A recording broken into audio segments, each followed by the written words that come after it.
Chapter 998. Published at 24th of May 2022 11:09 and 38 seconds AM. Chapter 998. 998 If audio player doesn't work, press stop then play button again. Chapter 998. Who was your first? Mei Feng left Mixia's room shortly after putting back her secret. How long have the two of you been going out? She asked him as they continued the tour around the mansion. Not that long. It started shortly after we moved to this place, he said. Who made the first move? Meishio, is that so? It appears that she's changed more than I anticipated. And she continued, what about you, young master? What do you think of my daughter? I love her very much. Yuan said without any hesitation. Mei Feng smiled. Do you remember when I asked you the same question last time? I do, and I was naive back then. However, I have changed. I can see that. Sometime later, after seeing the whole mansion, Mei Feng picked her own room. I want to live in this room. Mei Feng said as she stood at the door on the opposite side of Mixia's room in the hallway. If that's where you want to stay, I have nothing to say. Yuan nodded. Mei Feng moved all of her luggage into the room shortly after. When Meishio learned that her mother will be living in the room across from her, she felt a little nervous and worried because that could affect her nighttime activities with Yuan. Everyone in the building gathered at the dining room later. Starting today, as the head maid of this place, I will be taking care of breakfast and dinner and cleaning the mansion. Although I am the young master's personal maid, if you ever need any help, don't hesitate to ask. As for your laundry, I will be doing 2 to 3 people a day throughout the week. If you wish to do your own laundry, just let me know. Thank you, Madame Mei Feng. The others said to her. The members of the Demon Ceiling faction proceeded to introduce themselves to her one by one. Sometime later, everybody went back to their own rooms to rest as it was getting late. Yuan and Mei Feng stayed up a little longer to chat. What happened to the Yu family afterward? Do you know? She asked him. They ran away, and they still owe me my money. Yuan smiled. Who could have imagined that something like this would happen, she sighed. This is karma. They deserved it. By the way, there is still something that I need to tell you, Miss Mei Feng. It's about in our world. Yuan proceeded to tell her about the truth with and their world. Seriously. This sounds like something straight out of fiction. Mei Feng was in disbelief. I know, but trust me, it's true. Have you ever played? He then asked. No, I never had the time. Your cultivation is also very low. What cultivation technique are you using? Something the Yu family gave me. Yuan pondered for a moment and said, I'm going to get you a new cultivation technique that is far more powerful. Fortunately, you didn't progress that far in your cultivation, or it will be very difficult for you to suddenly change cultivation techniques. Also, I want you to focus more on your cultivation starting now. It's going to be very important in the future. I will do as you say, young master. Mei Feng nodded. Once Mei Feng retired to her room, Yuan also did the same. Does Mixia's mother know about our relationship? Chu Liuxiang asked him in bed. Not ours, but she knows about Meishio and mine. I'll tell her when the time is right. All right. Let's go to sleep. The following morning, Yuan was woken up by the sound of someone knocking on his door. Young master, I am going to start clearing your room now. You can continue to sleep if you want.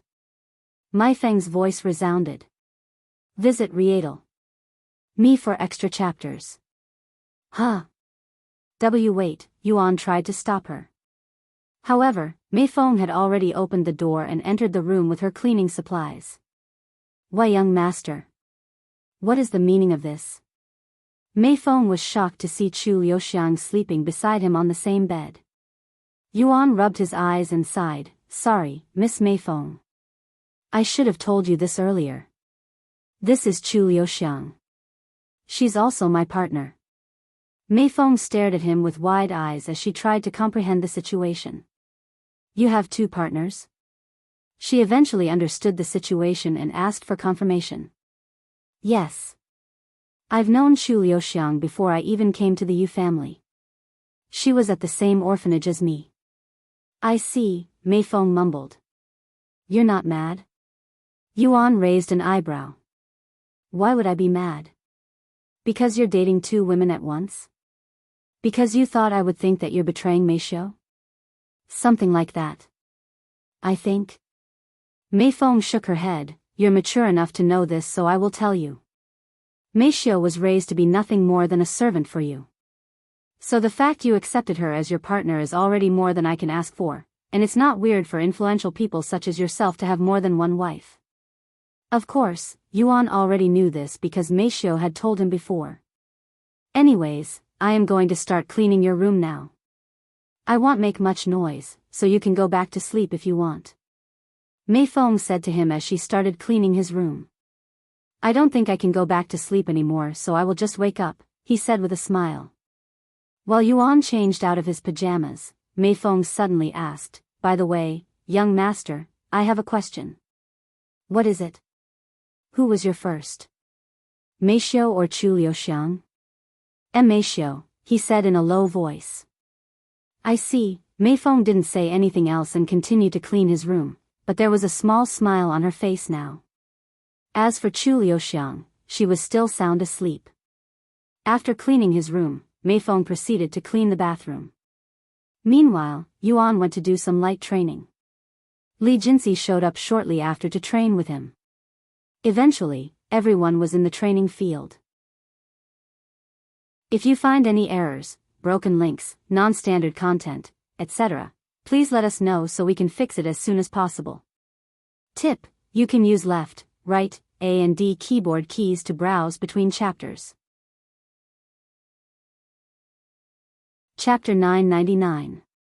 Published at 24th of May 2022 11:09 and 37 seconds AM. Chapter 999. 999 If audio player doesn't work, press stop then play button again. Chapter 999. New member. After training, everyone gathered in the dining room, where breakfast was already prepared by Mei Feng. Wow. Did you really cook all of this by yourself? Wang Ming asked with a dazed look on his face as he stared at the table that was filled with many different dishes for breakfast. This seems like something that requires a full team of chefs to achieve, Wu Zhao mumbled. You're more amazing than I thought, Madame Mei Feng. Wang Bingbing praised. If I cannot do this much, then I am not fit to be with the young master. Mei Feng spoke calmly. They started eating the food shortly after. God. This is so freaking good. This is even better than what that old man at the silver restaurant back home makes. Shi Murong exclaimed as he stuffed the food inside his mouth. The Demon's Ceiling faction emptied all of the dishes on the table in less than half an hour. After breakfast, Mei Feng took all of the empty plates and went to clean them. Mei Xiu, is Xiuying almost here yet? Yuan asked her. Yes, she texted me an hour ago that she was on her way here. Mixia's phone suddenly started ringing. After seeing the caller, Mei Xiu said, speaking of the devil. This is Mei Xiu, she answered the phone. I understand. We're coming out now. Mei Xiu hung up a second later and said to Yuan, she's outside right now. Great. Yuan stood up and said, everyone, our new member is here. Let's all go greet her. Oh. To have two new residents back to back, it seems like the Demon's Ceiling faction is finally growing. Wang Ming said. Sometime later, they went outside to greet the newest member of the Demon's Ceiling faction, Wang Xiuying. Hello, Xiuying. Welcome to our humble home. Yuan greeted her with a friendly smile. You call this place humble? Wang Xiuying stared at the mansion behind him with a dumbfounded look on her face. After snapping out of her daze, she introduced herself to everyone there. Good morning, I am Wang Xiuying. I used to work in my grandfather's hospital, but I am now here. If you need any medical attention, just let me know. I am also an alchemist so I can also concoct pills for you guys. The members of the Demon's Ceiling faction introduced themselves after her introduction. Nice to meet you all. Let me show you around. You can leave your luggage inside for now. Yuan said to her afterward. Okay. Once Wang Xiuying left with Yuan, the others started talking about their new member. Wow, she's really pretty. As expected of Yuan. Wang Ming said. She seems very energetic, too. Wang Bingbing added. Do you know anything about her, Meisho? They asked her next. Yes, her grandfather took care of Yuan when he was bedridden. After we left the Yu family, she took her grandfather's place and took care of Yuan for a while. She's a good friend. What about their relationship? Is she also his partner? Hong Xiuquan asked out of curiosity. They don't have that kind of relationship. However, Wang Xiuying admires Yuan a lot, and she even claims to be his #1 fan. Meisho shook her head. Well, now that she's living with him, it probably won't be long before things happen. Shi Lang shrugged. Meanwhile, wow, this place is so much nicer inside. Not even 5-star hotels can compare to this. Wang Xiuying mumbled as they walked around. Yes, it's a nice place. We're lucky to live here. Yuan smiled. After walking for some time, Wang Xiuying suddenly said, By the way, I saw your interview. What did you think of it? He asked. I don't know how to say it. I felt angry at the Yu family for what they've done to you, but I am also relieved that you finally exposed them. How are they doing right now? I don't know, they ran away and hid somewhere. He shrugged. Visit Rietal. Me for extra chapters.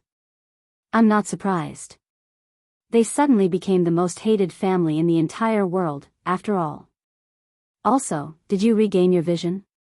Your eyes regained their color, and it feels like you can see me with your eyes, not your divine sense. Yes, I regained my vision. Wang Xiuying sighed after hearing his words, and then she said, Oh, don't misunderstand. I am happy for you, but I have always dreamed about curing your illness. Thank you, Xiuying. Your thoughts are enough. However, I don't think you can call it an illness. I think it's more of a curse than anything. Curse? Wang Xiuying raised her eyebrows. I know it sounds crazy, but I have something to tell you later. It's very important. Sure. Once their tour was finished and Wang Xiuying picked her room that was on the same floor as Yuan's room, they sat down to drink some tea made by Meifeng. Miss Meifeng? What are you doing here? Wang Xiuying was surprised to see her there. I am now working for the young master, she gave a quick and brief explanation. I see. As they enjoyed the tea, Yuan explained the situation with Cultivation online to her. What? Our soul? Wang Xiuying was shocked after learning the truth. Yes, so you shouldn't go too crazy in Cultivation online, and try your best to not get hurt. Any damage done to your soul is incredibly severe. I understand. I will be less reckless with alchemy now that I know there are real risks to getting hurt, she swallowed nervously. Sometime later, Wang Xiuying went to her own room to organize her luggage. Meanwhile, Meisho approached Meifeng. Mother, I need to speak with you privately whenever you're available. Meet me in my room in an hour, Meifeng said. Okay. An hour later, Meisho knocked on the door to Meifeng's room. Come inside. After entering the room and closing the door behind her, Meisho looked at her mother with a calm but serious expression. There's something I need to tell you, and it's about my relationship with Yuan. If you find any errors, broken links, non-standard content, etc., please let us know so we can fix it as soon as possible. Tip: you can use left, right, A and D keyboard keys to browse between chapters.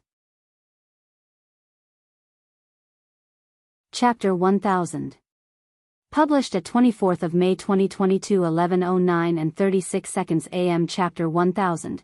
1000 If audio player doesn't work, press stop then play button again. Chapter 1000. Mother and daughter, I'm listening. Meifeng said as she stood in front of Meisho. Meisho took a deep breath before speaking. The truth is, I am currently in a romantic relationship with Yuan. Meisho stared at her mother's face to see her reaction. However, To her surprise, Mai Feng's facial expression remained unchanged, seemingly unfazed. I see. Congratulations. Mei Feng said to her in a calm voice a moment later. Why, you're not surprised? Mei Xiao swallowed nervously. Why would I be? I knew that it was going to happen eventually. Is that so? Mei Xiao was a little disappointed by her mother's lack of reaction. She thought she would be able to surprise Mei Feng, but alas, that did not happen. That's all I have to say. Mei Xiao turned around and began walking towards the door. However, Mei Feng stopped her. Where do you think you're going? You may have nothing left to say, but I haven't said anything yet. Mei Xiao halted her movements and walked back to her original spot. Let's sit down first. The two of them went onto the balcony and sat down before each other. Once they were seated, Mei Feng spoke. I want to hear about your relationship with the young master. Start from the beginning. The beginning? Mei Xiao raised her eyebrows in a questioning manner, as it was too vague. Start from the day you left the Yu family with him. Mei Feng clarified. Okay. She nodded. Mei Xiao proceeded to recall her experience with Yuan from the day they left the Yu family all the way until the present day. After telling Mei Feng everything, Mei Xiao did not stop and continued, there's something else you should know about. Yuan has another partner, Chu Liuxiang, right? Mei Feng said. Huh? You knew about it? How? I learned about it this morning. In fact, I already knew about your relationship with Yuan since yesterday when I found the birth control pills hidden under your bed. What kind of sloppy hiding spot is that? Mei Feng revealed the truth to her. You searched my room? Mei Xiao was speechless. No, I inspected it. I wanted to make sure that you weren't slacking. Unbelievable, Mei Xiao became silent. A moment later, Mei Feng spoke. Let's get to the main topic. Main topic? Yes. I want to know your plans. When are you going to bear his children? Bear his children? I am still too young for that kind of thing. Mei Xiao exclaimed. Too young? You're already an adult. A lot of ladies from influential families start their own family at your age. In fact, I got pregnant with you at that age, too. Seriously. Mei Xiao couldn't believe her ears. Mei Xiao, listen to me. If you want to remain relevant in the family, you must bear his child. The young master will definitely accept more women into his life in the future, and when that happens, he will have less time for you. I am well aware of that, and I will eventually bear his child, but that time is not now. It's too soon, not to mention the situation with Cultivation online. Well, it's not like I am forcing you to bear his child. I am merely giving you advice as your mother. In fact, you'll probably become pregnant by accident, anyway. What? Why do you sound so confident about that? Because birth control pills are not perfect. Although the chances are slim, it's not impossible for you to become pregnant even if you take the pills, especially since you're not wearing rubber when doing it with him. Mei Xiao swallowed nervously after hearing her mother's words. Will she really get pregnant by accident? Mei Feng then continued, I don't know much about Chu Liuxiang, but she seems like a bold girl. She'll probably get pregnant before you at this rate, if she's not already pregnant. I don't want to talk about this anymore. I'm leaving. Mei Xiao stood up and quickly left the room. She may have matured, but she's still a child at heart. Mei Feng shook her head inwardly. Meanwhile, Yuan entered Cultivation online. Visit Rietal. Me for extra chapters. Welcome back, young master. Good morning, brother Yuan. Hey, I am finally back. Sorry to keep you all waiting, we'll start climbing the stairway to heaven soon. I have one last thing to do before then. Yuan flew around spirit heaven and started hiding treasures in random places. What are you doing, young master? Feng Yuxiang asked him in a puzzled voice. I'm hosting an event where I hide treasures for people to find, he calmly explained. Feng Yuxiang was speechless. She had tons of questions, but she didn't dare to ask them. While Yuan hid treasures around the world, the internet was going wild about the event. Player Yuan is hosting a massive event. A chance to acquire heaven-grade treasures for free. Player Yuan's real identity has finally been revealed. Yu family scandal. Pretty much the entire world was talking about Yuan's interview yesterday as well as the Yu family scandal. At Eternal Lotuses, their front gate was swarmed with people trying to interview Yu. Senior Bai, I would like to do an interview of my own. Yu approached White Lotus with this request. Huh? Why? White Lotus asked. I just think it's the right thing to do. I can't stay silent forever. I will also let the world know my side of the story, she said. After pondering for some time, White Lotus agreed to Yu's request, and the interview was scheduled to start in 4 hours. News of Yu's interview started spreading like wildfire after White Lotus revealed it to the reporters outside their faction. 4 hours later, Yu started her interview, and she told the world about her experience with the Yu family, confirming everything that Yuan had said during his interview.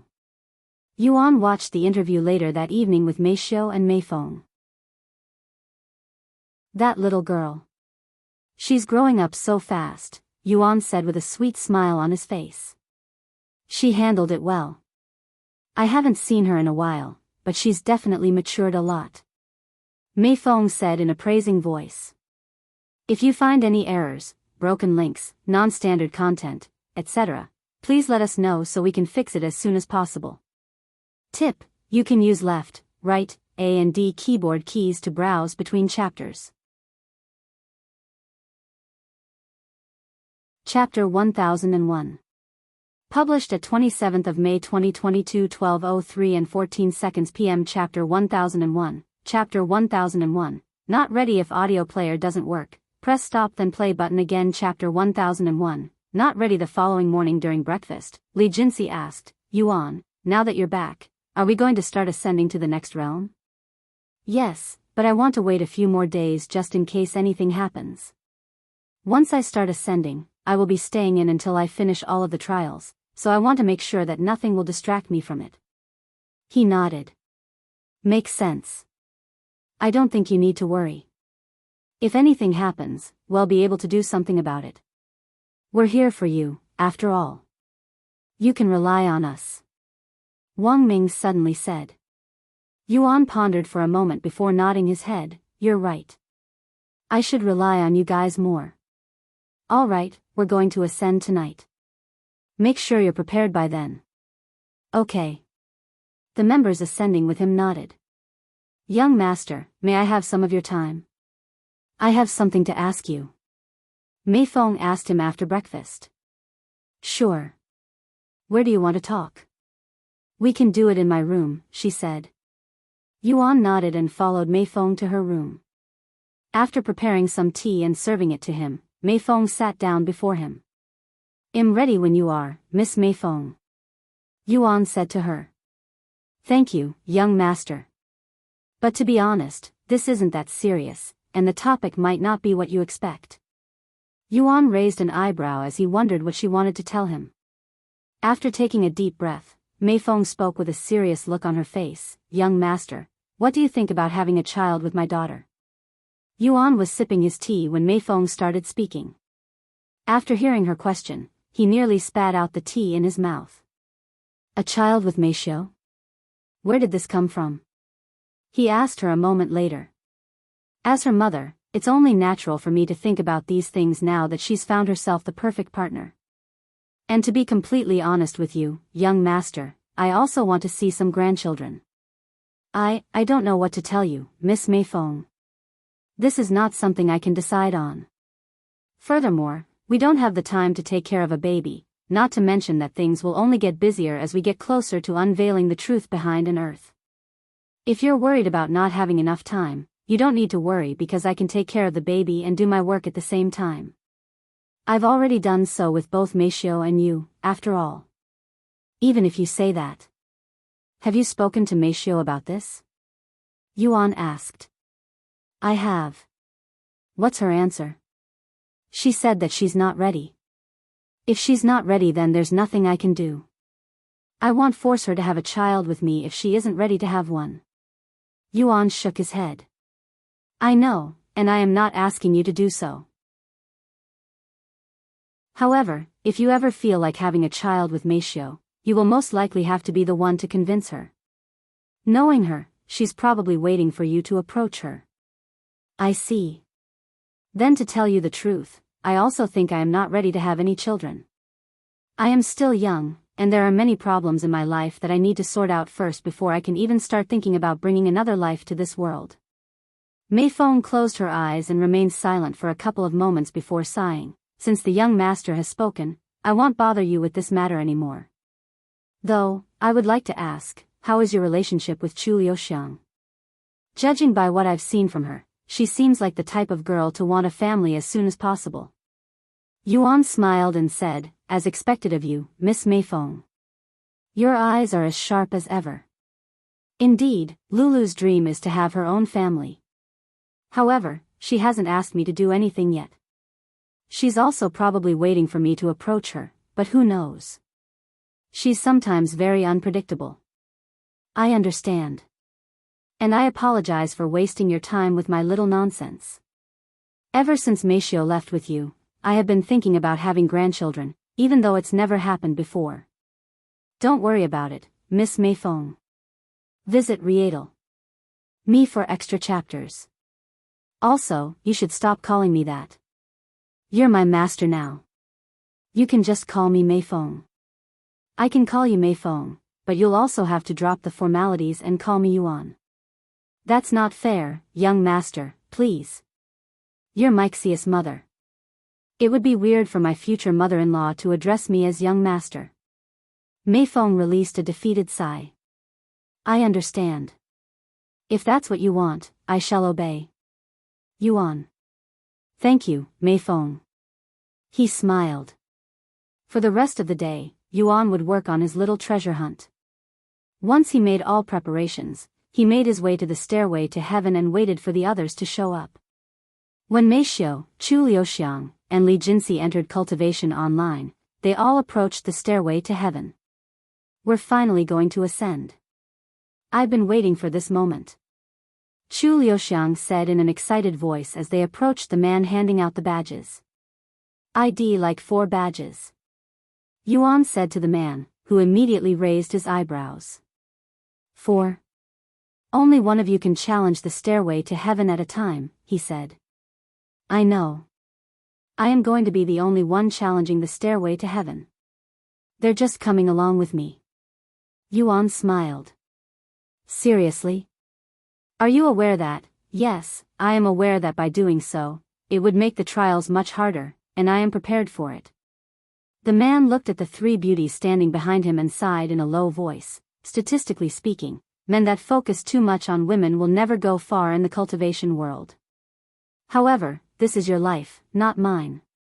Once the old man handed 4 badges to Yuan, they immediately began climbing the staircase that led to the stairway to heaven. If you find any errors, broken links, non-standard content, etc., please let us know so we can fix it as soon as possible. Tip: you can use left, right, A and D keyboard keys to browse between chapters. Chapter 1002. Published at 27th of May 2022 12:03 and 13 seconds p.m. Chapter 1002. Chapter 1002. Surrounded. If audio player doesn't work, press stop then play button again. Chapter 1002. Surrounded. Once they arrived in front of the staircase, Yuan started climbing it while being pressured by an invisible force. However, unlike the first time, he was not bothered by it at all. As for Meishio and the others, they climbed the staircase without feeling anything. Is it supposed to be this easy? Li Jinxi asked. No, it's not. Since we're not taking the trial, we won't need to do anything. However, Yuan will have to bear our share of effort, so it's going to be a lot harder on him than normal. Chu Liuxiang explained to her. What? If that's the case, why don't we just let him do it by himself? The stairway to heaven will probably open for everyone else after he clears it. There's no reason to make it harder on him for no reason. Li Jinxi said. He's probably already thought about that, but since he isn't saying anything, he probably wants the challenge. After all, it would be too easy if he went inside by himself. Chu Liuxiang shrugged. Will he be okay? Of course. He passed the last stairway to heaven while carrying 3 other people as well. Really? Who was the third one? And where is this person now? He helped a fellow disciple from the same sect to escape her family. She joined one of the 7 spiritual academies with the others.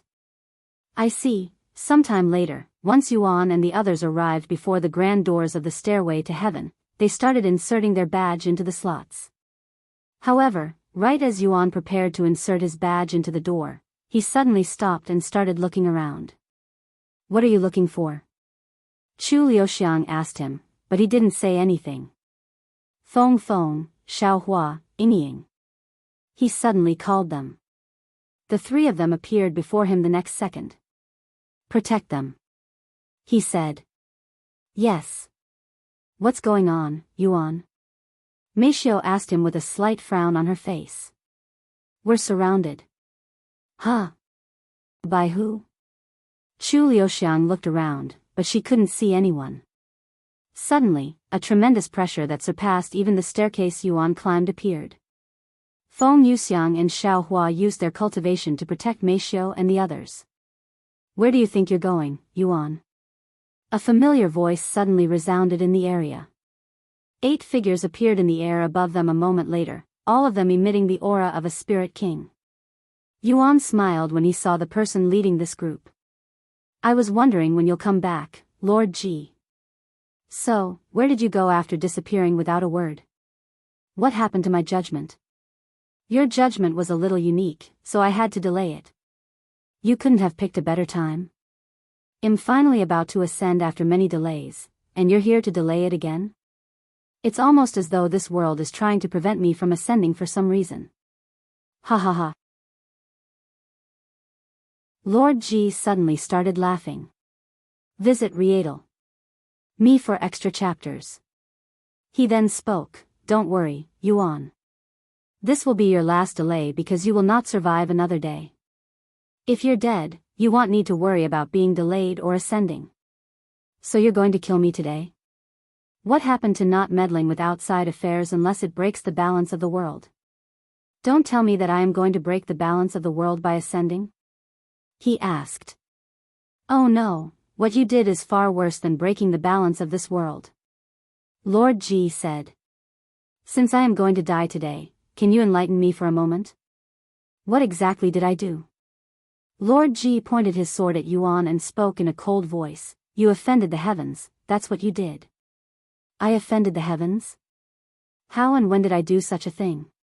Yuan raised an eyebrow. That's something I wish to know as well. So you don't know how or if I even offended the heavens, yet you're here trying to kill me? Can you be any more unreasonable? I may not know how, but I definitely know that you have offended the heavens. When I called upon heaven's judgment on you, the crystal became pitch black.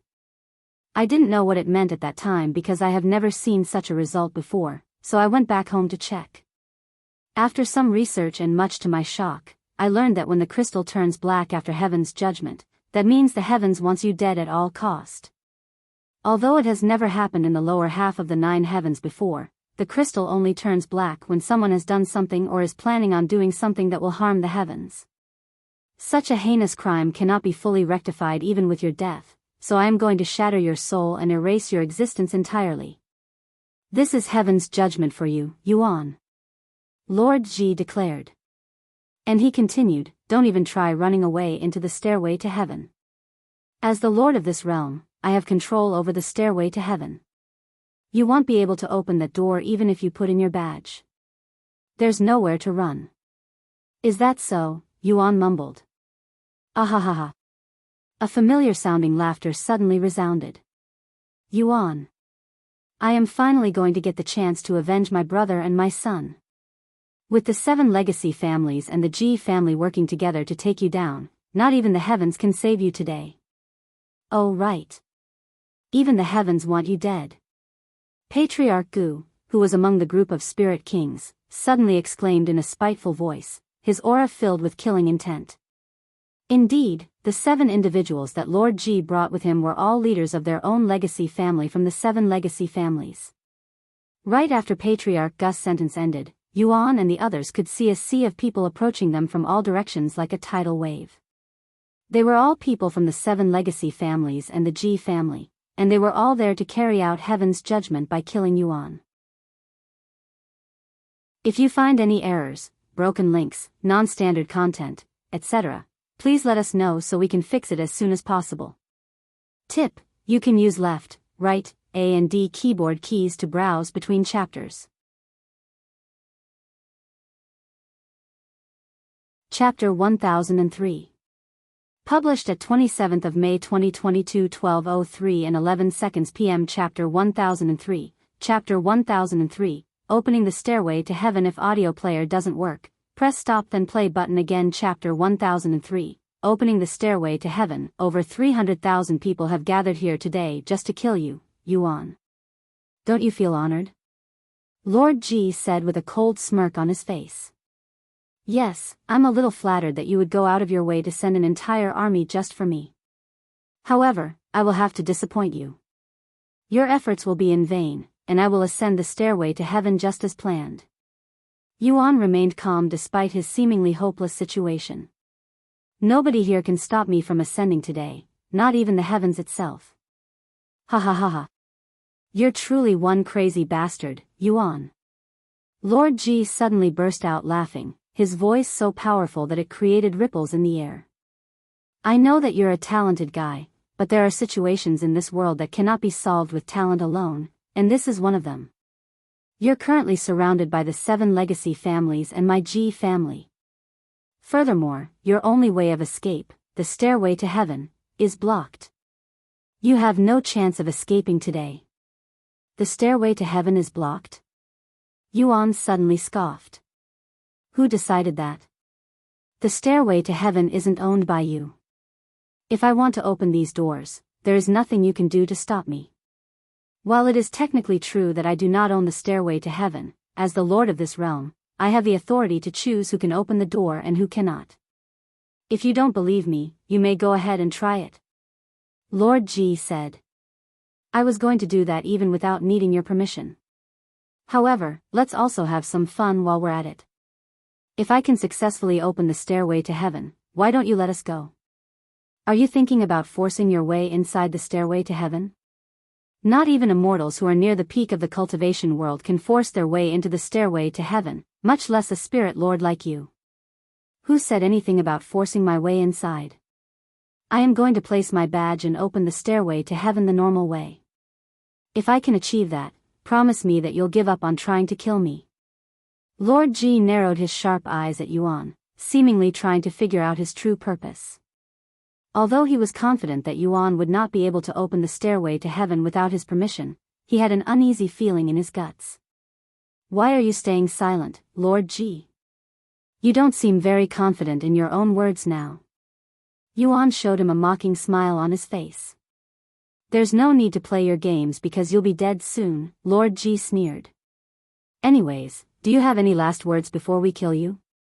He nodded and asked, what about my friends? Since I am your target, it wouldn't make sense to harm them. Why not let them go? Unfortunately, those who are associated with a criminal like you also deserve the death penalty. Therefore, they are all going to die here with you. That's not very reasonable. It's a pity. I thought you would be a little different from the rest of the villains. Yuan shook his head. Did you just call me a villain? Lord Ji's face suddenly turned ice cold, almost as though he'd swallowed a live fly by accident. How dare you compare me with a villain? I am heaven's servant, and heaven is just. You, who dared to offend the heavens, is the villain here. Lord Ji roared with a twisted look on his face. Clearly, Yuan had accidentally poked his reverse scale. Yuan sighed, forget it. And without even looking, Yuan inserted the badge into the main slot of the doors to the stairway to heaven. However, the stairway to heaven had no reactions whatsoever. The leaders of the 7 legacy families started to laugh out loud after seeing this. Look at this damn fool. It's like he's deaf or something. Lord Ji clearly told him that he would not be able to open the door. Yuan ignored them and knocked on the door. Tianer, can you hear me? If you don't mind, I'd like to enter. He said out loud. Visit Rietal. Me for extra chapters. Ha ha ha ha. Even the 300,000 people there started laughing out loud. What the hell does he think he is doing? Who the hell is Tianer? Has he gone crazy? However, in the midst of their laughter, the stairway to heaven suddenly started shaking. The 300,000 people there, as well as Lord Ji and the leaders, stopped laughing and watched with wide eyes as the massive doors for the stairway to heaven started opening. Meishio, Lulu, Jinsi, I want you to go inside and wait for me. Yuan suddenly said to them with a serious expression on his face. What about you?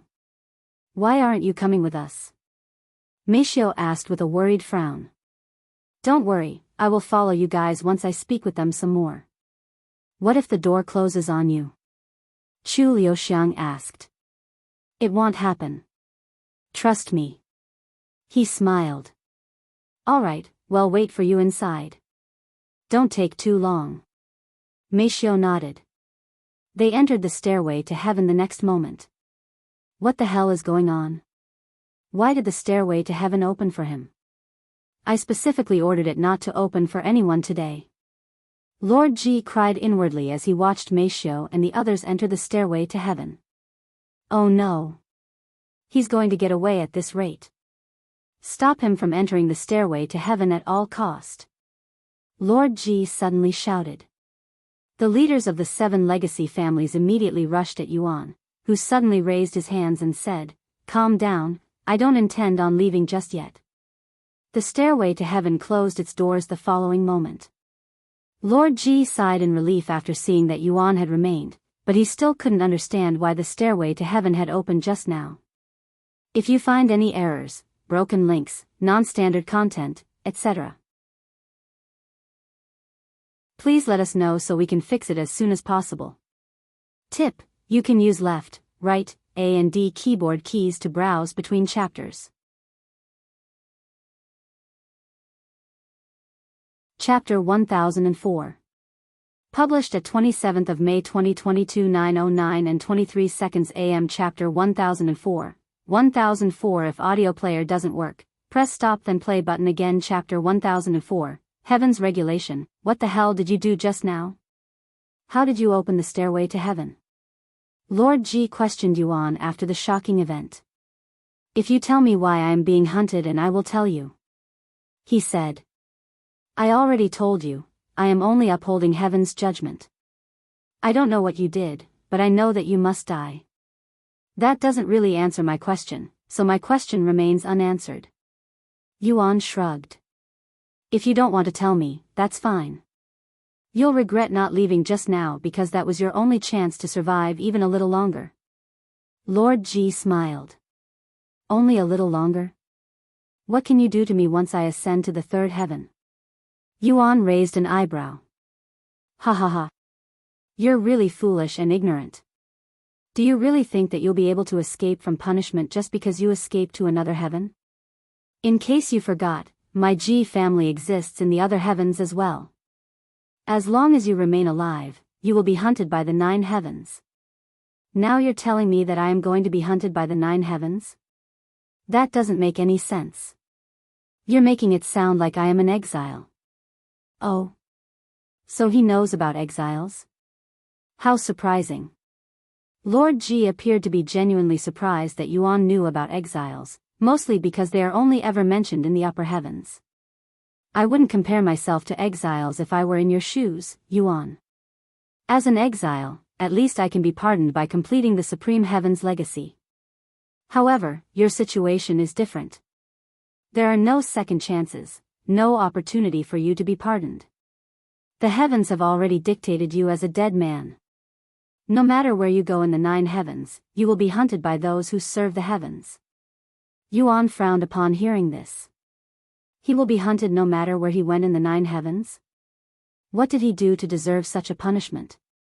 Furthermore, even if he can defeat everyone here today, it will be much harder for him to ascend now that the entire world is suddenly against him. So you will kill me today no matter what, is that correct? Yuan asked for confirmation. That's right. Lord Ji confirmed. Young master, no matter what you did, even if the entire world is your enemy, I will forever be your loyal servant. Feng Yuxiang suddenly said to him in a calm voice. Xiao Hua will always be with brother Yuan as well. Xiao Hua said. I swore my loyalty to you, Yuan. Even if the heavens are against you, I shall fight by your side. Lan Yingying said. Yuan smiled and said, thank you. I'm really glad to have the three of you by my side. He then turned to look at Lord Ji and said, as much as I want to kill everyone here for wanting to kill me, I am not that ruthless, so consider yourselves lucky. Yuan knocked on the door to the stairway to heaven the next moment, causing it to open again. Let's go. There's no need to waste our time and effort on these idiots. Lord Ji was shocked to see that Yuan had managed to open the stairway to heaven again, but he wasn't going to let Yuan enter like the girls. He suddenly retrieved a golden medallion and activated his spiritual energy, heaven's regulation. Yuan, who was only a step from entering the stairway to heaven, suddenly felt an immense pressure that even he could not resist, and he was immediately brought down to his knees. Young master. Feng Yuxiang and the others were shocked to see Yuan in such a condition. I did not think I needed to use this treasure so early. However, since you were on the verge of escaping, I had no choice. Lord Ji said after taking a deep breath, feeling relieved that he managed to stop Yuan on time. What an immense pressure. What did he do to me? Yuan slowly turned his head to look at the medallion in Lord Jis' grasp. Visit Rietal. Me for extra chapters. Yuan's eyes widened when he saw the golden medallion. However, this was his first time seeing such an item. Despite that, he felt like he had seen it before, and he could feel something welling up inside him. This feeling, he recognized this emotion very well. It was the feeling of anger, intense anger that could burn even the heavens, and the only time he would feel this kind of emotion is when the evil god appears. Yuan's eyes slowly started turning blood red as the insane amount of anger started pumping his heart with adrenaline. Heaven's regulation. I will destroy the heavens. Yuan muttered in a low but resolute voice. Damn heaven's puppets. I will destroy you all. Yuan suddenly released a deafening roar that caused a ripple that contained intense killing intent to appear, sweeping the area with his terrifying killing intent. Everyone below Spirit Master coughed up a mouthful of blood and fell to the ground after experiencing Yuan's killing intent that came only from his voice alone. What happened? Lord Ji and the others were shocked by Yuan's surprise attack that instantly took down all of their spirit warriors and spirit apprentices, which added up to over 100,000 casualties. A pair of beautiful yet ominous crimson wings suddenly sprouted from Yuan's back. Lord Ji and everyone there were horrified when they saw the crimson wings created from killing intent. Even Xiao Hua and the other two couldn't help but tremble before the majestic wings that were drooling red miasma. How is it possible for someone to have so much killing intent? Just how many people did he kill? Lord Ji cried inwardly after seeing Yuan's devil-like appearance, feeling a strong urge to turn around and run the opposite direction. Yuan slowly stood back up and turned to look at Lord Ji with a cold glare that could freeze even the yellow springs of the dead. Heaven's puppet. You will regret showing your face before my presence. If you find any errors, broken links, non-standard content, etc., please let us know so we can fix it as soon as possible. Tip: you can use left, right, A and D keyboard keys to browse between chapters. Chapter 1005. Published at 27th of May 2022 9:09 and 22 seconds AM. Chapter 1005. 1005. If audio player doesn't work, press stop then play button again. Chapter 1005. Fighting Lord Ji and the 7 legacy families, KK kill them all. Lord Ji commanded everyone there in a trembling voice. The 200,000 remaining cultivators there started rushing forward. Seeing this, Yuan turned to look at Feng Yuxiang and the others. With a tranquil expression and a calm voice that could soothe even a crying baby, he spoke, "Leave nobody alive." "With pleasure." A wide smile appeared on Feng Yuxiang's face as she flew away from the staircase and towards the army to the west, leaving a trail of beautiful golden flames wherever she went. Xiaohua didn't say anything and flew towards the east. Once she was in front of the army, she retrieved 2 spiritual weapons that emitted an aura only divine-grade treasures can emit. As for Lan Yingying, she went in the direction where Lord Ji and the 7 leaders were not present, leaving them to Yuan.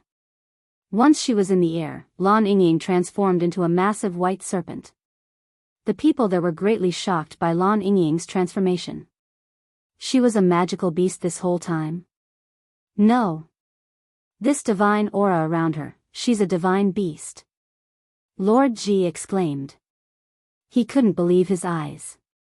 Why would a divine beast be with someone like Yuan, much less help him? Once she reached the army, Lan Yingying opened her mouth and breathed scared flames on them like a dragon.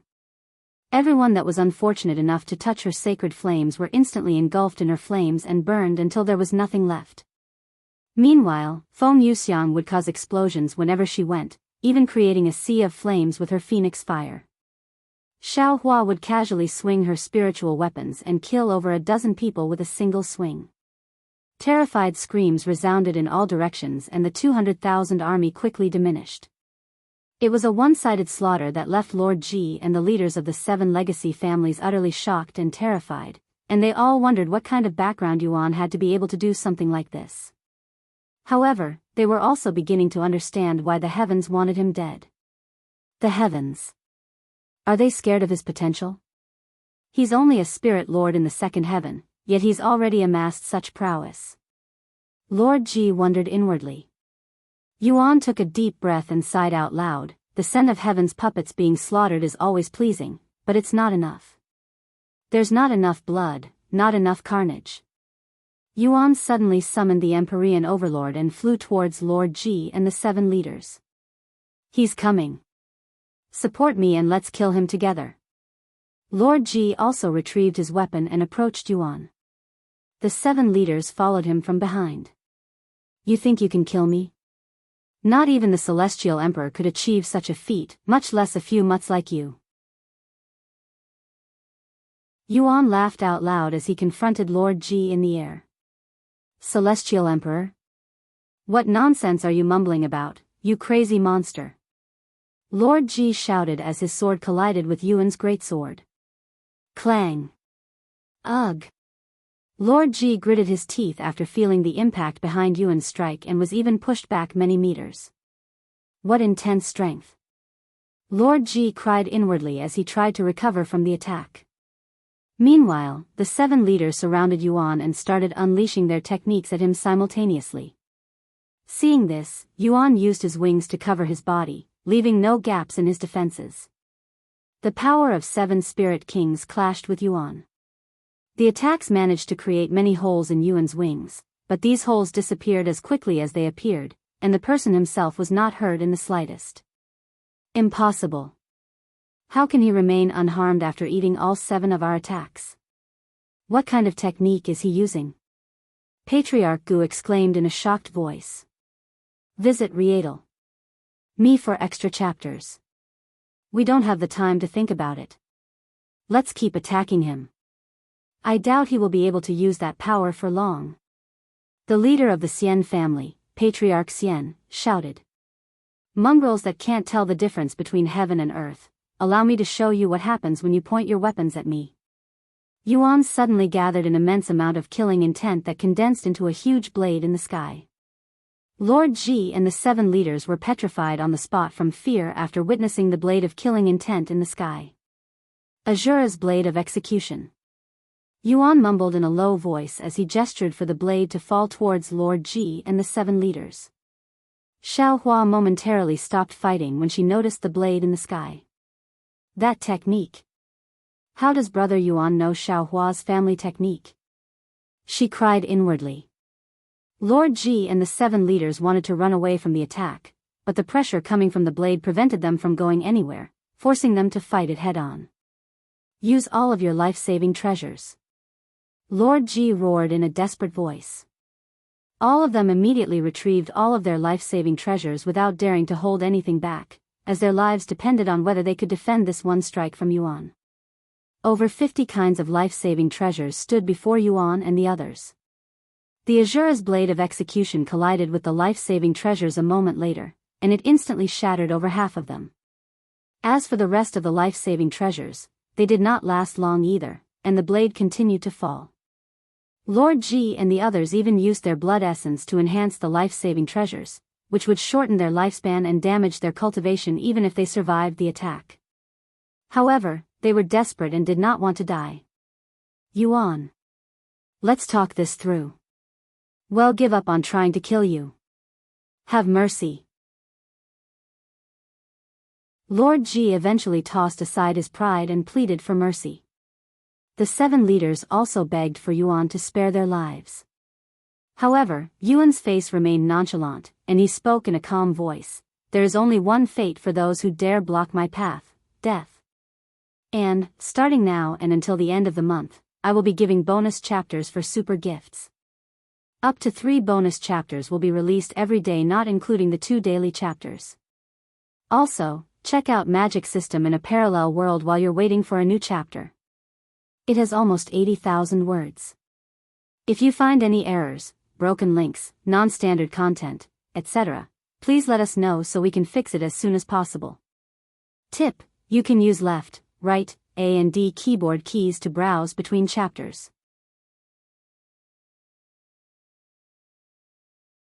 Chapter 1006. Published at 27th of May 2022 9:09 and 21 seconds AM. Chapter 1006. 1006. If audio player doesn't work, press stop then play button again. Chapter 1006. Azura's blade of execution. There is only one fate for those who dare block my path, death. Yuan's words reverberate in Lord Jis and the leaders' heads, putting them in a daze for a split second. However, this split second was more than enough to disturb their concentration and break their defenses. The heavens will never forgive you for this, Yuan. Lord Ji screamed at the top of his lungs as the Azura's blade of execution consumed their bodies, killing them instantly. Yuan wiped the sweat from his face after deactivating Azura's blade of execution. The technique required so much energy that it nearly exhausted all of his spiritual energy. The heavens will never forgive me? The heavens should be the one begging for forgiveness. He closed his eyes and began recovering his spiritual energy while hovering in midair. When the army saw this, they saw this as a chance to avenge their leaders and kill Yuan while he was weak. And since there were so many people there, Xiaohua and the others could not hold them all back from reaching Yuan.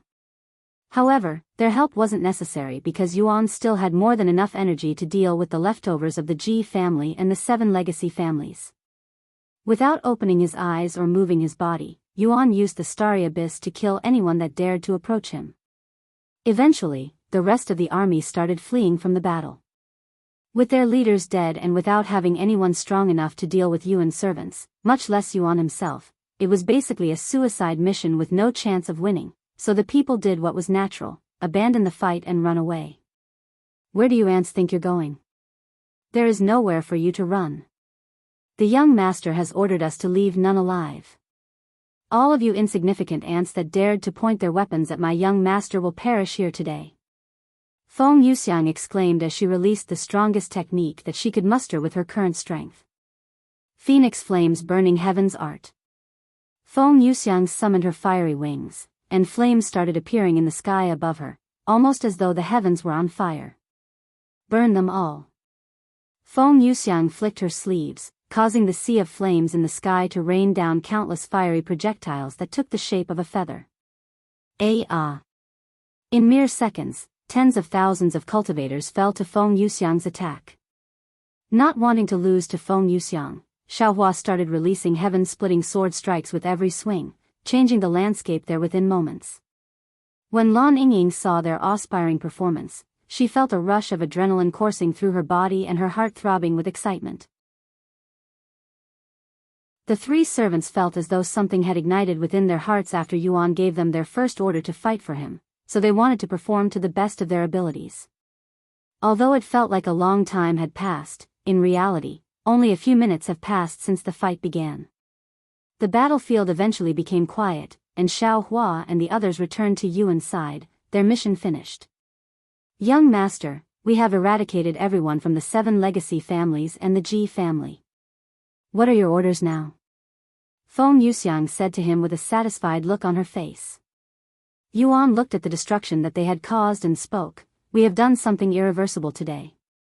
We might kill even more people in the future, soaking our bodies in blood. I won't blame you even if you wish to leave my side now. Even if you order me to kill everyone in the 9 heavens, would not hesitate to stain my hands for you, young master. Feng Yuxiang said. Xiao Hua too. Xiao Hua also said. Lan Yingying silently nodded her head. Yuan smiled when he saw the resolve in their eyes, and he spoke in a calm voice, I'm really fortunate to have companions like you by my side. Visit Rietal. Me for extra chapters. Sometime later, Yuan's appearance returned to normal, and the evil god's presence could no longer be felt. Let's gather all of the treasures here before we leave. It would be a waste to leave them here, he said to them a moment later. They proceeded to gather all of the spatial rings and storage pouches from the battlefield.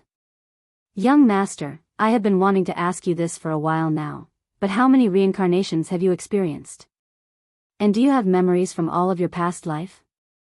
Feng Yuxiang asked him as they looted the corpses. I don't know. I am only aware of 4 at this moment, and I don't have all of their memories. I have recently assimilated the Divine Paragon's memories, but I can only absorb so much at a time, so it will be a while before I fully regain all of the Divine Paragon's memories, and until I do that, I cannot touch the others' memories. Though, they sometimes leak out, just like a few minutes ago. He explained to them. Who was responsible for the event just now?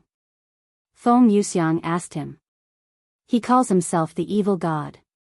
He seems to be an infamous killer that has killed countless people in the past, but I think there is more to it. Evil god, huh? The name sounds familiar, but I cannot remember where I heard it from. Feng Yuxiang said with a pondering face. Xiao Hua then spoke, Brother Yuan. That technique you used just now. Is it also because of the evil god? He nodded. That's right. Azura's blade of execution, huh? It's the strongest technique I have seen thus far. It must be at least an ancient rank technique. It's a mythic rank technique from Xiao Hua's family. She revealed to him the origin of the technique. What? Really? Yuan looked at her with wide eyes. So the evil god is somehow connected with your family? How surprising, Yuan mumbled. But Xiao Hua doesn't know any evil god. She shook head. It's fine. We don't need to know everything right away. We will find the answers eventually. Xiao Hua nodded. If you find any errors, broken links, non-standard content, etc., please let us know so we can fix it as soon as possible. Tip: you can use left, right, A and D keyboard keys to browse between chapters.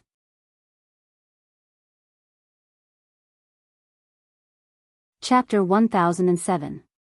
Published at 27th of May 2022 9:09 and 22 AM. Chapter 1007. 1007. If audio player doesn't work, press stop then play button again. Chapter 1007. Shocking the spirit heaven. After Meishio and the others entered the stairway to heaven, they appeared in the spectators' room. Where are we? This is the stairway to heaven? Li Jinsi looked around with a curious gaze. This is just the spectators' room. We'll be watching Yuan participate in the trials from here. This way we can't disturb him. Chu Liuxiang explained. I see. The 3 of them proceeded to wait in silence. 10 minutes passed, but it felt more like an hour to the 3 ladies that were anxiously waiting for Yuan to enter the stairway to heaven. How long has it been since we entered the stairway to heaven? It's taking too long. Did something happen to him out there? Chu Liuxiang was the first to talk about it. With Feng Feng and the others with him, it will be fine. Mei Xiao calmly said. Are they really that powerful? I have never seen them fight before though. Chu Liuxiang said. I haven't either, but the feeling I get from them is more powerful than anyone I have met in. Meanwhile, Yuan and the others finally finished looting all of the corpses after much effort. How much do you think we'll get out of this? Yuan asked after putting away the treasures. Honestly, you would have gotten more money from the life-saving treasures, but they were all destroyed. Feng Yuxiang said. Well, there's nothing I can do about that now. Yuan shrugged. Let's enter the stairway to heaven now. I don't want the others to worry since it's been a while. He went to knock on the door shortly after.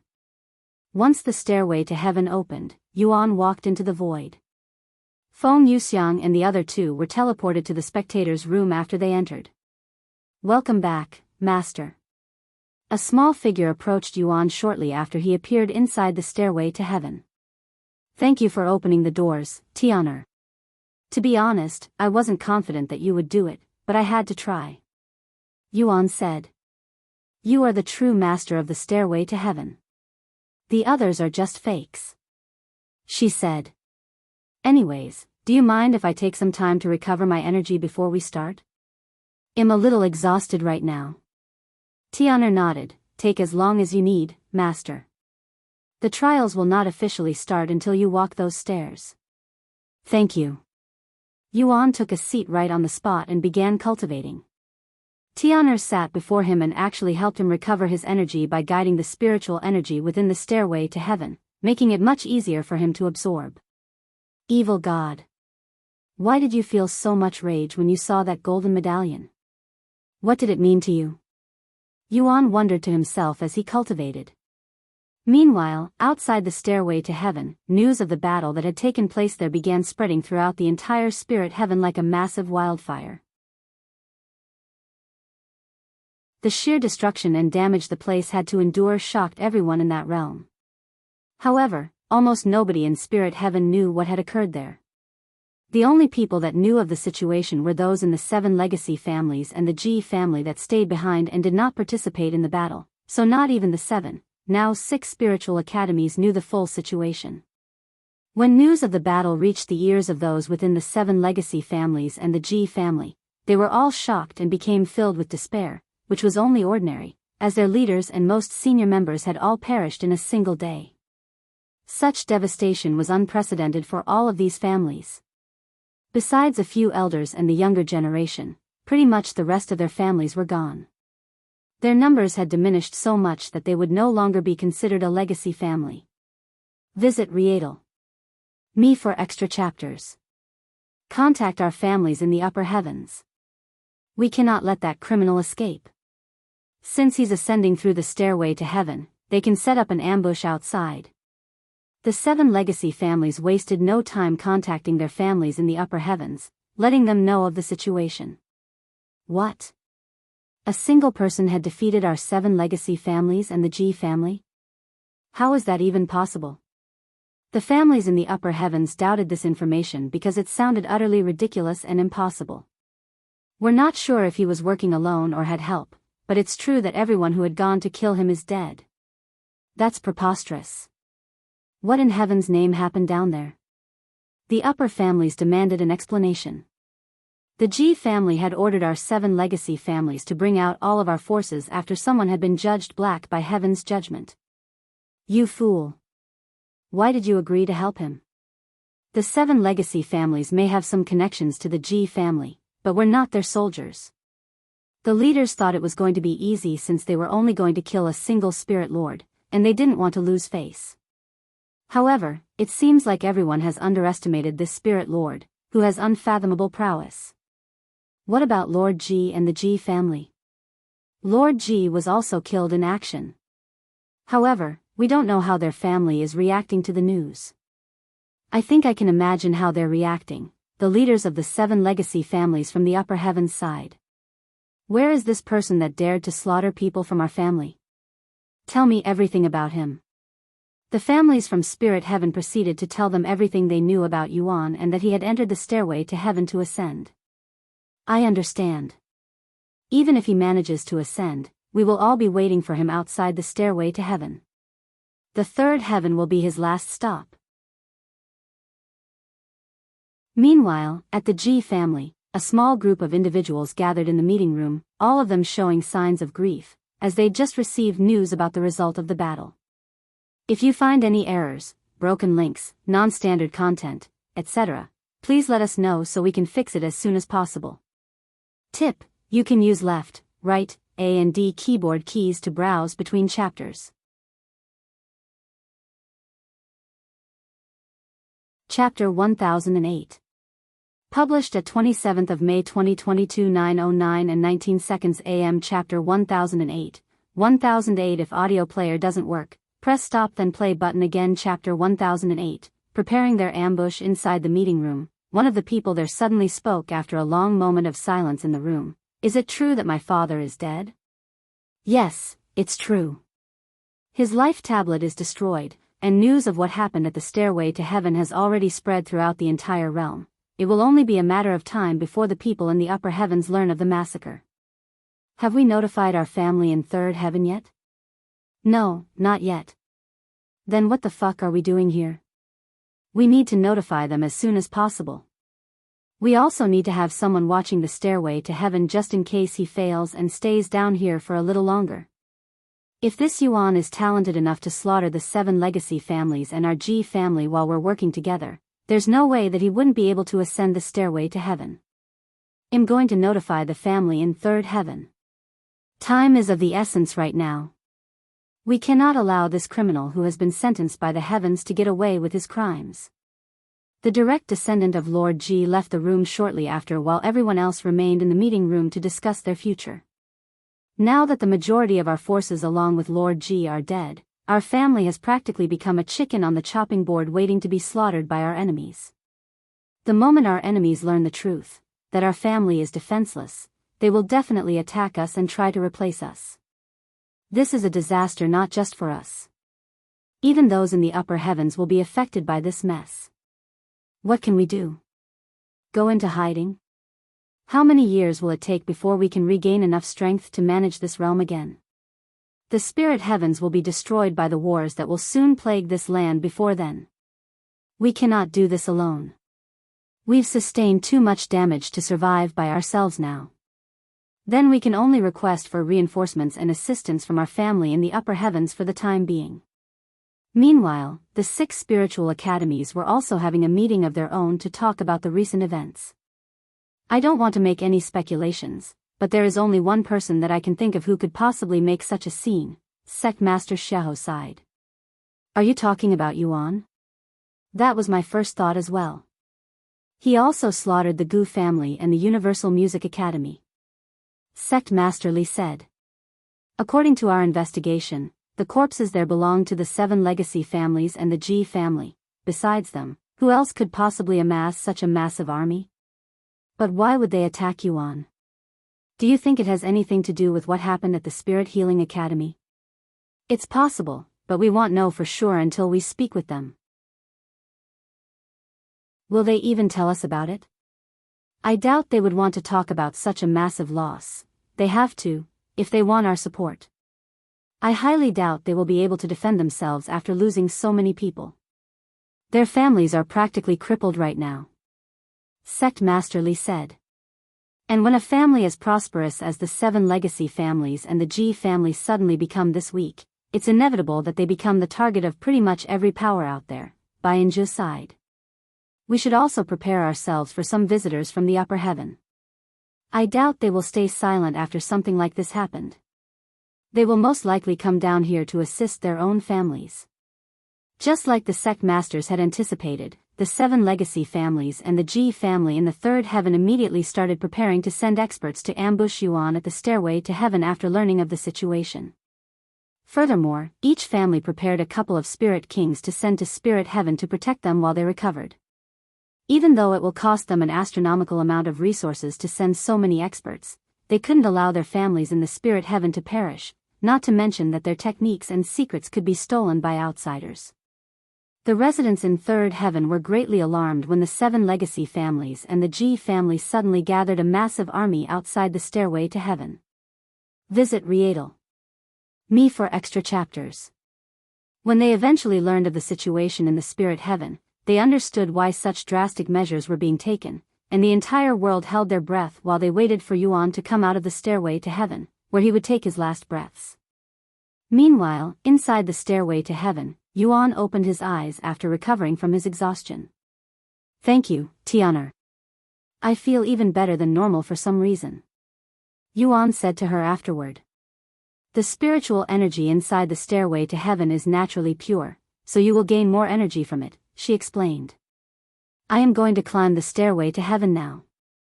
Yuan said a moment later. After approaching the staircase, he started climbing it, slowly ascending towards the next realm. Even though it may not seem like it, every step Yuan took inside the stairway to heaven was akin to traveling hundreds of thousands of miles in reality. Sometime later, Yuan arrived at the first trial.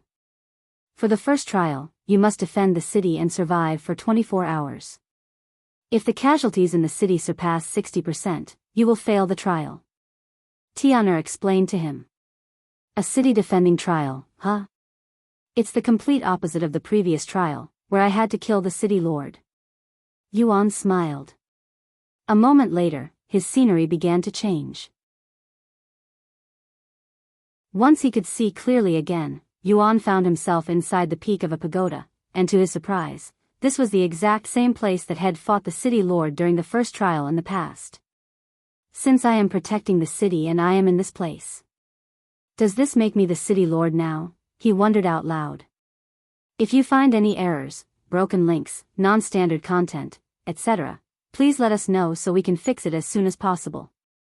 Tip: you can use left, right, A and D keyboard keys to browse between chapters. Chapter 1009. Published at 28th of May 2022 8:52 and 24 seconds AM. Chapter 1009. Chapter 1009. City Lord. If audio player doesn't work, press stop then play button again. Chapter 1009. City Lord. Yuan walked to the window and looked outside. The city was quite massive, but it was not so big that he couldn't see the borders from his location. In fact, he could see the entire city up there. I don't see anyone attacking just yet. Yuan thought to himself as he surveyed the city's surroundings. City Lord. A voice suddenly called for him. He turned to look at the door, where a middle-aged man with a cultivation of a peak spirit king stood. What's the matter? We have received a report from our scouts that there is an army of 10,000 approaching the direction of our city from the north, their intentions unknown. They have over 9,000 spirit lords and 1,000 spirit kings. With such forces, I doubt they're coming here to have tea. What are your orders, City Lord? The man reported. Yuan's jaw almost dropped to the ground after hearing the report. Over 1,000 spirit kings? The difficulty has ramped up so much compared to the last trial. He cried inwardly. He wasn't confident that he would be able to defeat such a powerful army even at his current state. Then he realized something. What's the condition of our army looking like? He asked the middle-aged man, who was wearing military armor. We have 1,000 spirit lords and 500 spirit kings ready to be deployed at this moment, said the middle-aged man. That's slightly above 10% of their total forces. This is going to be rough, especially if we wait for them to come. If I want that special reward, I will have to make sure that they don't get close to the city. In order for this to happen, I will have to go to them. After pondering for some time and coming up with a conclusion, Yuan turned to the middle-aged man and spoke. How far away are these people? They're about 2 hours away. Yuan nodded and said, bring half of our forces with me. We're going to intercept them before they can get close to our city. As for the other half, leave them here just in case they have reinforcements. As you command, City Lord. Half an hour later, Yuan and 750 soldiers left the city and made their way towards the north. Sometime later, once they could see the enemy with their eyes, Yuan stopped and said, wait for my order. Yes. The most up-to-date novels are published on Calm, Yuan summoned the Empyrean Overlord and took a deep breath before he started gathering spiritual energy. There's only one way for us to defeat them. Taking them by surprise. When the enemy noticed Yuan and his small army, they stopped for a moment before resuming their movements. In their eyes, there was no way that an army of that size could possibly defeat their army with 10,000 experts. Keep moving. They're probably just here to speak with us.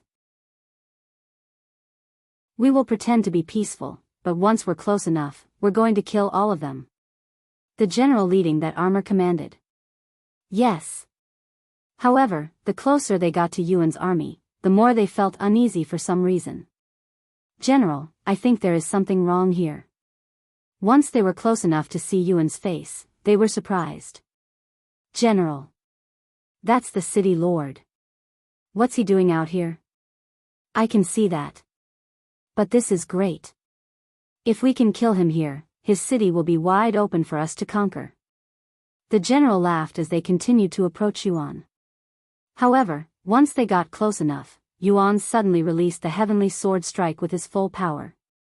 A massive beam of sword light flew towards the army that was too close to dodge properly, instantly killing 70% of the people there. The soldiers behind Yuan were shocked speechless after witnessing the scene. Attack them now. I will join you guys after I recover some spiritual energy. He said to them. Visit Rietal. Me for extra chapters. Yes. The soldiers snapped out of their daze and flew towards the opposing army. Thanks to Yuan's heaven-splitting sword strike, the opposing army was in dismay, and they were too dazed to fight properly, allowing Yuan's small army to dominate them. Yuan joined the battle shortly after, quickly killing off everyone there. That was amazing, City Lord. You took out more than half of their army with a single technique. As expected of the City Lord, who is known as the God of War. His soldiers praised him non-stop after the battle. How many casualties were there? Yuan asked them. We have lost several soldiers, 3 Spirit Lord and 1 Spirit King. However, this little amount of casualties is like a miracle considering the size of our enemy's army. Let's return to the city for now. Make sure you reward the families of those that had fallen in battle today. Yuan said to them. Yes. After returning to the city, Yuan stared at the throne on the peak of the pagoda with a pondering face. That man. He called me the God of War. Who is that? Tianyang? Or is he another incarnation? He wondered. After pondering for a moment, he decided to forget about it for now and sat down to cultivate. I still have 20 hours left. I doubt this trial will end just like that. Just as Head predicted, about 4 hours later, the middle-aged man returned with more news. City Lord. I have just received a report that there is another army. They are coming from the west, and they have 20,000 soldiers, 20,000 soldiers. That's doubled compared to the last army. Yuan cried inwardly. At this rate, he will need another massive area of effect technique besides the heaven-splitting sword strike to deal with them. If you find any errors, broken links, non-standard content, etc., please let us know so we can fix it as soon as possible. Tip: you can use left, right, A and D keyboard keys to browse between chapters. Chapter 1010. Published at 29th of May 2022 2:09 and 18 seconds AM. Chapter 1010, 1010. If audio player doesn't work, press stop then play button again. Chapter 1010, City of Xianhu. Wait a second. I learned how to do arrays when I was inside the stairway to heaven. Maybe I can learn some new techniques while I am the lord of this city. Yuan mumbled to himself as he got this genius idea. As the city lord, surely, he should have some decent techniques stored away. Unfortunately, he did not have the time to look for these techniques, as there was an army heading towards his city. Let's go. We're going to do the same thing we did for the last intruder, but we're going to bring more soldiers this time. Yes. The general left to gather the soldiers. Sometime later, they left the city and started flying towards the direction of the intruders.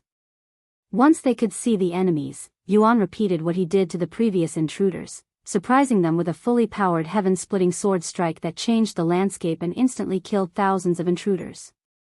But alas, even though Head managed to cut the intruders' numbers by 70%, the intruders still outnumbered them immensely. After taking some time to recover his spiritual energy, Yuan joined the battle with the Empyrean Overlord in his grasp and the starry abyss by his side. 10,000 ghost blades. He cloned the starry abyss 10,000 times and used them to assist the other soldiers. The blood of his enemies and allies rained from the sky as the battle raged for many minutes. Half an hour later, Yuan fell to his knees and started gasping for air. Fortunately, the battle had already ended and they were victorious, so he didn't have to worry about the enemies and rested.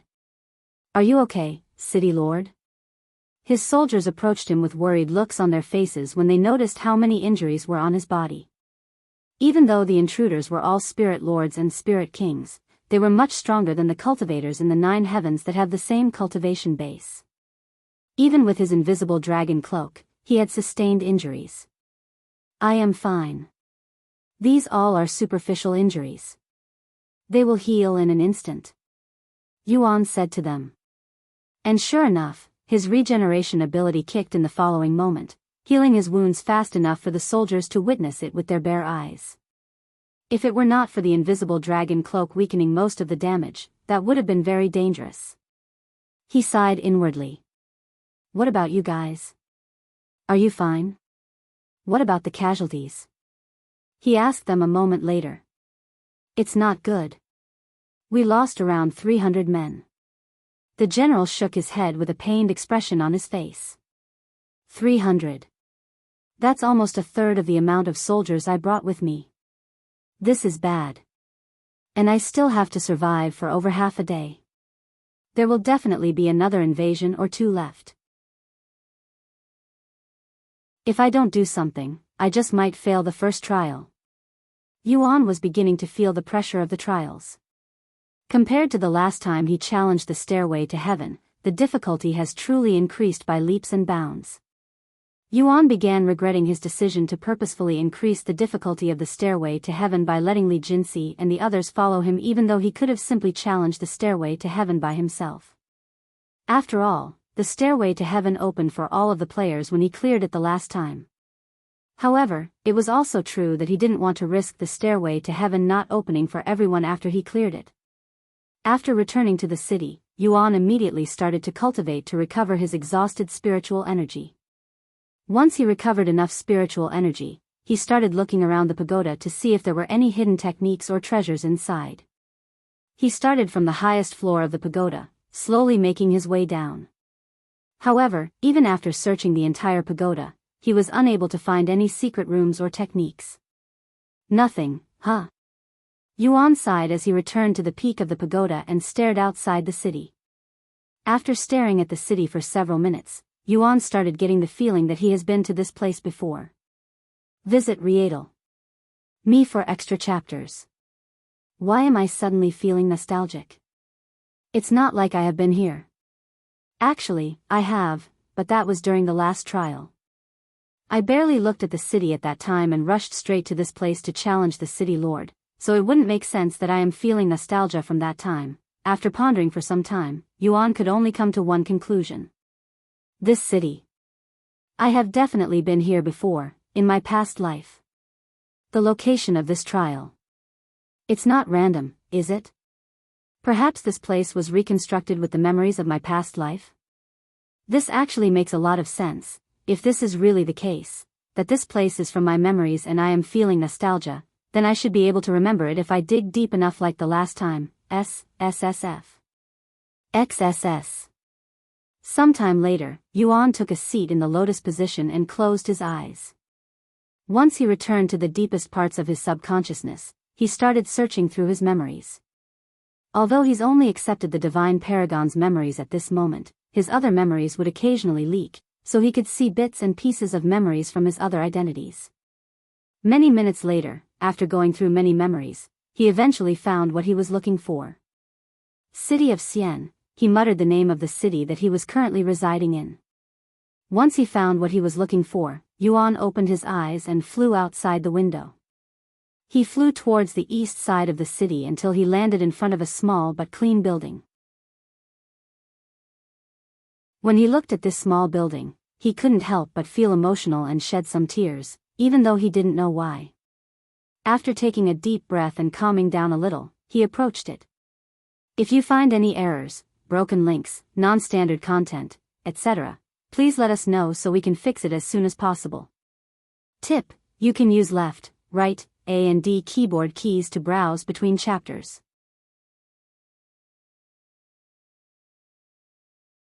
Chapter 10-11.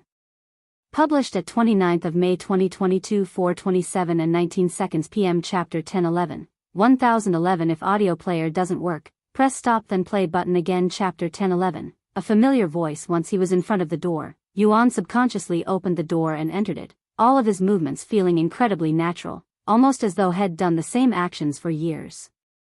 Welcome home. A familiar voice suddenly resounded from the second floor. Huh? Yuan raised an eyebrow after hearing this noise. Even without needing to look into his memories, he recognized this voice very well. However, why would this voice appear in this place? That part didn't make sense at all. Yuan ignored everything on the first floor and quickly made his way onto the second floor of the building. There were 3 rooms on the second floor. Only one of these rooms had a closed door, so Yuan approached that room. After knocking on the door, he spoke, "Is it okay if I come inside?" "Of course. This is your room as well." The familiar voice returned again. Yuan swallowed nervously before opening the door very slowly. Once the door was opened wide enough, Yuan looked into the room to see a beautiful mature woman with long black hair sitting on the bed beside the window. This woman had a sharp yet delicate face, and her clear black eyes shimmered like the sea during the summer. When her gaze landed on Yuan, his body trembled. Meishio. Yuan muttered after seeing this mature woman who looked exactly like Meishio but about 10 years older. "What are you mumbling about, you silly? Come over here," she said to him with a gentle smile on her face. Yuan subconsciously started approaching the bed, his eyes staring directly at her face without moving. "What's wrong? Why are you so quiet? Did something happen?" she asked him. "Why yeah. Our city was under attack." "What? Is everything okay?" "For now. I have taken care of them, but there's a good chance that they will return." "I see. Well, as long as we have you, there's nothing to worry about. Isn't that right, God of War, Tianxian?" "Why yes," he nodded in a dazed manner. "Tianxian. Surnamed Tian. This is most definitely one of my past lives. So I was a city lord and also the God of War, huh? Anyways, why have you returned home? Don't tell me that you came home just to see me. Although I'm flattered and very happy, I want you to focus on defending the city and its people first. I came back for my techniques. I might need them to defeat our enemies. Do you remember where I put them?" "I forgot," he said in a stiff voice. This kind of excuse would have never worked in the real world, but since this is merely an illusion created by the stairway to heaven, he decided to test his luck. "It seems I have underestimated our situation. For you to forget about something so important, you must be feeling overwhelmed." She sighed. "Yes. A lot of our soldiers have died today, and even more will die at this rate. I'm afraid that I won't be able to protect this city. Come over here." She suddenly opened her arms, gesturing for a hug. Yuan subconsciously lowered his body, and when he did, the woman grabbed his head and pulled it towards her chest. Yuan could feel her soft blossoms pressing against his head, but there was something else that caught his attention when he touched this woman that resembled Meishio. Her stomach. There's something off about it, he thought to himself. A few moments later, the woman said, "Let me show you where the techniques are stored." After releasing him, the woman removed the blankets covering her body. When Yuan saw this woman's body and her bulged stomach, his eyes widened with shock. This is... She's pregnant? Yuan cried inwardly after seeing her round stomach. Visit Rietal. Me for extra chapters. When the woman noticed Yuan staring at her stomach, she smiled and said, "It's been a while since you saw it, huh? The doctor said that I will be able to give birth in 3 months." Yuan swallowed nervously after hearing her words, realizing that this is his first incarnation with a wife and a child. He always thought that he had no family of his own, not even in his previous lives, so this was quite the eye-opener. The woman proceeded to lead Yuan to the basement. The basement was completely empty when they entered it, but Yuan could somehow tell that there was an invisible formation protecting this place, and it was quite powerful, so powerful that even he cannot see it. Once they descended the staircase, the woman retrieved some kind of treasure and activated it using her spiritual energy. A portal opened up in the middle of the room a moment later. What kind of hiding spot is this? There's no way that I would have been able to find this without her help. Yuan cried inwardly after seeing the secret entrance. Upon entering the portal, they appeared inside a small square room that had no windows or gaps. The room was completely enclosed with no way in or out besides the portal in his basement. Inside this enclosed room was a single bookshelf. However, on this bookshelf was a single scroll. Yuan walked to the bookshelf and took the scroll before opening it and glancing over it. After memorizing the contents, Yuan placed the technique back on the shelf and looked at the woman. "Thank you. I think I have what I need to defend this city now," he said with a smile. "That's good to hear. I would like for our child to grow up in this place, after all." She chuckled. They left the secret room and returned to the small 2-floor house shortly after. Yuan followed the woman back to her room. Once she was back in the bed, she said to him, "I'll see you later, dear." "Yes. See you later." Yuan stared at her face for another moment before leaving the place and returning to the pagoda. If you find any errors, broken links, non-standard content, etc., please let us know so we can fix it as soon as possible. Tip: you can use left, right, A and D keyboard keys to browse between chapters.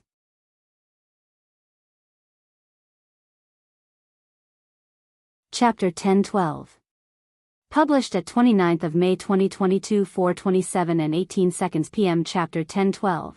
1012 If audio player doesn't work, press stop then play button again. Chapter 10-12. He's back. Meisho. Look at that. She looks just like you. Chu Liuxiang exclaimed as she pointed to the mature woman in the spectator's room. However, Meisho was too stumped to even respond to her. She's pregnant? With my face? Are the heavens making fun of me? Are you trying to tell me something? Meisho couldn't believe her eyes. Just the other day, her mother was pressuring her to have a baby with Yuan, and now this. If this wasn't a sign from the gods, what would be? During the last stairway to heaven, there was somebody with your face. Feng Yuxiang suddenly said as she looked at Chu Liuxiang. I remember, she sighed. And she continued, why is the stairway to heaven using our faces, anyway? It seems a bit odd and random. I can only assume that it's trying to stir with the young master's emotions by including people that he cares about into the trials. Feng Yuxiang shrugged. But why a pregnant woman? Meisho shook her head with a bittersweet smile on her face. But you have to admit, it looks very authentic. I wonder if that's what you will look like in 10 years. Li Jinxi said. Meanwhile, Yuan returned to the peak of the pagoda, where he tried to learn the technique inside the secret room. However, the image of Meisho kept on appearing inside his head, thwarting his focus on the technique. This technique is very profound. It should be at least ancient rank, but this means that it will take longer for me to comprehend, and this distraction is not helping. Hopefully, I will be able to learn it before the next invasion. After 3 hours of peace, the general of the army returned. City Lord. I have an emergency report. There is an army of 100,000 soldiers approaching our city from the east and the west. They will arrive in 8 hours. 100,000. Yuan could feel his heart dropping after hearing such a report. Compared to the last invasion, this one was on a whole other level. However, he managed to keep his composure and said, "I understand. I will call you when I am ready. Do not disturb me before then, no matter what. I will be entering closed-door cultivation now." "Yes." The general disappeared shortly after. 8 hours. Will I be able to do it? He sighed inwardly. No. I have to do it. After taking a deep breath, Yuan closed his eyes and cleared his head of all unnecessary thoughts. Once he could focus on the technique, he started reciting the scripture inside his head. Many hours later, where is the city lord? The intruders are less than an hour away from the city. The soldiers approached the general and asked. The city lord is currently in closed-door cultivation. He will appear when the time is right. Even if you say that. Our opponents this time have nearly 100 times our number. And they're attacking us from 2 sides. Even if he's the god of war who hasn't lost a single battle in his life, there is always a first for anything. Perhaps today is the day that the god of war experiences defeat. What kind of nonsense is that? Have faith in the god of war. How many years have we followed him? How many times did we enter battle thinking that it was an impossible fight? How many times has he managed to surprise us? This time will be no different. Even if we're fighting against 1,000,000 soldiers, we will be victorious and remain undefeated. I really hope that will be the case. The soldiers there sighed.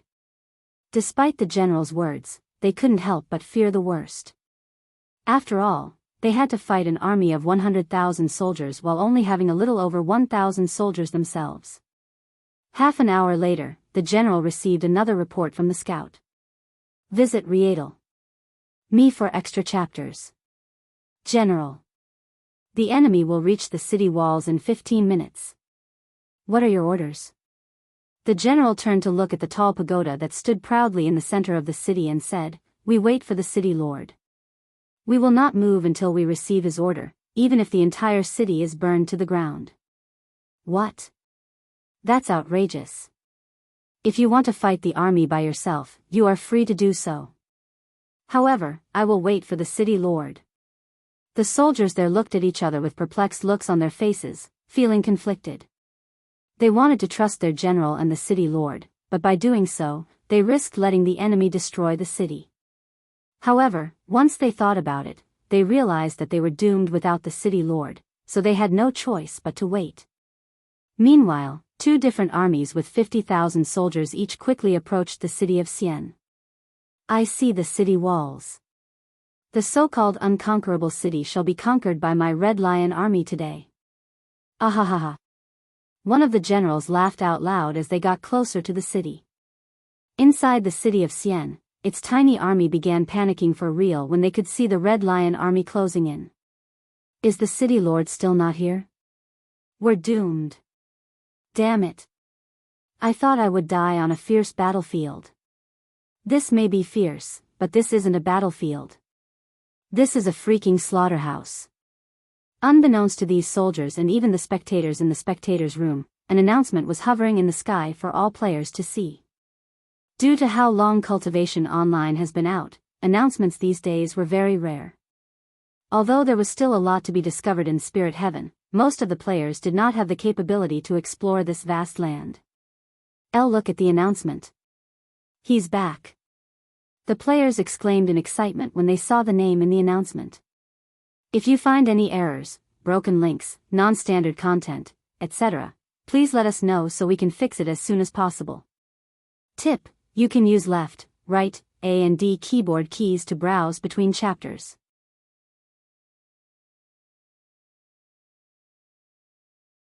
Chapter 1013. Published at 30th of May 2022 4:27 and 14 seconds p.m. Chapter 1013, 1013. If audio player doesn't work, press stop then play button again. Chapter 1013, God of War's Astral Arts, General. The enemy is right outside our city walls. They're demanding that we surrender the city. A soldier reported to the general. However, before he could even respond, a loud and arrogant voice resounded from outside the city. Surrender and there won't be unnecessary bloodshed. We have over 100,000 soldiers, all above Spirit Lord. You will not win this battle with your puny army. I would also prefer for this city to be intact after we conquer it. You have half an hour to come to a decision.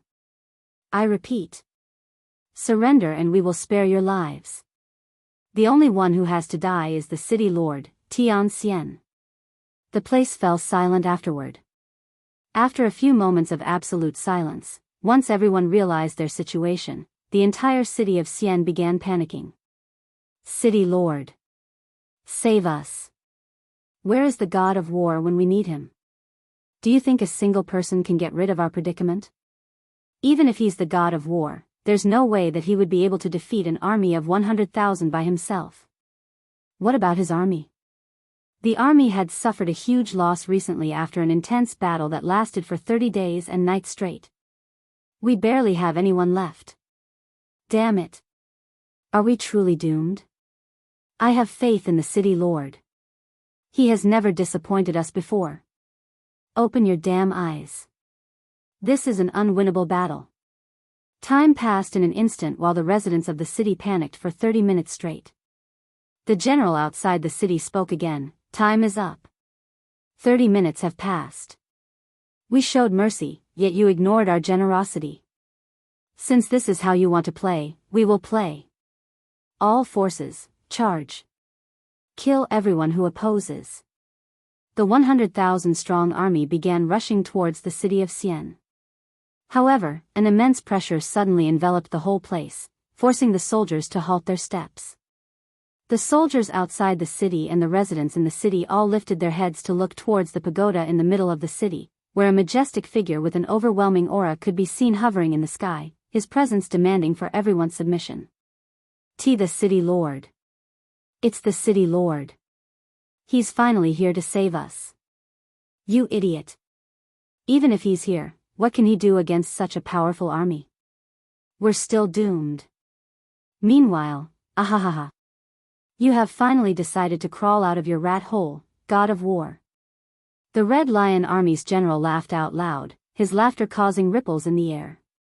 Yuan glanced at the Red Lion Army that surrounded the city. Surrender yourself, god of war. If you do, we won't lay a finger on your city or the residents. The people in the city swallowed nervously, and they all anxiously waited for Yuan's response. Yuan took a deep breath and spoke. I have a slightly different proposal. Get out of my face before I kill all of you. The residents in the city began crying after hearing Yuan's words.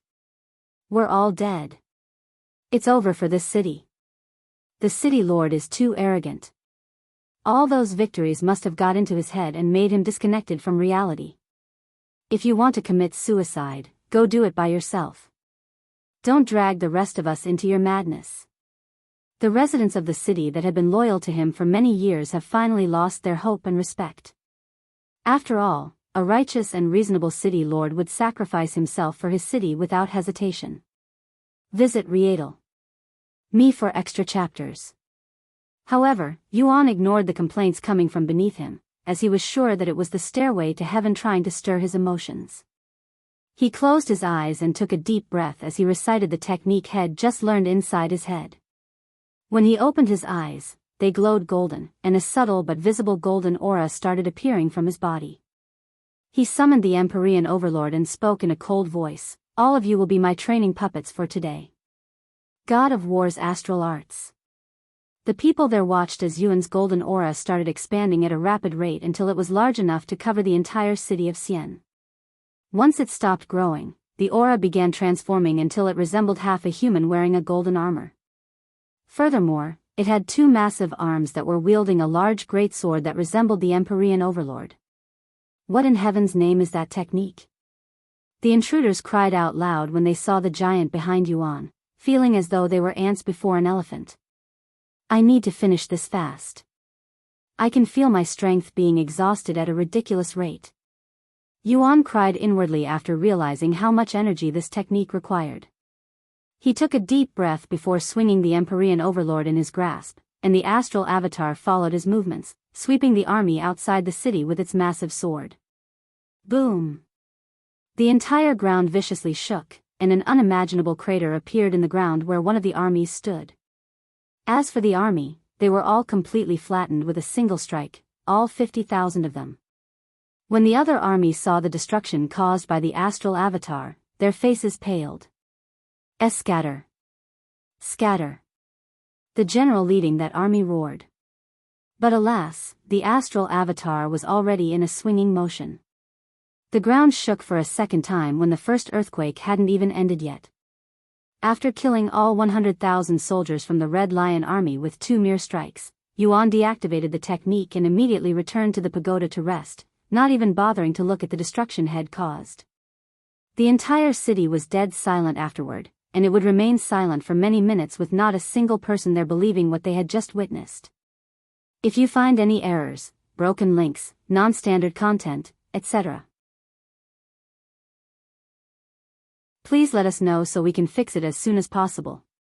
Tip: you can use left, right, A and D keyboard keys to browse between chapters.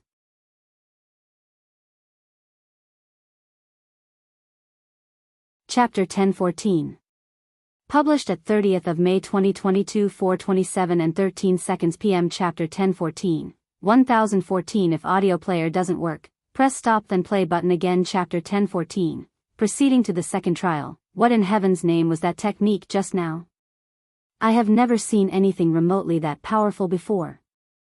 Feng Yuxiang cried out loud after seeing Yuan decimate an entire army of 100,000 spirit lords and spirit kings with 2 strikes. I have never seen Brother Yuan use that technique before. He must have just learned it. Xiao Hua said. You can actually learn techniques while doing trials in the stairway to heaven? How come I have never heard of such a thing? And judging by the prowess of that technique, I dare say that it's at least an ancient rank technique if not mythic rank. Feng Yuxiang was in disbelief.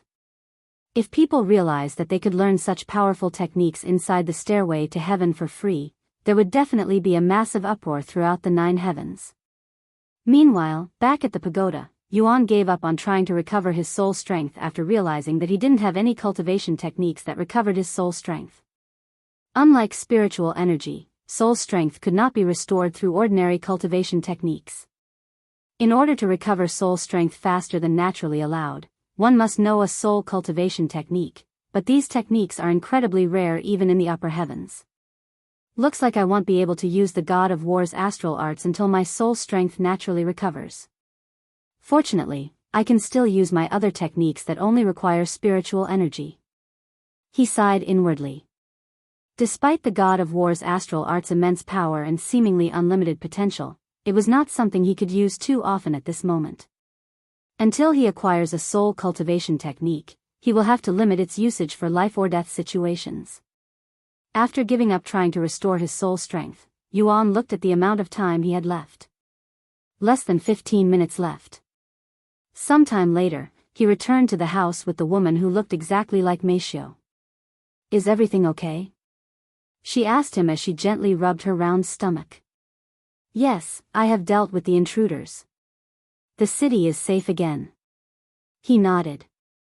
That's good to hear. Now our child can grow up in the city that you have painstakingly protected and developed, she said with a beautiful smile on her face. Have you thought of a name for the child yet? Yuan suddenly asked out of curiosity. No, not yet. I was hoping we could name her together. It's a girl, huh? He smiled. Here you go. The woman suddenly extended her hands, offering him a glowing orb of light. Thank you. Yuan accepted the orb of light and absorbed it. However, his cultivation base did not increase like the previous reward. Instead, he could feel his soul strength becoming stronger. Wow, this reward is actually much better than I initially thought. It's definitely countless times better than just increasing my cultivation base. Yuan thought to himself after realizing what the bonus reward was. The city of Xian disappeared before Yuan's eyes, and he returned to the stairway to heaven shortly after. Congratulations on passing the trial, Master. Do you wish to rest? You are allowed an hour to rest. Tian'er said to him. He nodded, yes, I will rest this time. Even though his spiritual energy was full, he wanted to allow his soul strength to recover even if it's just slightly. He had a feeling that the god of war's astral arts was going to be crucial for his upcoming trials. Oh. My soul strength is recovering faster than normal out here. Yuan quickly realized this as he sat down to monitor his recovery. Visit Rietal. Me for extra chapters. An hour later, Yuan stood up and proceeded on to the next trial. For the second trial, you must protect the Huang family while they exchange their valuables in the Giants' continent. Oh. Is it the same Huang family as the previous trial? So we're going to continue where we left off, huh? Yuan was a little excited to meet with the Huang family again, especially Huang Shaoli, who taught him array symbols. The scenery began changing, and before he realized, he was standing on the ship deck while surrounded by water. Why are you standing there in a daze, Yuan? A familiar voice suddenly resounded, causing Yuan to turn around. Standing behind him was a beautiful young lady with a bright smile on her face. Of course, she was Huang Shaoli, who also resembled Chu Liuxiang. It's been a while, Shaoli, he said with a gentle smile on his face. What are you talking about? Are you still daydreaming? You should snap out of it since we're about to land. Look over there, that's the Giants' continent. She pointed at the massive island in the distance. However, Yuan wasn't paying attention to the island. Instead, he was focused on Huang Shaoli. Her cultivation hasn't changed. She's still a spirit grandmaster. The same goes for everyone on this boat. It's almost as though ID never left in the first place for them. He thought the stairway to heaven would scale these people to his level since this was a new and more difficult trial, but that didn't seem to be the case. Sometime later, the ship stopped moving once it reached land, and everyone on board started to disembark. Yuan, are you ready? We have only 14 days to exchange our treasures and come back, or we will be stuck here for a very long time. Huang Shaoli said to him. 14 days. I really hope this isn't how long the trial will take. He sighed inwardly as he disembarked the ship with the Huang family and the other bodyguards. XSS. If you find any errors, broken links, non-standard content, etc., please let us know so we can fix it as soon as possible. Tip: you can use left, right, A and D keyboard keys to browse between chapters.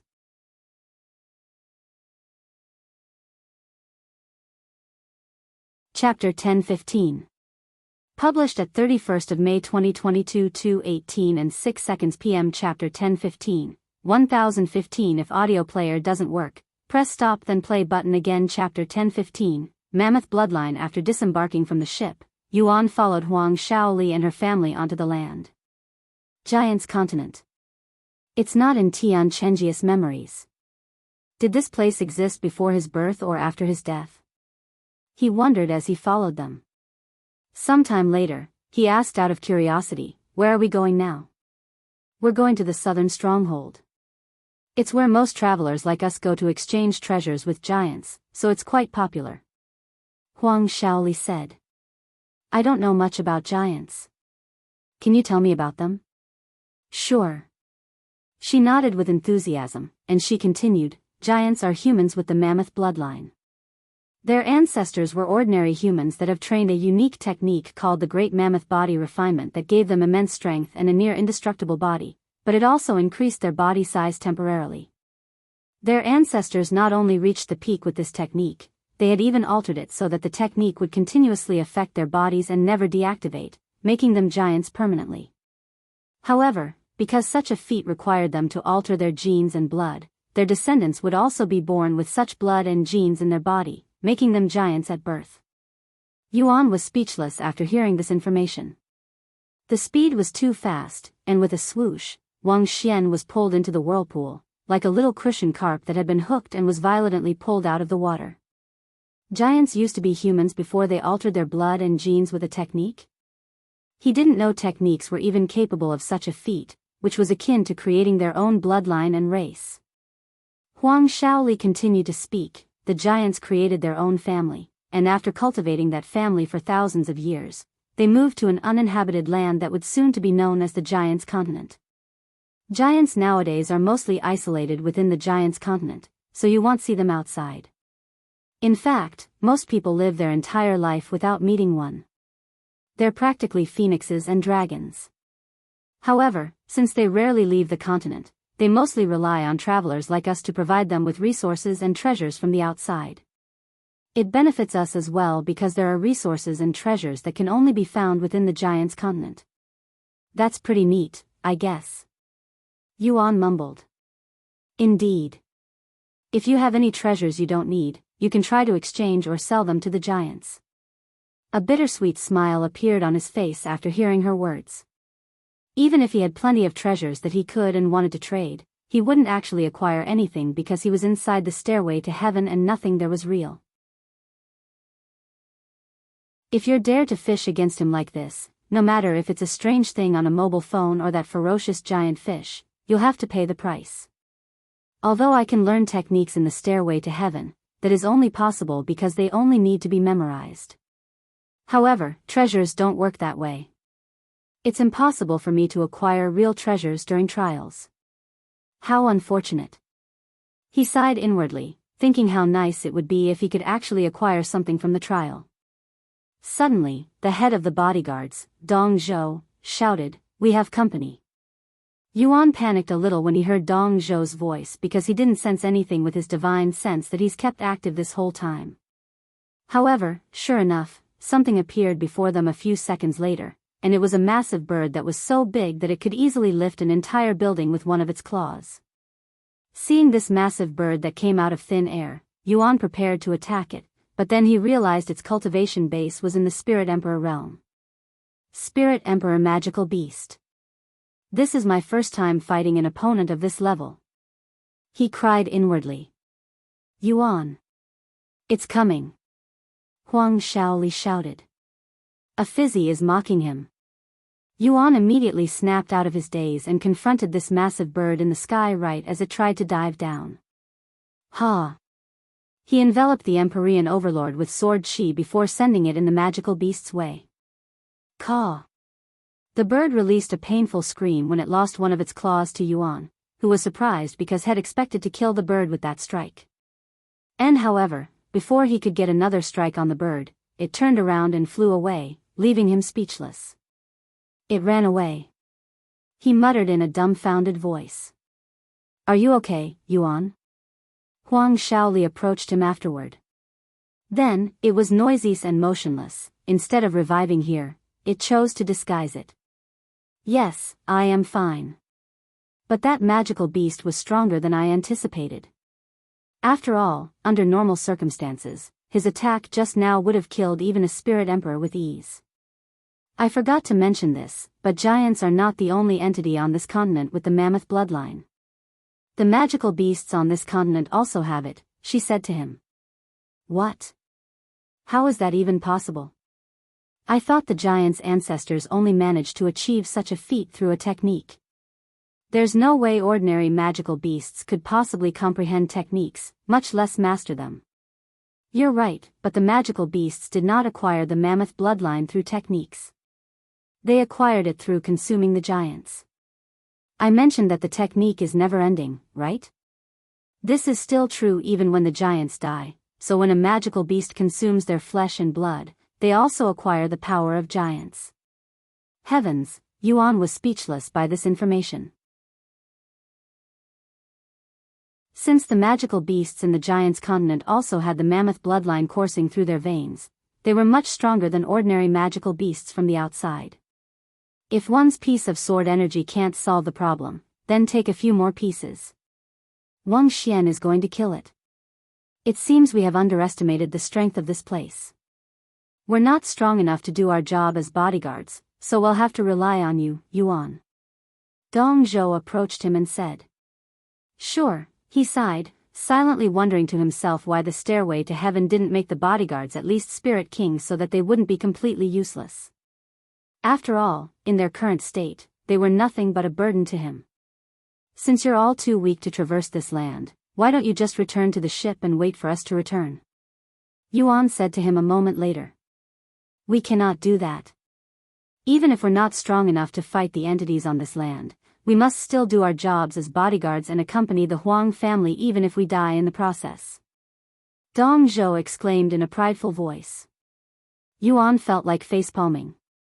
If you cannot do your duties as a bodyguard, can you still be considered as one? He cried inwardly. Yuan eventually stopped thinking about it since it was most likely done by the stairway to heaven to make things more difficult for him. Just so you know, I am here to protect the Huang family, so if you get in any trouble, don't worry, we won't drag you down. Dong Zhou said with a confident smile. Visit Rietal. Me for extra chapters. Yeah. I somehow doubt that, he shook his head. After walking for about half an hour without encountering any magical beasts, Huang Shaoli pointed at the city walls in the distance and said in an excited voice, "We're almost there. I can see the southern stronghold." They quickened their moving speed after seeing the city. However, as they got closer, Dong Zhou suddenly stopped and shouted, "We're surrounded." Yuan looked around, and sure enough, a pack of massive birds quickly surrounded them, and amongst these magical beasts was one with an injured claw, the same one had fought. "So you ran away to call your friends, huh?" Yuan couldn't help but chuckle at its efforts. After a quick glance, he counted 9 of these birds, and they all emitted the aura of a spirit emperor. "I won't be able to fight all of them at once and protect the Huang family at the same time with my ordinary techniques. I will have to use the God of War's astral arts." He sighed inwardly, feeling a little embarrassed to use his trump card so early on in the trial. Although he could kill these magical beasts even without the God of War's astral arts, he wouldn't be able to protect the Huang family, and his priority was to keep all of them alive for the bonus reward. After taking a deep breath, Yuan used the God of War's astral arts. The Huang family and the bodyguards were shocked speechless after witnessing the massive golden figure. As for the birds, they started making weird noises, almost as though they were panicking. Die. Not wanting to waste his soul strength too much, Yuan immediately attacked the birds with a 360 sword swing, killing all of them at once. However, the attack was so powerful that it created a powerful gust of wind that swept in all directions. In fact, the southern stronghold thought they were under attack when they saw the golden figure that looked massive even though they were quite far away from Yuan's location. Yuan quickly deactivated the technique after killing the magical beasts. "Are you okay?" Huang Shaoli asked him in a worried voice after seeing his poor condition. "Yes, I am fine. That technique uses up a lot of soul strength, so I am a little tired, mentally. Give me a few minutes to recover." "All right." They nodded. A few minutes later, once Yuan was feeling better, they continued their journey to the southern stronghold, unaware of the chaos that was occurring within the city due to Yuan's God of War's astral arts. After another hour of traveling, they arrived at the entrance of the city. "So that's a giant, huh?" Yuan was amazed when he saw the 2 giants guarding the entrance to the city, both of them being around 10 meters tall with a broad frame and incredible muscles that looked like they could crush an entire mountain. Besides their massive size, they looked just like humans. I guess it's true that their ancestors were originally normal humans. Yuan thought to himself as they approached these giants. And chapters for CO will be longer starting June. Also, check out Magic System in a parallel world while you wait for the next chapter. It has long chapters just like this one. If you find any errors, broken links, non-standard content, etc., please let us know so we can fix it as soon as possible.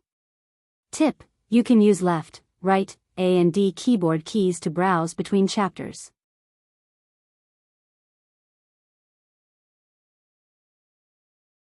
Chapter 1016. Published at 1st of June 2022 2:18 and 22 p.m. Chapter 1016, 1016. If audio player doesn't work, press stop then play button again. Chapter 1016, serious accusations. As they got closer to the giants, Yuan could feel their gaze on him, and sure enough, when he looked at them, their eyes were glaring directly at him for some reason. Yuan wanted to ignore them, but when they got close enough to the entrance of the city, the giants suddenly stepped in front of the entrance, blocking their path. The Huang family were quite baffled by their actions. Unlike cities outside the Giants' continent, the southern stronghold did not require for them to pay any entrance fees, nor did they care about your background, so there was literally no reason why they should be blocking the entrance. Is there something wrong, seniors? Huang Chen, Huang Shaoli's father, asked the guard in a polite tone. The guards pointed at Yuan and asked, "Who are you? What is your purpose?" Yuan raised an eyebrow and said in a calm voice, "I am Yuan, and I am their bodyguard." The guards turned to look at Huang Chen for confirmation. That's right. He's a bodyguard that I hired to protect my family. It was because of him that we, and everyone else on the ship, were able to survive a flying leviathan and arrive at the Giants' continent safely. Huang Chen nodded. You defeated a flying leviathan? The guards appeared to be surprised after learning about his feats. The two of them exchanged looks with each other for a moment before stepping out of the way. Thank you, seniors. Huang Chen bowed to them before they started moving again, entering the southern stronghold shortly after. What was that about? Yuan asked them. I don't know, but giants respect and prioritize one's strength above all else. Huang Chen shook his head. Once they entered the city, Yuan was dumbfounded by the scenery inside. All of the buildings in this place were massive and about 10 times larger than the buildings that he was used to seeing, not to mention the amount of giants walking around the city, making him feel really tiny in this place, just like an ant. Furthermore, he also noticed that the giants in this place really varied in terms of their size. Some of them were only as tall as 4 meters while there were giants as tall as 15 meters. You're probably wondering about their sizes, right? Huang Shaoli suddenly said to him. You're right. I thought all giants were as big as the guards outside, but that doesn't seem to be the case. He nodded. It depends on the strength of their mammoth bloodline. The purer and stronger their bloodline, the bigger they will turn out to be. In the Giants' continent, a giant's size is akin to a cultivator's innate talent, so those with a smaller body are considered trash while those with a large body are considered geniuses, she explained. If you're surprised now, just wait until you see giants that are as big as a mountain. Yuan's eyes widened. As big as a mountain? No wonder why they refuse to leave the Giants' continent. They won't be able to do anything outside with such huge bodies. Sometime later, they went to a hotel to settle down. Although most of the hotels there were built specifically for giants, there were also hotels specifically built for humans like them. Once inside the hotel, Huang Chen gathered everyone there and said, "We will rest today, but starting tomorrow, I will be looking to exchange our treasures with the giants. I will leave 2 of you here to guard my family while the rest will follow me." Yuan frowned upon hearing his words. I won't be able to protect all of them if we split into 2 groups. Perhaps I should convince them to go together, but they have a child. He glanced at the 7-year-old boy beside his mother. Maybe it would actually be safer to leave him and the mother here. He sighed inwardly. With so many giants walking outside, things could get ugly really fast if they take such a small child outside. After all, he was so tiny compared to some of the giants that they could easily step on him by accident and not even realize it. Of course, this also applied to the mother, who had the lowest cultivation base besides the child who was still too young to cultivate. However, there was another issue, the bodyguards. He wasn't confident in their abilities at all. In fact, they will probably be useless since this trial was countless times more difficult than the last trial, yet their strength remained the same as the last trial. In other words, they were nothing more than burdens. Furthermore, these guys. Yuan narrowed his eyes at the bodyguards, his thoughts unknown. After Huang Chen finished everything he had to say, Yuan approached Huang Shaoli with a smile and said to her in a low voice, "Excuse me, Shaoli. Do you mind if I borrow some of your time? I would like to speak to you in private." Sure, she nodded in a dazed manner, feeling a little nervous about the aura around him. Follow me. Yuan nodded and followed her into another room. Once she locked the door, she asked him, "So what do you want to talk about? Did something happen? You seem a little more serious than usual." "Yes. It's about," Yuan proceeded to tell her what's been on his mind. Huang Xiaoli's eyes widened more and more with shock as she listened to his words. Are you sure about that? Those are some serious accusations, she exclaimed in a low voice. He nodded with a serious frown. I didn't notice it before because I was still inexperienced. However, I am certain about my claims. I don't mind dealing with it right now, but I can tell that you're doubtful, so I am going to prove it to you first. How are you going to do that? Yuan proceeded to tell her about his plans. All full. Calm, seriously. You want me to, do you trust me? Yuan suddenly asked her with a serious expression. I risked my life to defend the ship and your Huang family. I wouldn't do anything to hurt you or your family, I promise. Oh, of course I trust you. Huang Xiaoli's face quickly flushed with redness when she recalled what she tried to do with him right before the flying leviathan's attack. A moment later, she took a deep breath and nodded with a serious expression. All right, let's do it. Thank you. You won't regret it, I promise. Yuan smiled. Visit Rietal. Me for extra chapters. The two of them left the room after talking for several more minutes. Is everything okay, Yuan? Huang Chen approached him shortly after he left the room with Huang Xiaoli. Father, I need to speak with you. Mother, you too. Huang Xiaoli suddenly said to them. Huang Chen looked at them with raised eyebrows, but he didn't ask any questions and followed Huang Xiaoli to another room. Once the Huang family was gone, the other guards approached Yuan and asked him, what happened? Is everything okay? The young lady looked very annoyed. I hope you didn't try to confess your love for her just now. You're just a bodyguard. Know your place. The female bodyguard said to him with a mocking gaze. Yuan didn't take her insults to heart and even chuckled at it. Don't worry, it's nothing like that. However, it's true that something did happen. The guards swallowed nervously as they waited for him to speak. I would tell you, but I think it would be for the best if the Huang family told you. It's their business, after all. He shrugged, not willingly to tell them anything. Come on. Don't be like that. Qin Kai, who was the bulky bodyguard that guarded the Huang family's room with him while they were still sailing, said.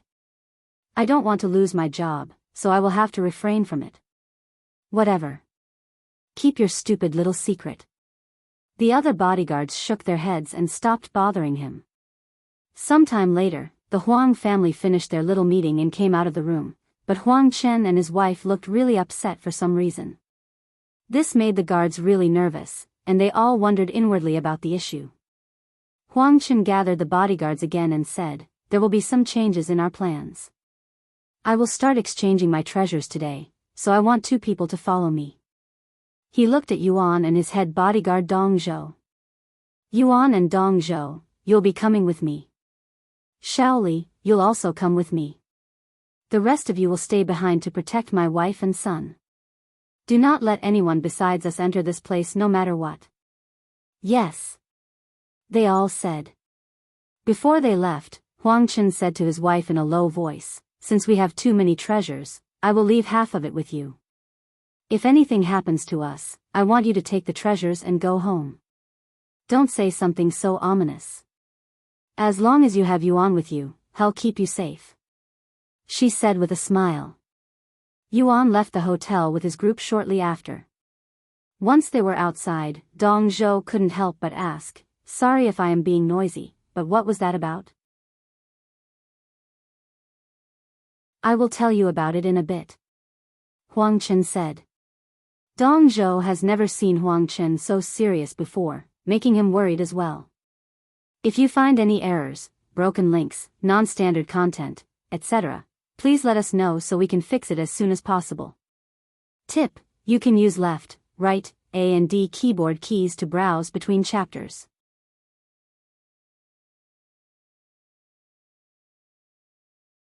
Chapter 1017. Published at 1st of June 2022 2:18 and 19 seconds p.m. Chapter 1017, 1017. If audio player doesn't work, press stop then play button again. Chapter 1017. The gold and money bandits. Shortly after Yuan's group left to exchange treasures, the bodyguards that had remained at the hotel watched from the windows as Yuan and the others disappeared from the scene. Those nuisances have finally left. The female bodyguard sneered. Should we do it now?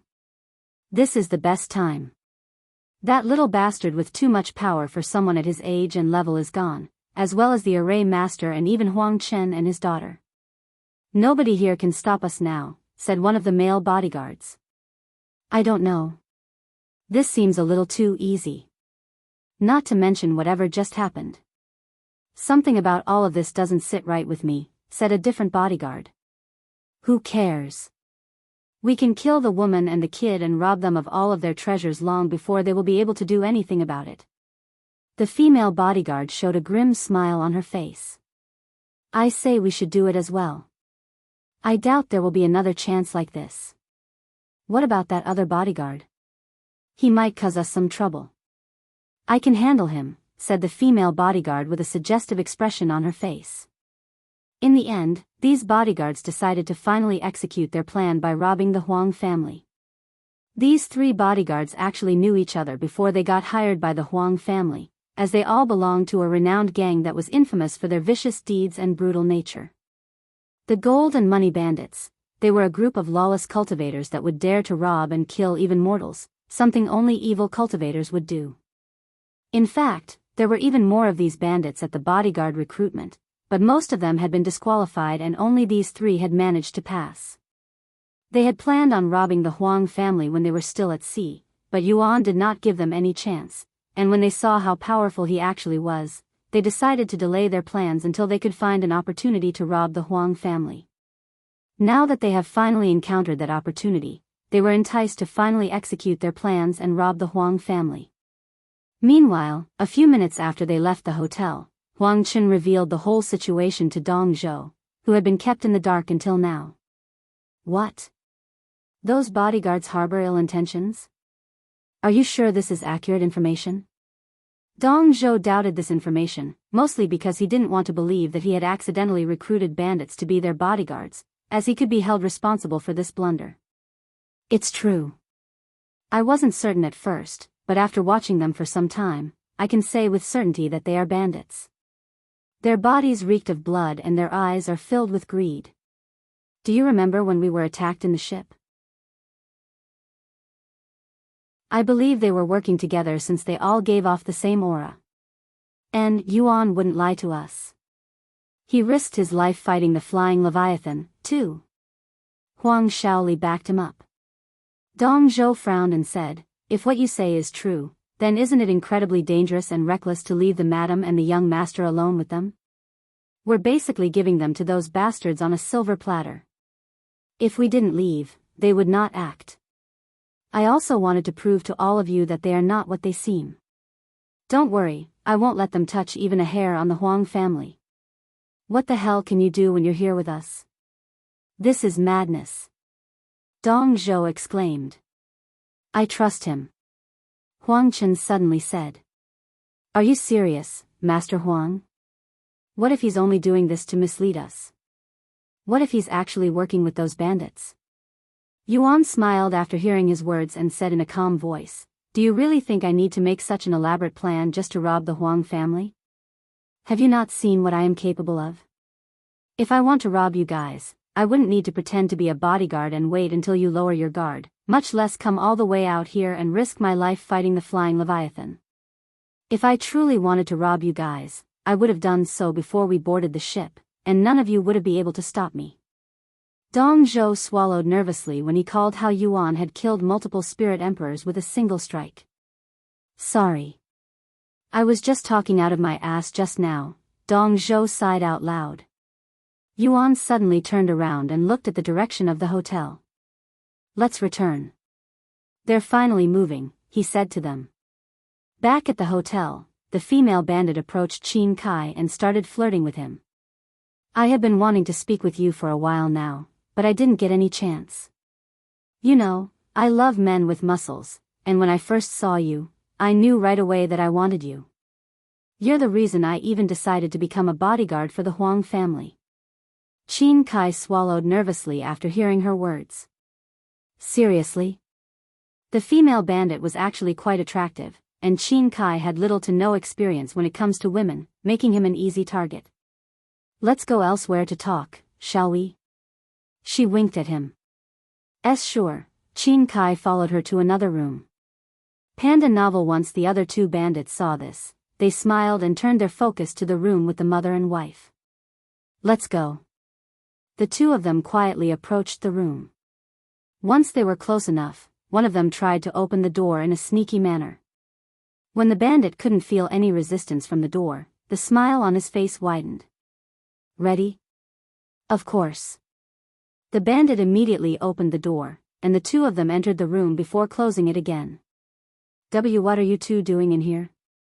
"I don't remember calling either of you," the mother said to them with a frown on her face. "Don't worry, we'll leave you alone once we take all of your treasures and kill you," said one of the bandits. Visit Rietal. Me for extra chapters. You what? The Gold and Money Bandits, have you heard of us? The mother's eyes widened with shock after hearing that name. I see. So you became our bodyguards just to steal from us, huh? We should have been more diligent when recruiting bodyguards, but we were in a rush. Then you can only blame yourself. I would love to enjoy my time with you before killing you, but we're short on time, so I am just going to kill you. They retrieved their weapons. However, the mother managed to calm down, and she even smiled. What a pity. A pity indeed. One of the bandits suddenly rushed forward while swinging his dagger, but before he could reach the mother, he felt a burst of pain in his chest, forcing him to look down. What the fuck? He muttered in a dumbfounded voice when he saw that a hole had mysteriously appeared in his chest. Thud. The bandit fell to the floor and died before he could even realize what had happened to him.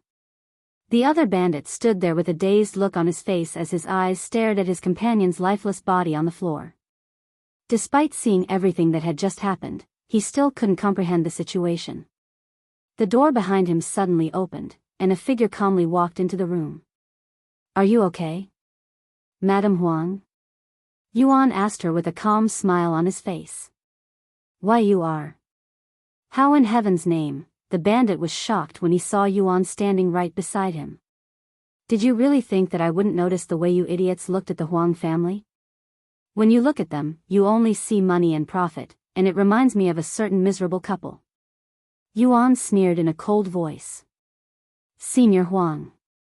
Shaoli. What do you think? Is this enough proof? He asked them, who were standing right behind the bandit with deep frowns on their faces. Yes, this is more than enough proof. Thank you very much, Yuan. You have saved our family yet again. Huang Chen said. It was at this moment the female bandit and Qin Kai came out of their room after hearing the commotion. What is happening? Qin Kai exclaimed with a shocked look on his face when he saw the incomprehensible situation. As for the female bandit, she was simply speechless. If you find any errors, broken links, non-standard content, etc., please let us know so we can fix it as soon as possible.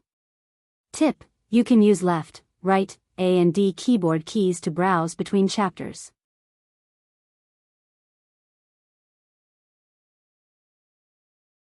Chapter 1018. Published at 2nd of June 2022 5:30 and 19 seconds p.m. Chapter 1018, 1018. If audio player doesn't work, press stop then play button again. Chapter 1018, I will accept your challenge. Huang Chen frowned when he saw the female bandit and Qin Kai. Where the hell have you two been? My family was being attacked and you're screwing each other in another room? Why did I even hire you? What? Attacked. By whom? Qin Kai was truly puzzled, as he was not part of the Gold and Money Bandits. Furthermore, everything had happened so fast that he was still comprehending the situation. Why don't you take a look for yourself? Huang Shaoli pointed into the room with Yuan and the bandits. Qin Kai swallowed nervously and approached the room. His eyes widened with shock when he saw the scene inside. One of the bodyguards was dead with a hole in his chest and the other was frozen in place with a terrified expression on his face. What is the meaning of this? Qin Kai asked. These two are bandits from the Gold and Money Bandits. They became a bodyguard just to rob the Huang family. Yuan calmly explained the situation to him. The Gold and Money Bandits? Qin Kai immediately recognized their name. As someone who often works as a bodyguard, he has encountered these bandits on multiple occasions, and they were all vicious people with no morals. Murder, robbery, corruption, rape, nothing was off the table for these bandits even if mortals were involved, hence why they were so hated and so feared. The female bandit also took a look inside the room. Her heart throbbed so fast and hard from fear that it began hurting. Fortunately, they didn't catch me in the act, so they don't know that I am with them just yet. But if they ask that bastard, he will surely give me away. She calmed down slightly after realizing this, and she began plotting to kill her companion before he could speak. However, with Yuan in the room, she didn't dare to move just yet. So tell me, what were the two of you doing while my family was attacked? Are you also part of the Gold and Money Bandits? Huang Chen narrowed his eyes at Qin Kai and the female bandit. What? Hell no. There's no way I am with those bastards. That's right. We were in the other room because I wanted to make love to him. I didn't know they were bandits. I swear. The female bandit said.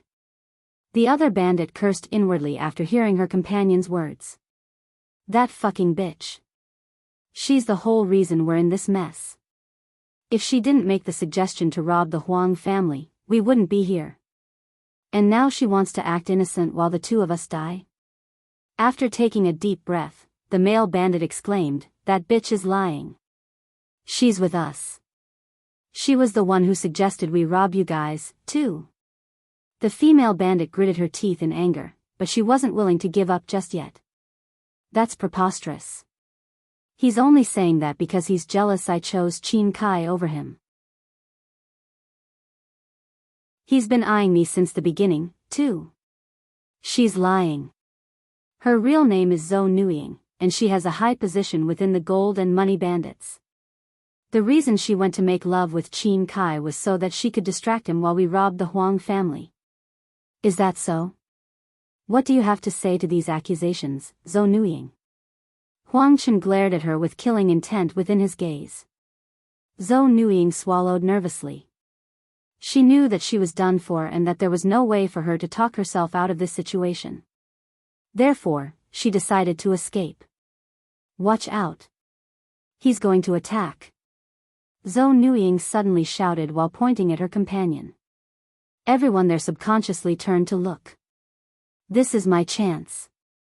Zhou Nuying suddenly retrieved 2 smoke bombs and smashed them on the floor, instantly filling the room with smoke that also contained some kind of material that weakened the spiritual energy in the area and even blocked Yuan's divine sense. She proceeded to rush towards the window, but since the entire place was filled with smoke, she could only rely on her memories. Once she could feel the window, she smashed right through it with her body and escaped the hotel. Yuan wanted to chase after her, but he didn't want to leave the Huang family behind, and he had to make sure the other bandit didn't try to do anything funny. Is everyone okay? Huang Xiaoli's voice resounded shortly after. Yes, I am okay. Me too. Everyone there confirmed their safety. Once the smoke finally cleared, Yuan asked, what should we do with him? I can kill him here if you want. I want all of his information before we kill him. Dong Zhou, make him talk. Yes. Dong Zhou proceeded to drag the bandit to another room, where he would torture the bandit for all of his information. Meanwhile, Huang Chen went to speak with the hotel managers to let them know of the situation. The servants in the hotel cleaned up the mess and the corpse without much trouble. Once everything was done, Huang Chen thanked Yuan for his efforts. Thank you, Yuan. If it hadn't been for your sharp eyes, our Huang family would have ended in a tragedy. I will definitely reward you handsomely at the end of our trip. Yuan shook his head and said with a smile, I am only doing my job as a bodyguard. What should we do about the one who ran away? Dong Zhou asked. I don't want to waste time and resources looking for her in this vast place. She could be anywhere by now. However, if we run into her again, immediately kill her. Huang Chen said. Yes. What should we do now? We're down to 3 bodyguards, Madame Huang asked sometime later. Dong Zhou and Qin Kai can stay here and protect you here.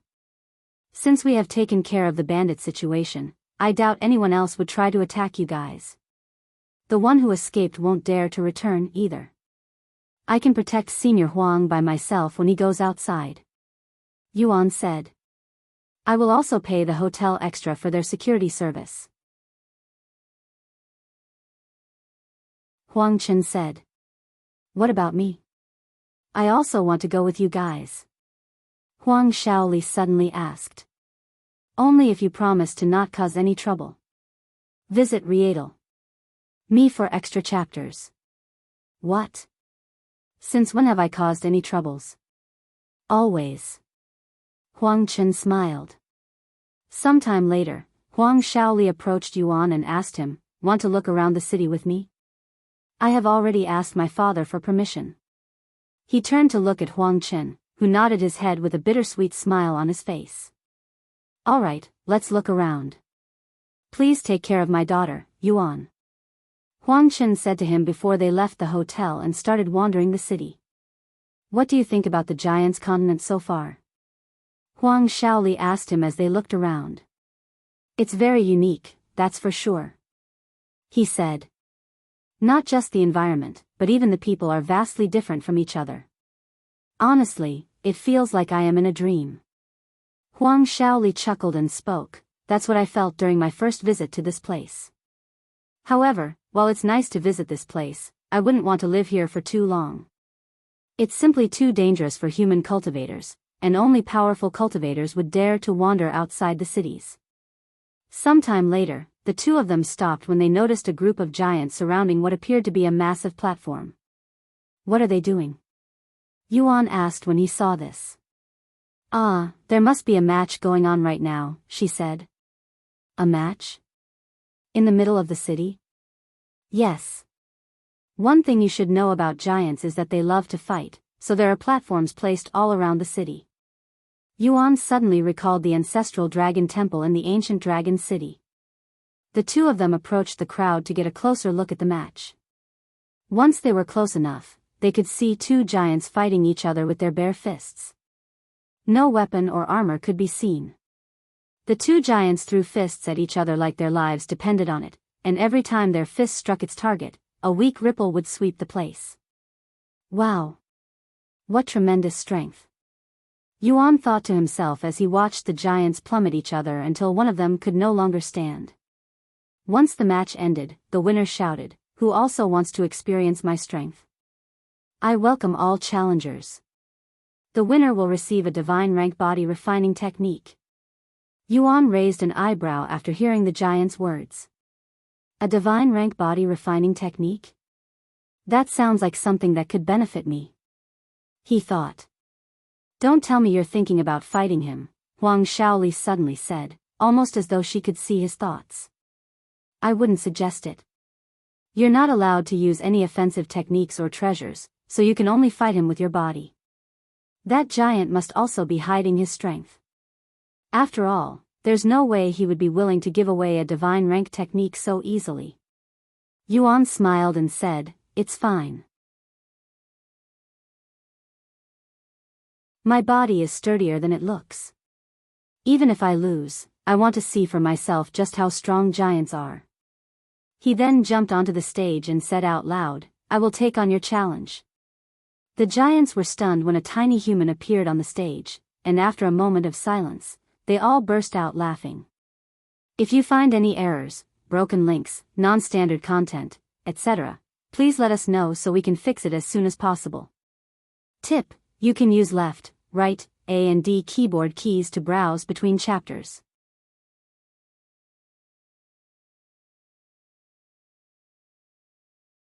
Chapter 1019. Published at 2nd of June 2022 5:30 and 18 seconds p.m. Chapter 1019, 1019 If audio player doesn't work, press stop then play button again. Chapter 1019, The prowess of a giant. You, a mere human, wishes to challenge me, a giant, to a match of strength? Ahahaha. This is the funniest joke I have heard all week long. The 11 meters tall giant laughed out loud after being challenged by Yuan, his laughter causing the air to tremble. Why not? It's not our size that matters, but our strength, right? Yuan responded with a calm smile on his face. Is this your first time to the giant's continent, little guy? Have you ever fought a giant before? Giants are at the top when it comes to natural strength. No human has ever beaten a giant when it comes to pure strength. I'm afraid that I might accidentally kill you if we fought. However, if you're still willing to take such a risk, then I will gladly be your opponent. I am willing to take such a risk. Yuan nodded with confidence. Good. Then allow me to tell you some rules.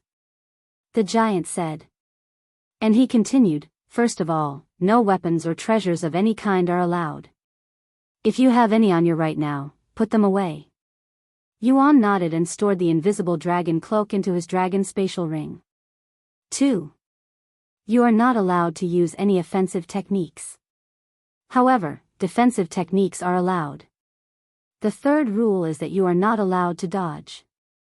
You will have to endure every blow with your body. The same goes for me. Final rule, the first one to give up or fall unconscious will lose. Now that you know the rules, do you still wish to continue? I will give you one last chance to walk away, human brat.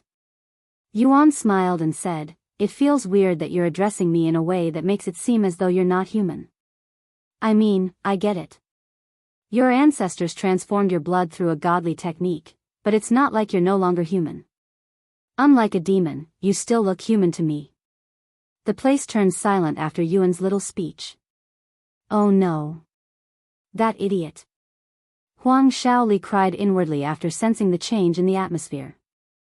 Unbeknownst to Yuan, it was an unspoken rule within the giant's continent that you're not supposed to call giants humans. How dare you? How dare you call me a human? The giant on the stage suddenly roared with a red face. I take back what I just said. You're not allowed to quit anymore.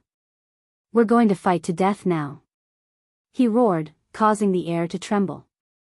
The giants watching the match began shouting like a group of warriors before a big battle, causing the ground and buildings there to shake violently. Yuan was a little surprised by the giants' reaction. They're offended because I called them humans? What a blunder. Now I have a target on my back, he sighed inwardly after realizing the situation. Are you ready to fight? The giant asked him sometime later. Yes, I am ready. He nodded. Then here I come. The giant wasted no time throwing his first punch, and a fist the size of a large boulder flew at Yuan's small figure in comparison.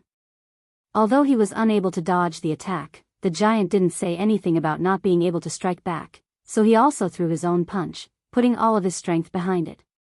The moment their fists connected with each other, a powerful ripple swept the scene, surprising everyone there.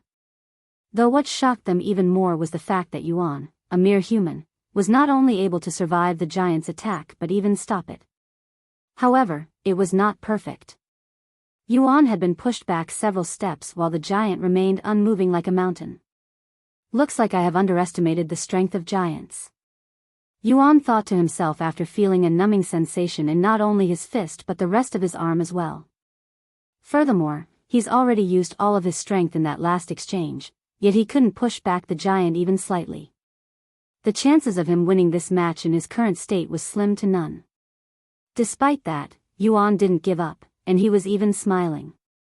It's been a while since I have faced such a strong opponent, an opponent that I cannot defeat easily. This is great. He laughed inwardly. The giant was also quite surprised when Yuan managed to stop his fist. Even though his attack seemed ordinary and ineffective, the spot he struck felt like it had been stabbed with a needle and actually hurts like hell. Where did such a formidable human come from? He cried inwardly but acted completely tranquil outside. You. I don't think I have heard your name yet. I am known as Sorgi. The giant suddenly introduced himself as Sorgi. My name is Yuan. Good. Now let's continue our fight. Sorgi laughed as he threw his fist at Yuan for a second time. Ha! Free web and OVL. Just like their last confrontation, Yuan blocked Sorgi's first with his own, but he was forced several steps back again. Let's see how long you can keep this up. Sorgi roared as he threw the third strike without giving Yuan any time to rest, then a fourth, and a fifth. Huang Shaoli and the other giants watched with their mouths wide open, not daring to believe their eyes. Do you think he's cheating? One of the giants there suddenly threw out this thought. He's definitely cheating. There's no way a human like him could rival a giant in raw strength. He must be hiding a treasure somewhere in his body. When the giants started accusing Yuan of secretly using a treasure, the match stopped temporarily. You think I am cheating? Yuan looked at the crowd of giants with his eyebrows raised slightly. Visit Rietal. Me for extra chapters. Of course. Otherwise, how else can you hold your own against a giant? Not even body refiners are capable of such a feat. The giants responded. Is that so? Yuan mumbled. He turned to look at Sorgi and asked him, what about you? Do you think I am cheating? Sorgi frowned after hearing this question. Although he didn't want to accuse Yuan of cheating, his pride as a giant didn't think it was possible for a human to match him. I see. Even though Sorgi hasn't said a word yet, Yuan already knew the answer by looking at the expression on his face. If you think I am cheating, then I don't mind letting you search my body.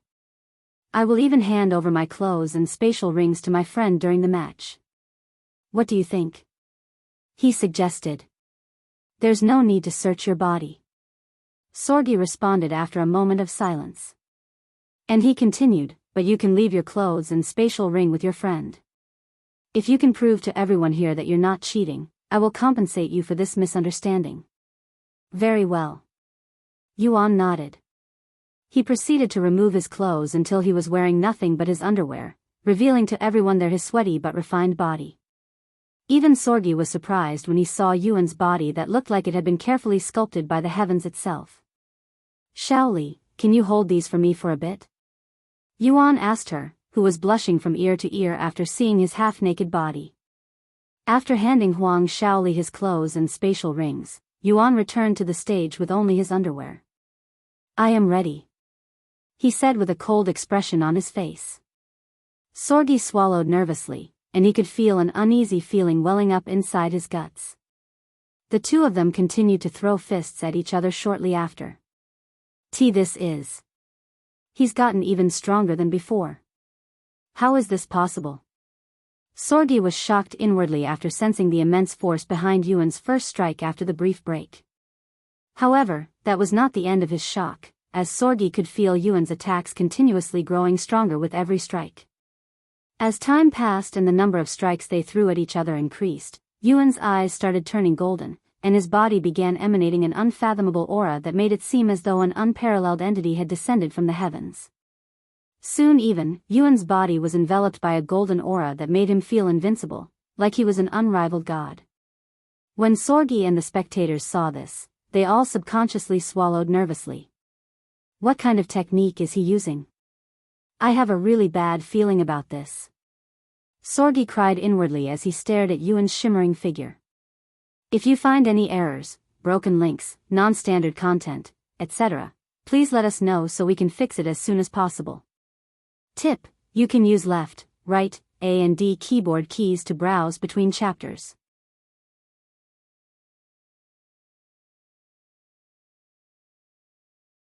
Chapter 1020. Published at 6th of June 2022 2:09 and 11 seconds p.m. Chapter 1020. 1020 If audio player doesn't work, press stop then play button again. Chapter 1020. Golden Mountain Body Refinement. I don't know what kind of trick you're using, but you won't be able to defeat me.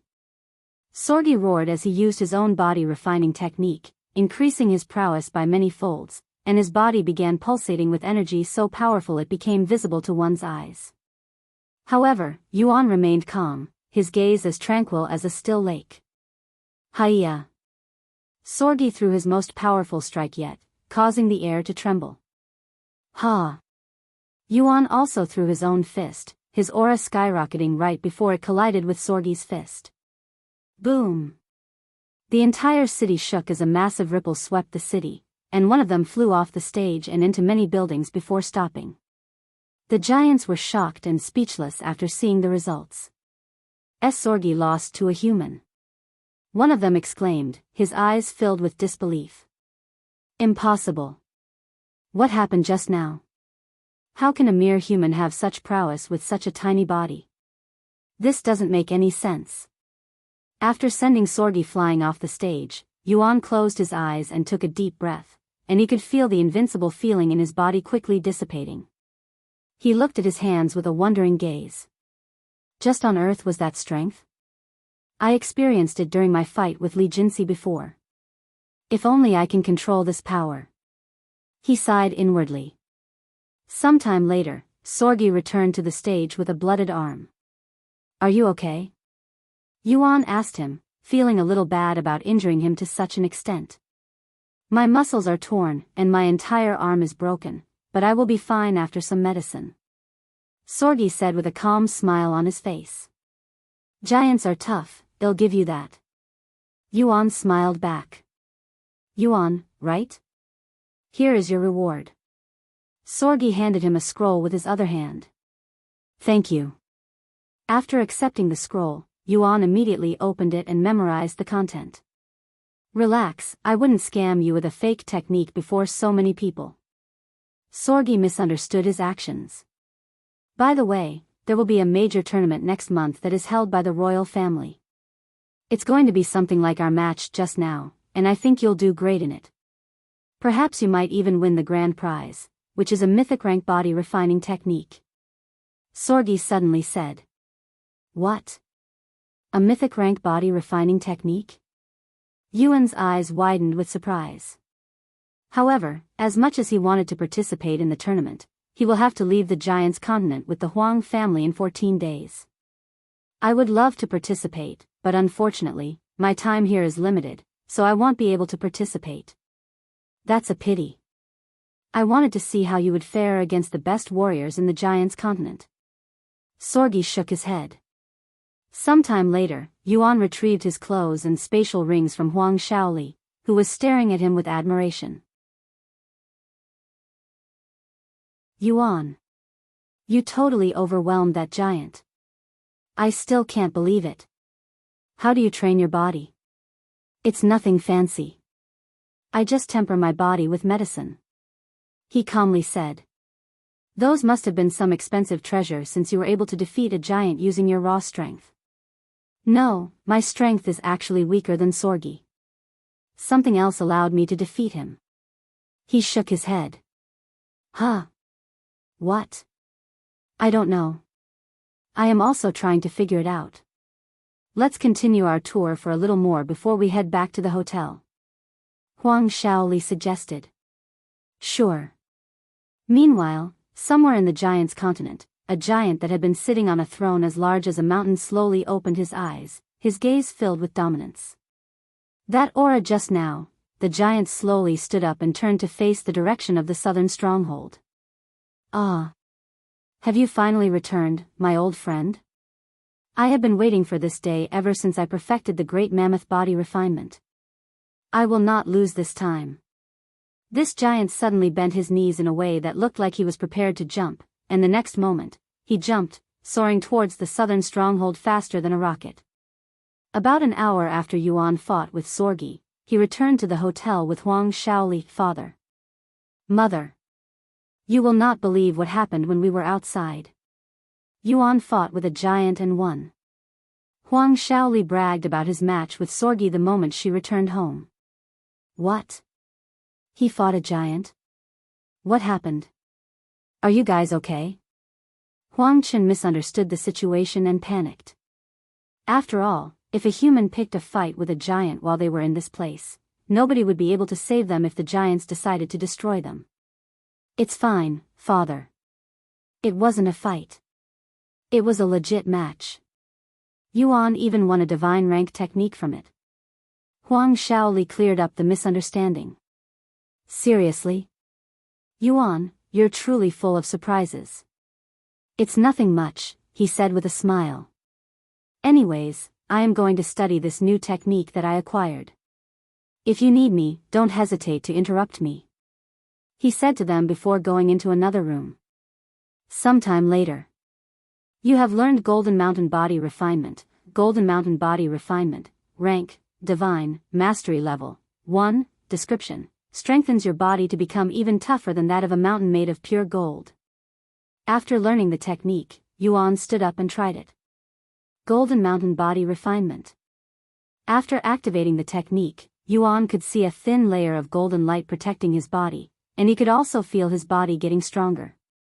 In order to train body refinement techniques, I will need people to hit me while I am using the technique. He went to grab Huang Shaoli a moment later.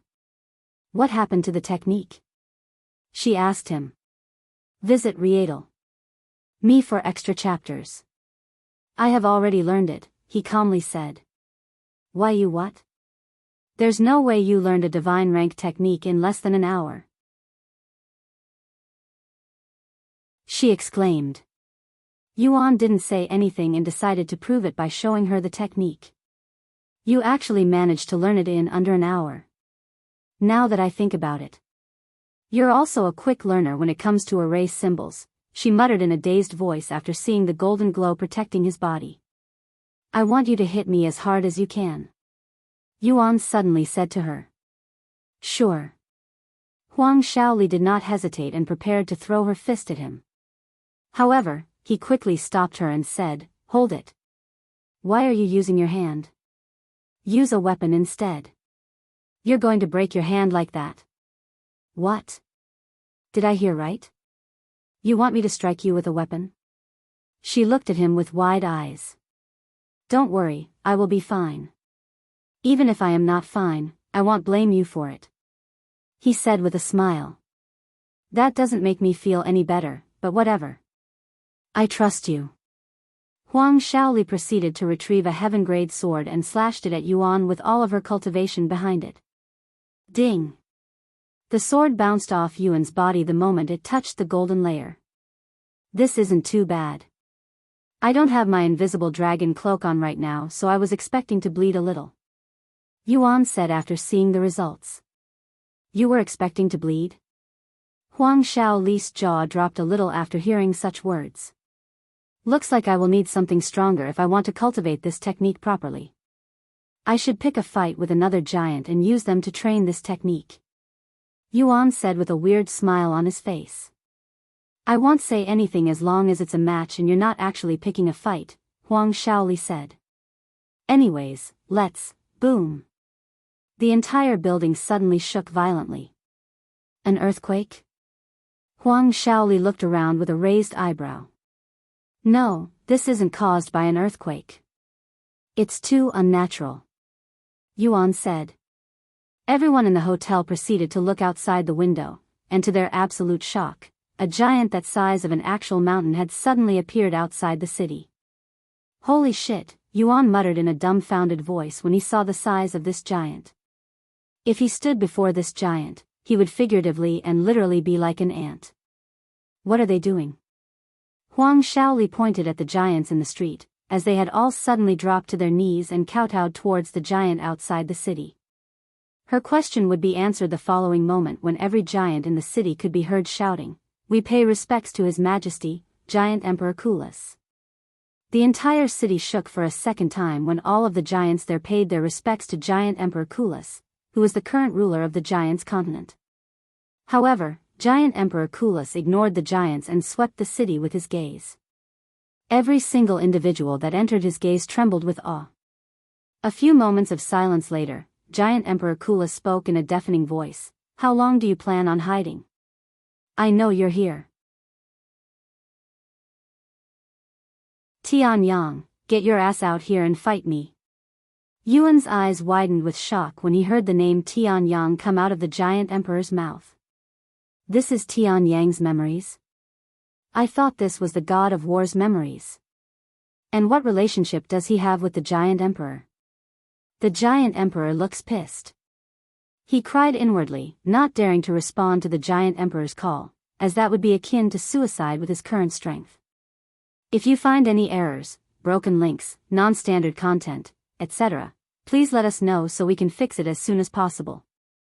Tip: you can use left, right, A and D keyboard keys to browse between chapters.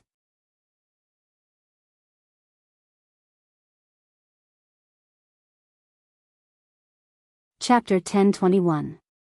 Published at 6th of June 2022 2:09 and 9 seconds p.m. Chapter 1021. 1021 If audio player doesn't work, press stop then play button again. Chapter 1021. Giant Emperor Coolus, Tian Yang. Get your ass out here. I won't move a single inch until you come out and fight me like a man. Or have you become a coward since our last duel? Giant Emperor Coolus roared when Yuan didn't respond to his callings. The giants in the city were baffled by the Giant Emperor Coolus' words. In their eyes, Giant Emperor Coolus was the strongest giant in their race. He was a proud warrior with a godlike physique that has never lost a fight before. While many giants would challenge him, they don't recall the last time he personally challenged another person to a fight.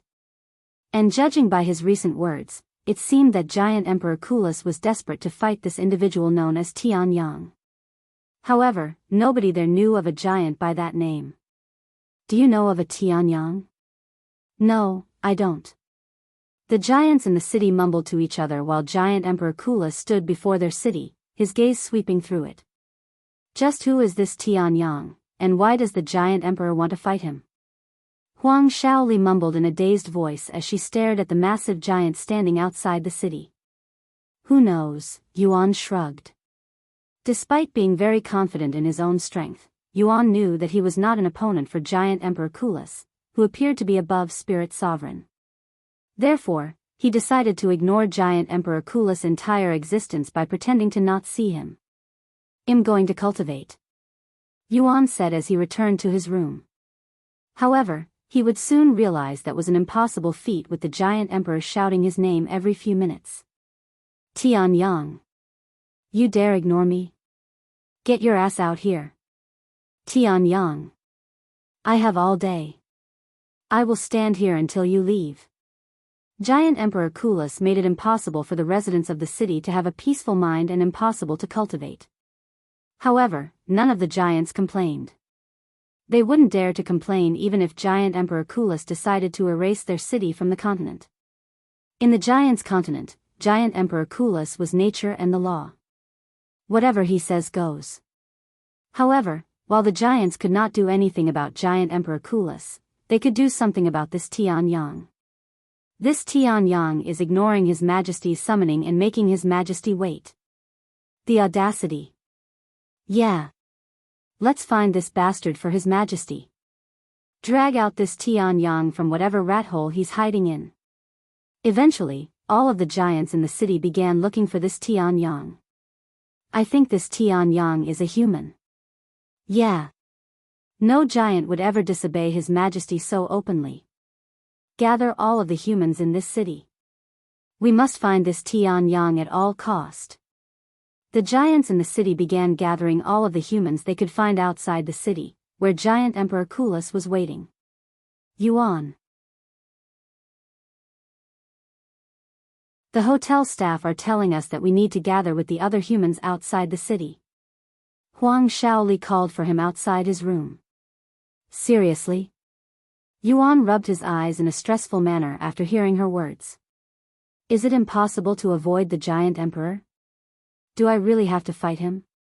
He wondered as he opened the door and went outside. It's alright, you guys can stay here, Yuan said to the Huang family after leaving his room. Huh? Did you not hear me? They want every human in the city to gather outside the city. They could kill us if we refuse. This is all because of Tian Yang, who's been ignoring the Giant Emperor. Huang Shaoli gritted her teeth in frustration. I'm telling you that it's fine. Nothing will happen. Because I am Tian Yang. Yuan revealed this fact to them. Why, you're Tian Yang? They all stared at him with shocked faces. Well, I am Yuan, but I am also Tian Yang. It's a nickname, he said with a bittersweet smile. Isn't this your first time to the Giants' continent? Why would you know the giant emperor if that was the case? And why are you avoiding him? Huang Chen frowned, becoming suspicious of Yuan's identity. This is really my first time coming to the giant's continent. As for the giant emperor, I met him outside the giant's continent. And the reason I am avoiding him is because I don't want to fight him. Yuan shrugged, making up all sorts of excuses. Pada OVL anyways, since they're going through this much trouble to bring me out, I will go have a chat with the giant emperor. Yuan. Whatever you do, do not offend the giant emperor. He is literally heaven to the giants. You don't want to offend someone like him, especially not in his territory. Huang Shaoli warned him. I want. Yuan said before flying out of the window and towards the giant outside the city. When Giant Emperor Kulis saw Yuan flying towards him, he started laughing out loud. There you are, Tian Yang. Did you not hear me calling for you? Why were you hiding from me? Did you not want to fight me? The giants in the city stopped their movements after hearing Giant Emperor Kulis' words, and they all silently spectated the situation. I'm here on private business, so of course I don't want to fight you. I don't want to attract too much attention, after all. Yuan said. Ha ha ha. That's a load of bullshit. If you didn't want to fight me, why would you use that technique? You're clearly provoking me. Technique? What technique? Yuan raised his eyebrows. Still acting dumb? Or do you believe that I had forgotten about it? Too bad for you, I have never forgotten about that golden aura of yours since our last fight. I came here the moment I sensed it. Giant Emperor Kulis said. Yuan's eyes widened with surprise after hearing the true purpose of Giant Emperor Kulis' visit. He came here because he sensed my golden aura. Does he know something about it? If he does, I must ask him. Visit Rietal. Me for extra chapters. This is the first time that someone besides Tian Yang knew something about his golden aura, and this could be his opportunity to learn something about it. Since you seem to know so much about the golden aura, why don't you tell me everything you know about it? If you do, I will fight you. Giant Emperor Kulis did not immediately respond to him. After a moment of silence, he spoke. I didn't notice it at first due to my excitement, but what happened to your cultivation base? Why are you so pitifully weak? I wouldn't enjoy beating you in your current state. Yuan pondered for a moment before speaking. I was injured not long ago, and that affected my cultivation.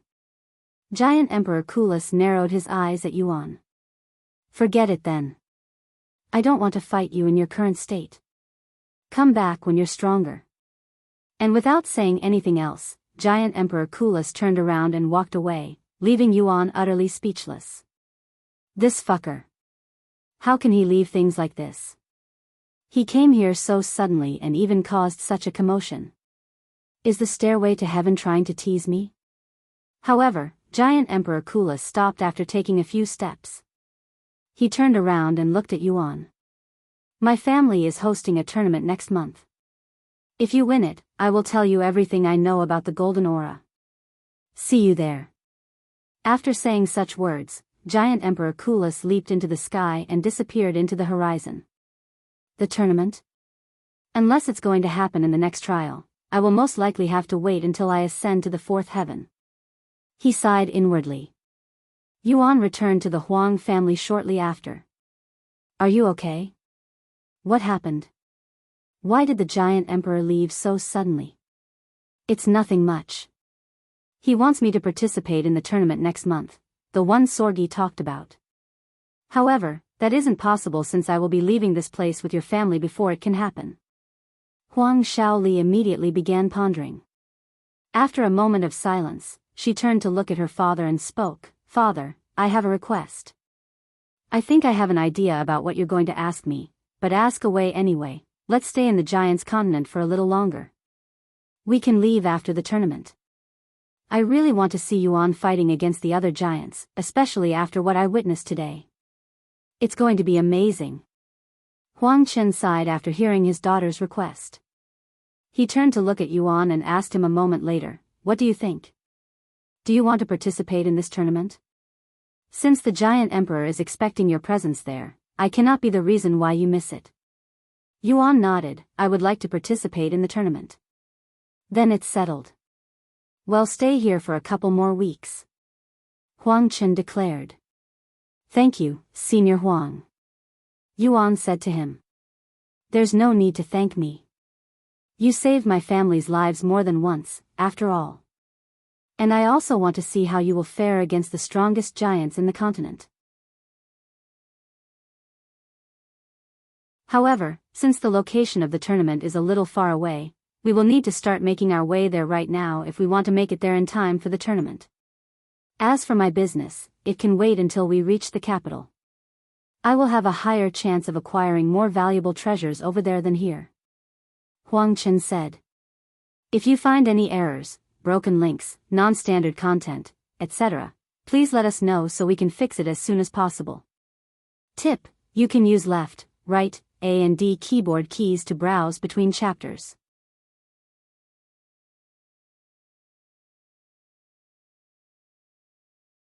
Chapter 1022. Published at 6th of June 2022 2:09 and 7 seconds p.m. Chapter 1022. 1022 If audio player doesn't work, press stop then play button again. Chapter 1022. Tournament of Strength. What about the ship? It will leave with or without us in 14 days, right? Yuan asked. Yes, but it will return in 7 days for another 14 days. If we miss that, we can wait for the next one. It's really not that big of a deal. Most people that come to this continent tend to stay here for over a month, too. Huang Chen said. All right. The Huang family quickly packed their stuff and checked out of the hotel. When they left the hotel, everyone in the street would stop whatever they were doing to stare at Yuan. However, nobody there dared to approach him. Is that him? The human that His Majesty had challenged? Yes, that's him. Where do you think he's going? According to the rumors, His Majesty is expecting to see him at the tournament next month. What? A human participating in the Tournament of Strength? That's ridiculous. Who knows? A human recognized by His Majesty isn't someone we should look down upon. Sometime later, Yuan's group stopped by a large building. Since we're going to be traveling a long distance, we'll need to rent a carriage and hire a driver. Huang Chen said. I can pay for it since I'm the reason we're making the journey. Yuan said. It's fine. I got it. Huang Chen smiled at him. Half an hour later, Huang Chen returned to them and said, they're preparing the carriage and our driver. They should be ready in an hour. Until then, let's go get something to eat. Sure. They walked around until they could find a restaurant that was operated by a human, as the restaurants for giants were simply too big for them. Huang Shaoli remembered Yuan's monstrous eating habits and ordered a full table of food just for him. As they began eating, giants would gather outside the restaurant and peek inside, all of them seemingly there to look at Yuan. That's Tianyang? What's so special about him? I don't know. Hey. I recognize him. He fought with Sorgi earlier today and won. What? Sorgi? Seriously? He's one of the strongest warriors in this city. So what if he beat Sorgi? Compared to the warriors that will be attending the Tournament of Strength, Sorgi is no different than an ant. He didn't just beat Sorgi. He overwhelmed Sorgi, even breaking his arm. Although it was even at first, he suddenly used a mysterious power that still sends shivers down my spine when I recall it. Yuan ignored the giants watching them from outside like they were part of some kind of exhibit. However, the Huang family was quite nervous from all of the staring. After eating, Yuan and the Huang family made their way to the gathering point, where a large carriage made for giants was already prepared for them. That's going to be dragging the carriage? Yuan was expecting horses, but he got something entirely different. Yes, that's a green earth dragon. They may have the word dragon in their name, but they're really just large lizards. Horses aren't used here because they're too weak for giants. Huang Shaoli explained. Are you guys ready? The driver, a 7-meter tall male giant, asked them. Yes, we're ready. Huang Chen nodded. The giant nodded back and commanded the green earth dragon to move, dragging the carriage away from the southern stronghold and towards Colossal Mammoth City. How much do you guys know about the tournament? Yuan asked the Huang family as they moved. Not much, except that it's the biggest event in the entire continent that only occurs every 100 years. Huang Chen said. I believe it's called the Tournament of Strength. The strongest warriors from around the world will participate in it. The winners will not only receive a powerful technique but also the title of Colossal, something that can only be held by the strongest person in the continent. If you win this tournament, you can expect unimaginable wealth and fame within the giant's continent. Rumors even say that you'll be able to join the royal family by marrying one of their princesses. Huang Shaoli added. The royal family. That would be the giant emperor's family, right? Yuan asked for confirmation. Visit Rietal. Me for extra chapters. That's right. Giant Emperor Kulis is not only the strongest entity in this world but also the most influential. His words are the law and his actions are akin to nature. Nobody dares to oppose him. Do you think you'll be able to win the tournament? She asked a moment later. Yuan immediately shook his head with a bittersweet smile. In my current state? I don't think so. Really? Even though the giant emperor wanted you to participate? I have no idea what that guy has in his mind. He shrugged. Sometime later, the driver suddenly shouted, We have incoming magical beasts. They stopped talking and looked in front of them, where a single beast that stood on 2 legs could be seen blocking the road. That's a wingless dragon. And it's emitting the strength of a spirit emperor. Qin Kai exclaimed. If there's only one of them, I can handle it. Yuan said as he leaped from the carriage and into the sky, where he quickly charged up a heaven-splitting sword strike. Whoosh! The wingless dragon was consumed by the heaven-splitting sword strike, disappearing alongside the road, where a large crater now existed. The giant stopped the carriage for a moment to look at Yuan with wide eyes, seemingly not daring to believe his eyes. Once Yuan returned to the carriage, the giant continued to drive the carriage. Wow! That was amazing! Huang Shaoli exclaimed. If only you could use spiritual attacks at the tournament, you would definitely win. If only, he smiled. If I want to win the tournament, I will need to temper my body even more.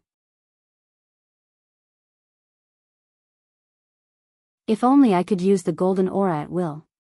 Since I cannot do that, I will need to think of another way to increase my chances of winning. After pondering for some time, Yuan recalled the nameless technique being trained by Li Jinsi. Perhaps I can use that temporarily. He thought inwardly. If you find any errors, broken links, non-standard content, etc., please let us know so we can fix it as soon as possible. Tip: you can use left, right, A and D keyboard keys to browse between chapters.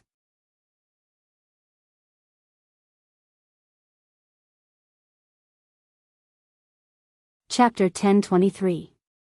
Published at 8th of June 2022 5:18 and 8 seconds p.m. Chapter 1023.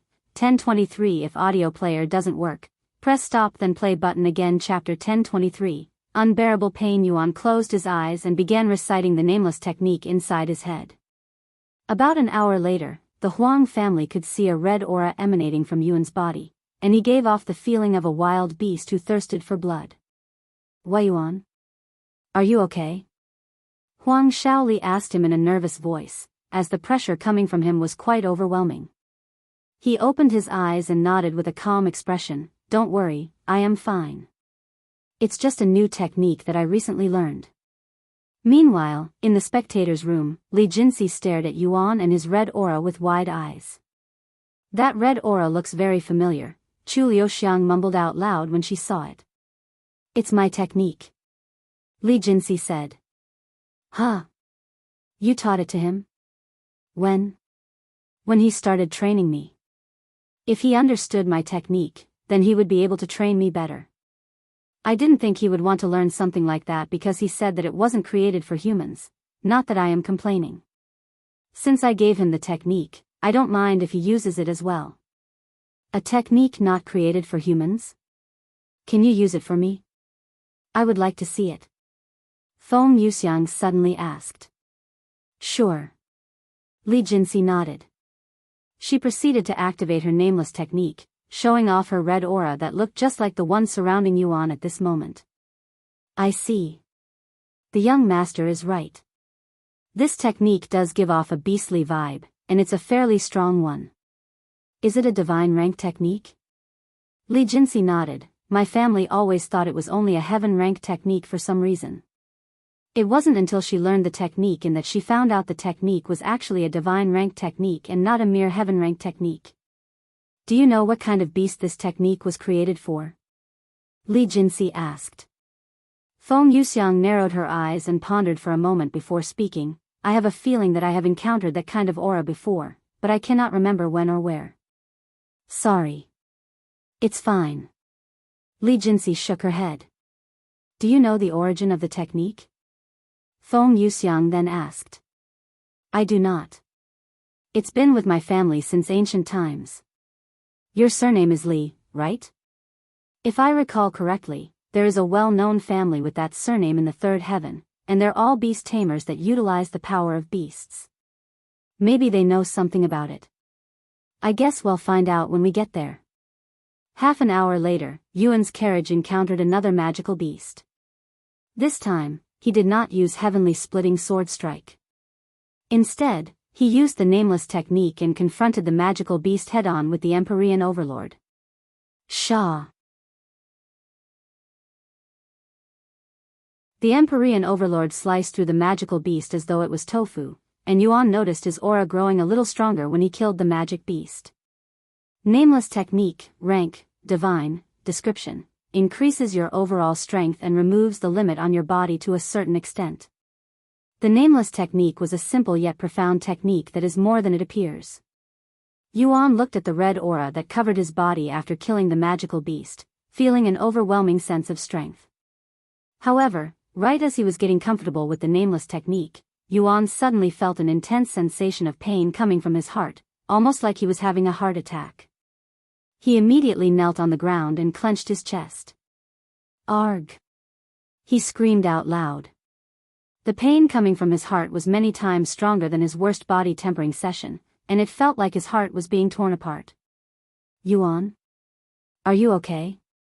The Huang family was shocked when they saw this. Visit Rietal. Me for extra chapters. However, Yuan did not hear them speaking at all, as a deafening voice was resounding inside his head at this moment. How dare you use another aura when you already have heaven's supremacy? This deep voice sounded very familiar to Yuan, but he does not recall where he had heard it, not that he was in the condition to ponder. The Huang family then watched as a golden aura began emanating from Yuan's body, quickly consuming the red aura. Eventually, the red aura was completely replaced with the golden aura. The pain stopped shortly after, and Yuan was finally able to take a deep breath. What the hell happened just now? What was that voice? He cried inwardly, his body soaked in cold sweat as the painful sensation still lingered in his body. Yuan. Huang Shaoli jumped off the carriage and rushed over to see his condition. Your face is so pale. What happened to you? She was shocked when she saw his ghastly complexion. I think I experienced some kind of backlash. I should be fine after some rest, he said.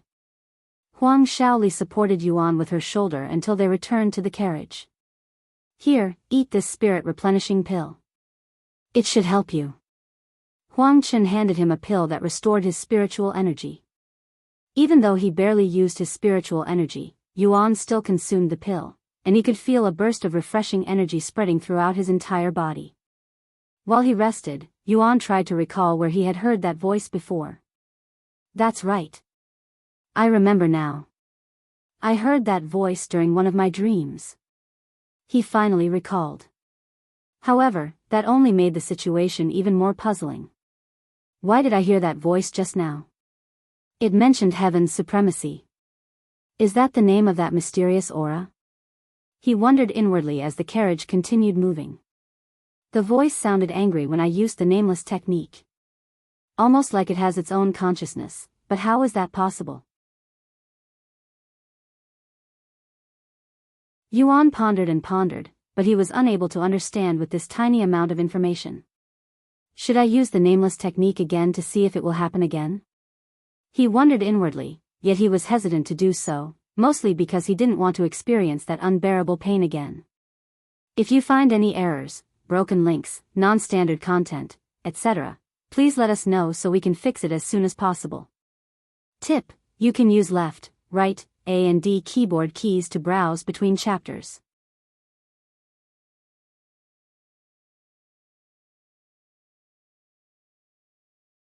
Chapter 1024. Published at 8th of June 2022 5:18 and 6 seconds p.m. Chapter 1024.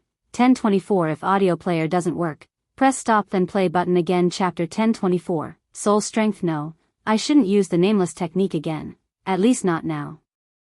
Well, need to settle down somewhere before I try again. Yuan thought to himself. After all, if he tried using the nameless technique and loses consciousness due to the backlash, he wouldn't be able to protect the Huang family and fail the stairway to heaven. Fortunately for Yuan, his headache vanished half an hour later, and his pale complexion was also restored back to normal. You shouldn't use that technique again. I think there might be something wrong with it. Huang Shaoli warned him. All right, he nodded with a bitter smile. As they continued their journey to Colossal Mammoth City, Yuan would protect the carriage from all sorts of magical beasts, with most of them having the strength of a spirit emperor.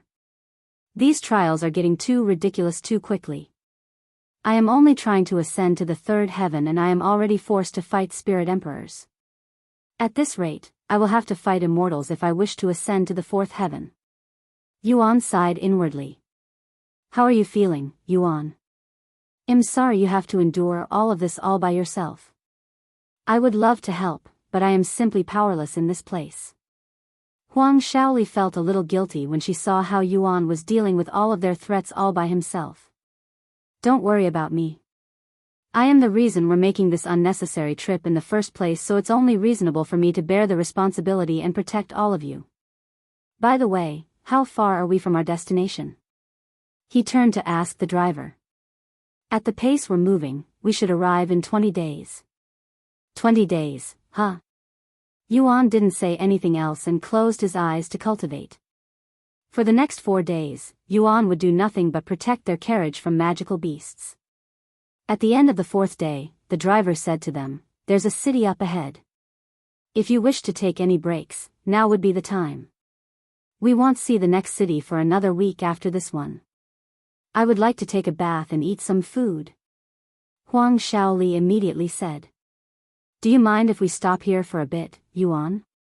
Huang Chen asked him. "You don't need to ask me, even if you want to stay here for a night or two," Yuan said. "All right, then we'll stop here for a couple of hours before we continue our journey." Huang Chen nodded. Once they arrived at the city, the driver said to them, "I will wait for you here. Take as long as you need." "Are you sure? You can take a break as well," Huang Shaoli said to him. "Thank you for your consideration, but I take my job very seriously. I won't leave this carriage until I bring all of you to Colossal Mammoth City." "I understand." Sometime later, the Huang family rented a hotel room for 1 day, allowing everyone to enjoy a hot bath. Ah! That felt great. Huang Shaoli exclaimed in a satisfied voice after coming out of the bathroom with a towel wrapped around her body, her hair still dripping wet.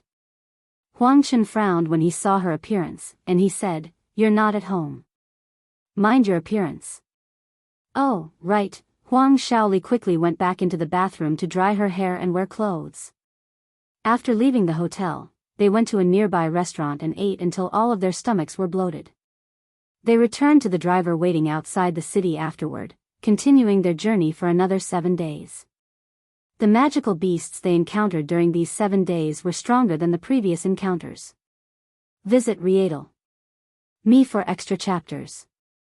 The magical beasts are getting stronger as we get closer to the Colossal Mammoth City, but my strength isn't increasing. Unless I consume a monster core or a demon core, I won't be able to suddenly increase my strength to pass the trial like last time. On their 5th day to their second checkpoint, the carriage came to a complete halt when a magical beast that stood on two legs with a pair of closed wings behind its back blocked their path. That's a mountain dragon. The driver appeared to be terrified of this magical beast. Just as the name sounds, this magical beast was like a small mountain that blocked their path. I will need to use the God of War's astral arts if I want to deal with this beast. Yuan sighed inwardly after sensing the overwhelming aura coming from the magical beast. I will be right back. Yuan said to the Huang family as he flew into the air and used God of War's astral arts. What in coolest name is that? The giant cried out loud when he saw the massive figure that appeared out of the blue in the sky. Then he watched as the golden armored figure flattened the mountain dragon with a single strike, causing the entire world to tremble as well. It wasn't just the driver. Even the green earth dragon pulling their carriage was shocked by what it had just witnessed. It has seen many things throughout its life as a carriage puller, but it has never met a human with such prowess before. Yuan returned to the carriage shortly after killing the mountain dragon with a pale complexion. Are you sure you're not pushing yourself? At this rate, you won't have enough strength left for the tournament. Huang Shaoli sighed as she positioned Yuan's head to rest on her soft legs. That technique uses my soul strength instead of my spiritual energy, so I will be fine as long as I get enough rest, he said. Soul strength, huh?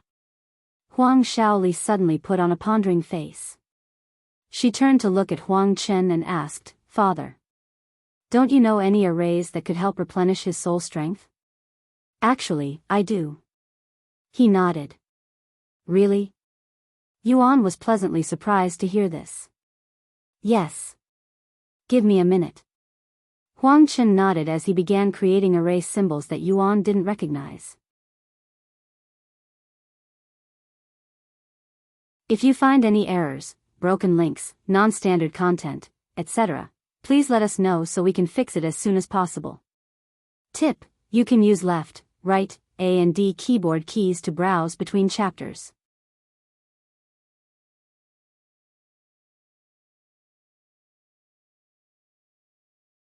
Chapter 1025. Published at 10th of June 2022 1:09 and 11 seconds p.m. Chapter 1025. 1025 If audio player doesn't work, press stop then play button again. Chapter 1025. Soul Nourishment Array. After spending a few minutes creating array symbols, Huang Chen pointed his hands at Yuan and gestured for the symbols to activate. Soul Nourishment Array. The array symbols surrounded Yuan and illuminated a beautiful golden light. Although the difference wasn't anything major, Yuan's soul strength was definitely recovering noticeably faster. How do you feel, Yuan? Huang Shaoli asked him. This array is really useful. I've been thinking about getting a soul cultivation technique, but this could work as well, at least temporary. Do you mind teaching me this array? I'll be able to use my trump card much more often if I have this array. Of course, it's okay to refuse. I am aware that it's a valuable array since anything that can restore soul strength is valuable. He asked Huang Chen. I don't mind teaching you the soul nourishment array, but will you even be able to use it? It's a level 4 array combination that's even more difficult than some level 5 array combinations. Huang Chen said. Level 4 array combination. I only know up to level 3 array symbols, Yuan sighed. You can always learn level 4 array symbols. I mean, you're a quick learner and a genius array master. Here, you can have this. Huang Shaoli handed him a thin book that read 2000 master array symbols. Thank you. Yuan accepted the book and immediately started flipping through the pages to memorize the content. Since there were only 2000 array symbols, it didn't take long for him to memorize all of them. Erase the soul nourishment array. Huang Chen handed him the array combination next. Thank you. Yuan also memorized the array combination right after acquiring it. Since he couldn't take these items outside the stairway to heaven, he needed to memorize them before the trial ended. While Huang Chen maintained the soul nourishment array, Yuan would study the level 4 array symbols. They continued this until they finally arrived at their second checkpoint. Do you wish to rest here like before? The driver asked them. Yes, please. All right. Once the carriage was parked, Yuan and the Huang family entered the city to take another break. Shortly after Yuan and the others entered the city, a tall figure wearing a cloak approached their carriage, where the driver was patiently waiting for their return. "Hey, I have some questions for you," the cloaked figure asked the driver. "A woman?" The driver raised his eyebrows after hearing her clear voice, and judging by the size of this figure, she appeared to be human. "What kind of questions?" the driver asked. The woman proceeded to ask him several questions. "Sorry, but I cannot answer these questions." The driver politely refused this mysterious woman after hearing her questions. The woman sighed. "I didn't want to do this, but..." The driver immediately prepared to retaliate after hearing this woman's ominous words. "Calm down. I'm not here to fight," she said after seeing the driver getting defensive and all. "I'm going to show you my face. Don't shout too loudly," the woman said as she removed her hood just enough to reveal her facial appearance to the driver. "Wire?" The driver's eyes widened with shock upon realizing the identity of this woman. "Shoo!" The woman quickly shushed him with a finger between her lips. "Now tell me what I want to know," she then said. "All right," the driver couldn't refuse her after recognizing her identity. After spending several hours inside the city, Yuan and the Huang family returned to the carriage, but to their surprise, there was someone they didn't recognize with the driver, mostly because they were wearing a cloak that hid their face and identity. Visit Rietal. Me for extra chapters. Who are you? Huang Chen asked this cloaked figure. "Hello, my name is Xia Mei. I have been looking for you, Tian Yang." The woman suddenly introduced herself. Yuan frowned slightly and said, "I'm Yuan." "Then why did you answer the giant emperor, who was calling for Tian Yang?" she asked with a smile. "What do you want from me?" he asked. "Nothing, really. I'm just interested in you, who has managed to receive the giant emperor's attention. As far as I am aware, the giant emperor isn't interested in weaklings. In fact, he wouldn't even acknowledge one's existence until they prove their strength. However, you have not only managed to attract his attention but even make him personally visit you. That's the first time I've seen him do something like that. You're going to Colossal Mammoth City for the Tournament of Strength, right? Do you mind if I tagged along? I promise that I won't be a bother. In fact, it'll even help out with protecting the carriage. I may not look like it, but I'm pretty strong." Xia Mei made a gesture that one would normally make to show off their biceps, but the cloak hid everything. Yuan narrowed his eyes at this mysterious woman. "I cannot sense her cultivation base, but she's definitely not a mortal, so she must be above Spirit Emperor. It would be a great help if someone like her joins our journey," he thought to himself. Furthermore, it was not as though he had the power to stop this woman from following them if she really wanted to. "Do you mind if she joined us?" Yuan turned to look at the Huang family. "If you're okay with it, I won't say anything," Huang Chen said. Yuan turned to look at the driver, who immediately nodded his head. The driver is acting weird. Does he know this woman? Yuan thought to himself after noticing the nervousness within the driver's gaze. "All right, you can follow us," Yuan said to Xia Mei a moment later. "Thank you, Tian Yang. Call me Yuan. That is my name." Yuan corrected her. "Okay, Yuan. Nice to meet you." They returned to the road sometime later, but now with a new addition. This mysterious woman named Xia Mei, whose motives were as mysterious as her identity. If you find any errors, broken links, non-standard content, etc., please let us know so we can fix it as soon as possible. Tip: you can use left, right, A and D keyboard keys to browse between chapters.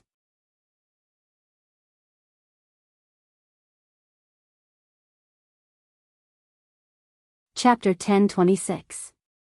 Published at 10th of June 2022 1:09 and 10 seconds p.m. Chapter 1026. 1026 If audio player doesn't work, press stop then play button again. Chapter 1026. Mysterious woman. After leaving the city, the driver said to them, "There won't be any more stops until we reach Colossal Mammoth City now.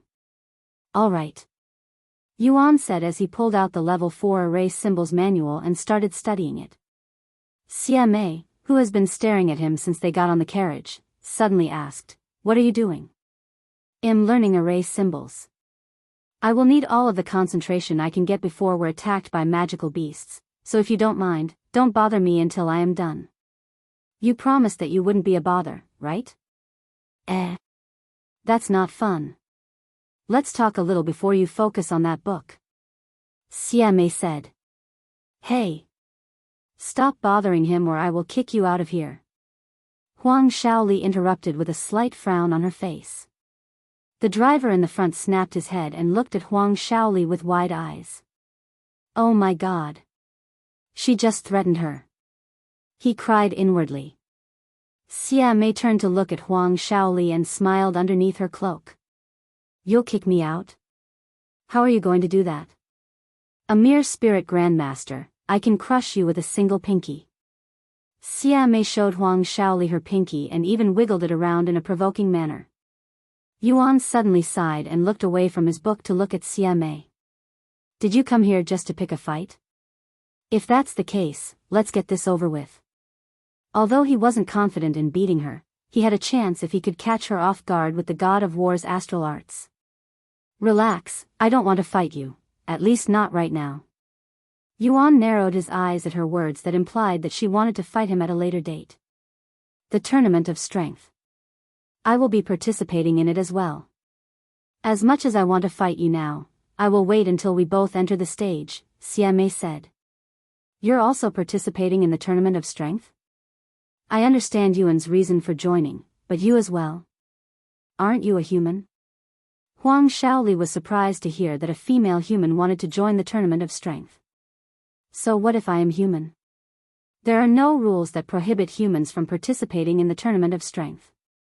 In fact, many humans participate in every tournament. Though no human has ever won the tournament before."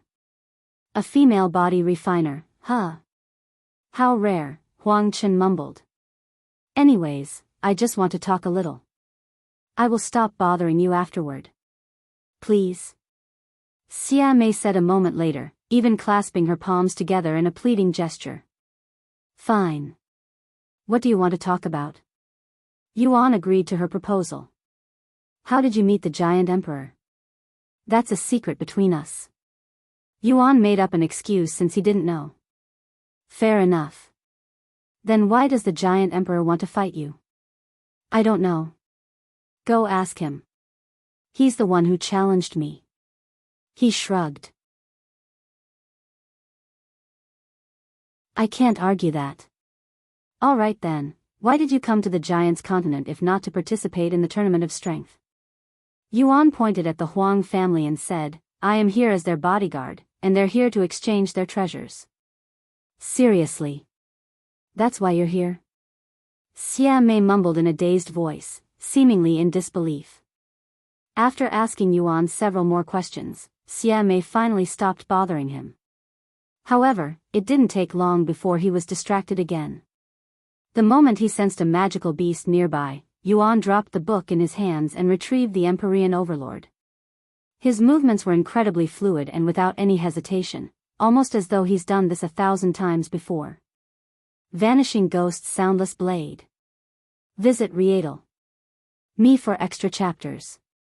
Yuan's arms flickered and disappeared for a split second, and in a speed that nobody there but Xia Mei could see, he sliced the magical beast over a dozen times, separating its body into many pieces.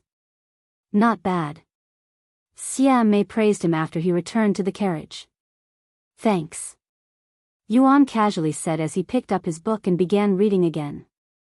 An hour later, Yuan sensed another magical beast approaching their location. "I got this one," Xia Mei suddenly said, and she left the carriage before Yuan could even stand up.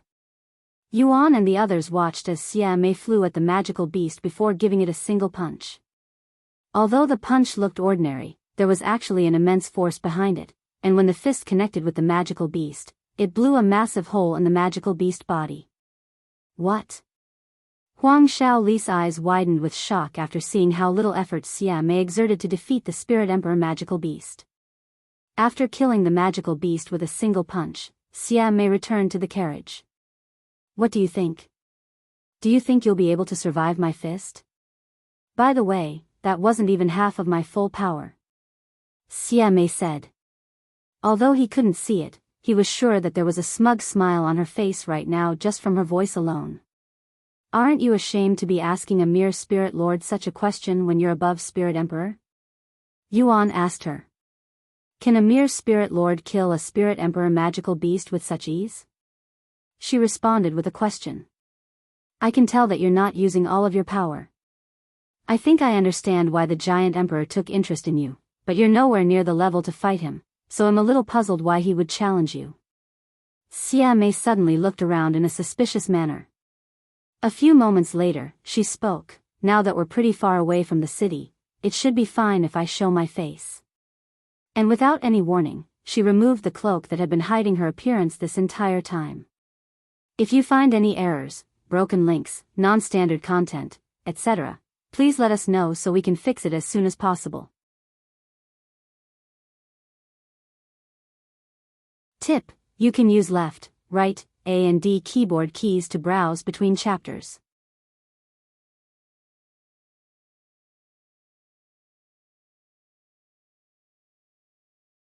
Chapter 1027.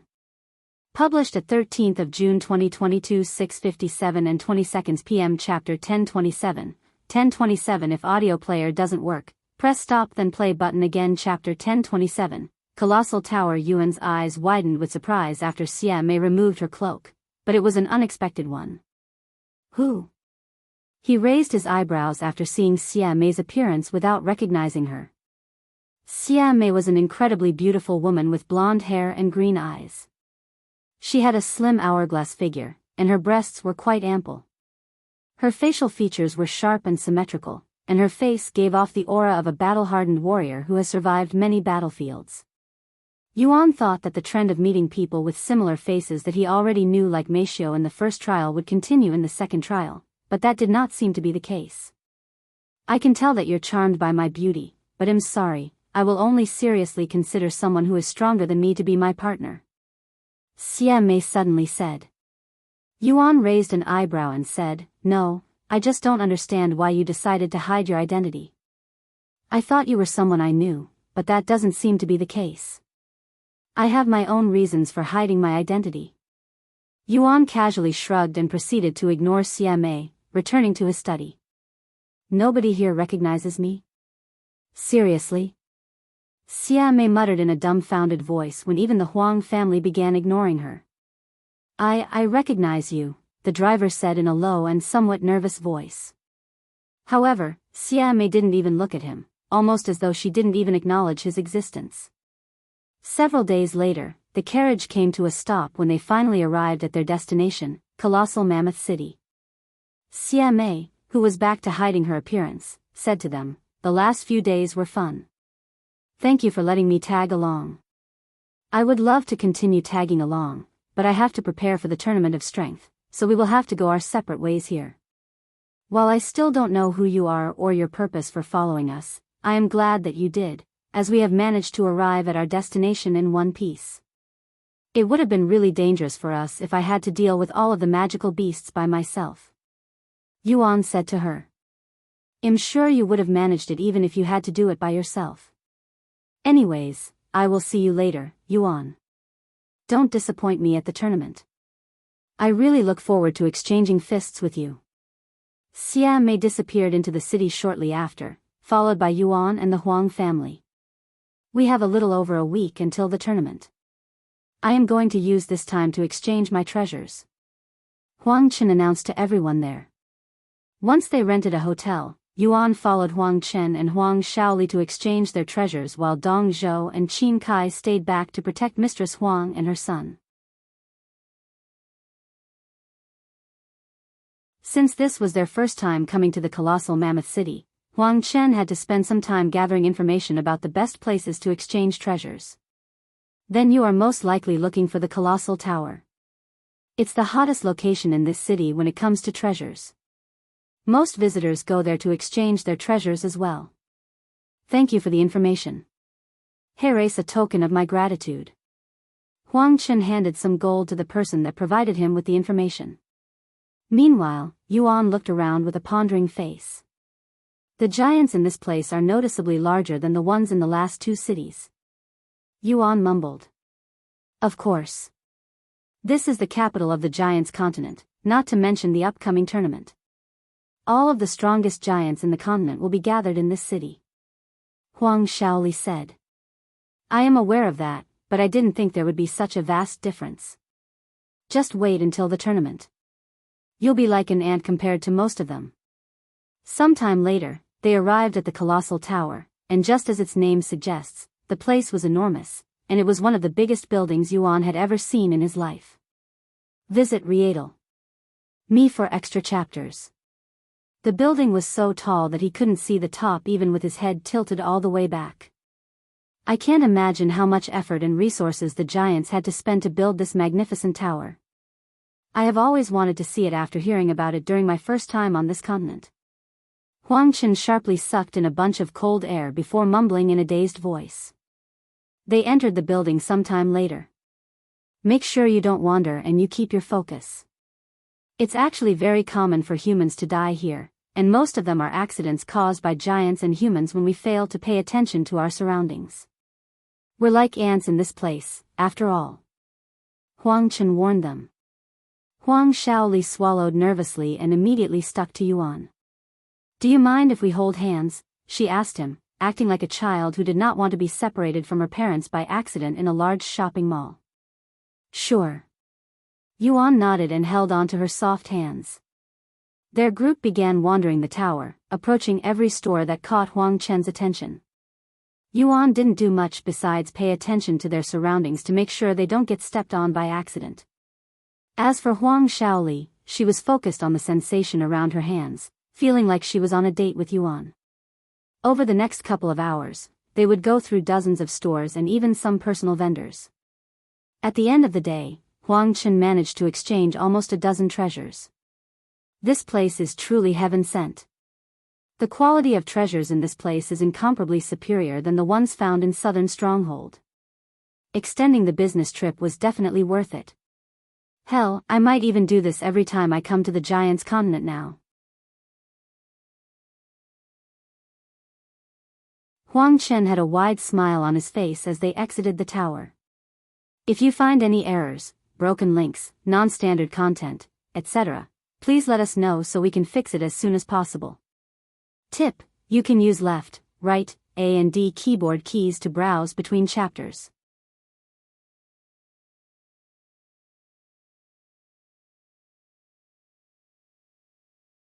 Chapter 1028.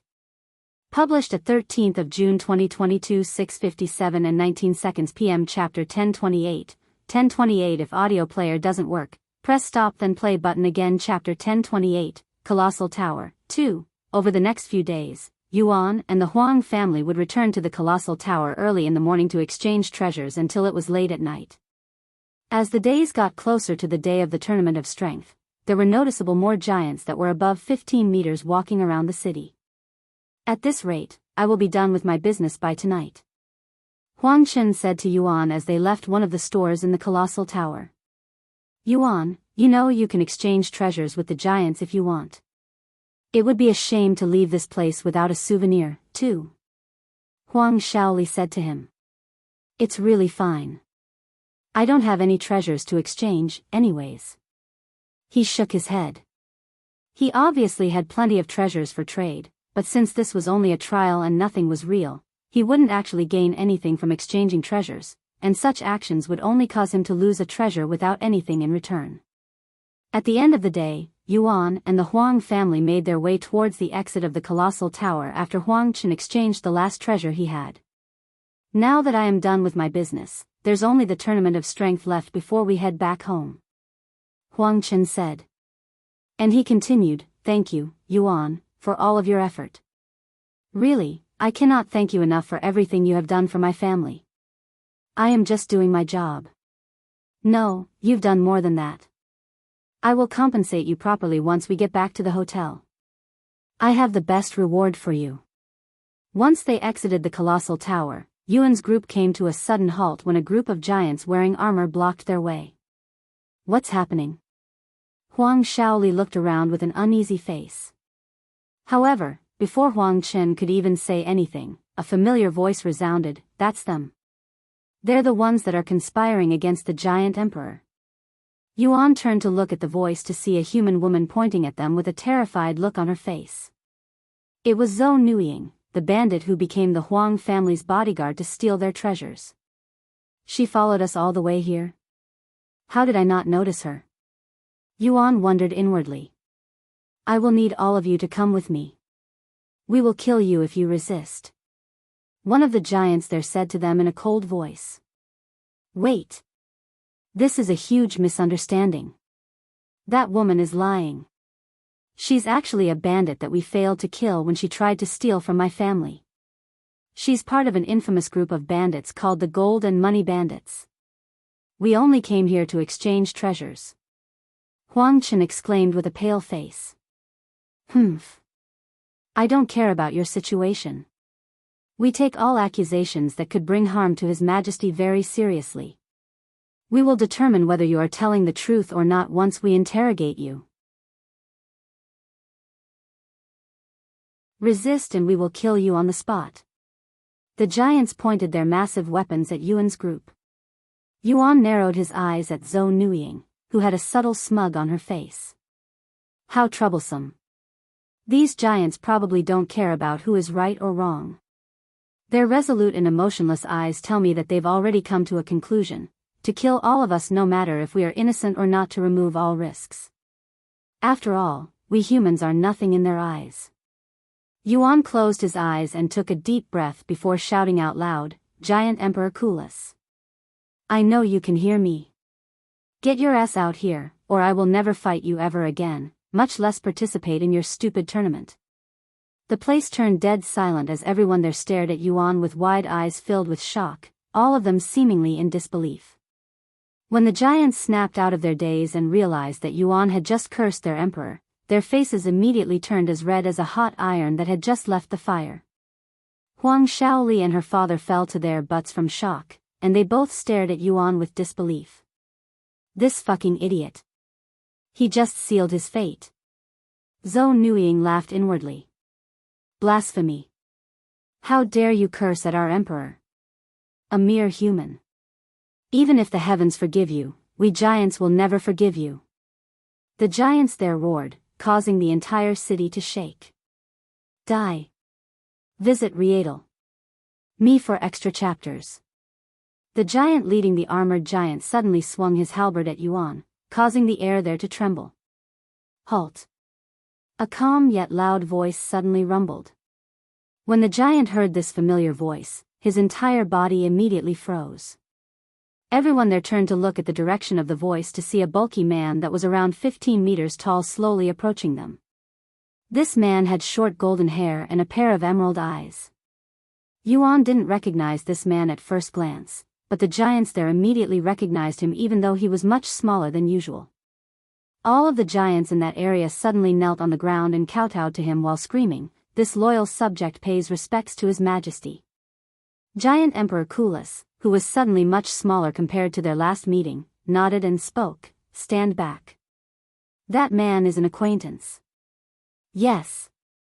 The giants did not question him and all stepped back, giving them room. Although your cultivation has weakened, your audacity remains unchanged. I was worried that you might have turned into a coward when you lost your cultivation. I'm relieved to see that was not the case. Giant Emperor Kulis said, seemingly not offended even though Yuan had cursed him out before so many giants. How did you know that I had been watching you? He then asked. Yuan smiled and said, You can try to hide your aura all you want, but you can't hide the killing intent within your gaze no matter how hard you try. I noticed you even before I entered this city a week ago. Ha ha ha. Giant Emperor Kulis suddenly laughed out loud. If you find any errors, broken links, non-standard content, etc., please let us know so we can fix it as soon as possible. Tip: you can use left, right, A and D keyboard keys to browse between chapters.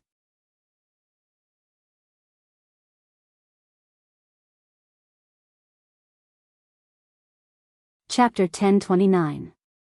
Don't misunderstand, Tian Yang. When I emit killing intent, it's not because I want to kill you. I only do it when I really want to fight someone, and I really want to fight you right now, but alas, you're not ready yet. Giant Emperor Kulis said after he stopped laughing. Anyways, what is going on here? What is the cause of this commotion?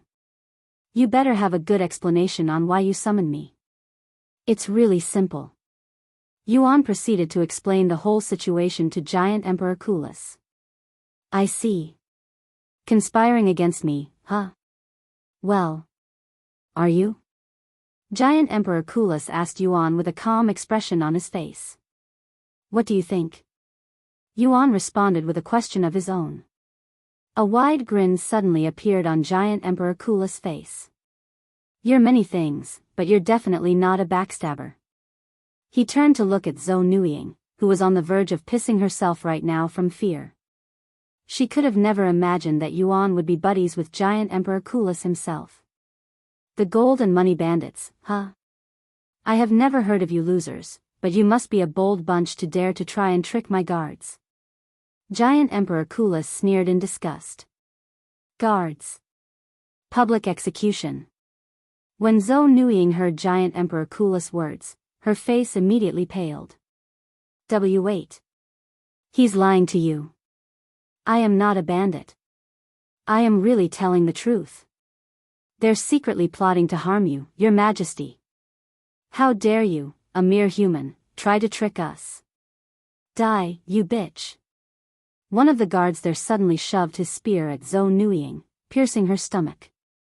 And before Zhou Nuying could even react, another guard also moved into action, penetrating her shoulder. Then another spear came flying at her. Visit L-World. Com, for the best no_vel_read_ing experience within seconds, 7 spears skewered Zhou Nuying's body without mercy. Die. The head guard swung his halberd, decapitating Zhou Nuying the following second. Yuan and the others there watched as Zhou Nuying's head rolled on the floor like a ball. Nobody there uttered a single word for the next few moments. Giant Emperor Kulis was the first to speak again, and his voice boomed throughout the city. Heed my words. This young man here is my lifelong rival, Tian Yang. Nobody is allowed to touch him before the Tournament of Strength.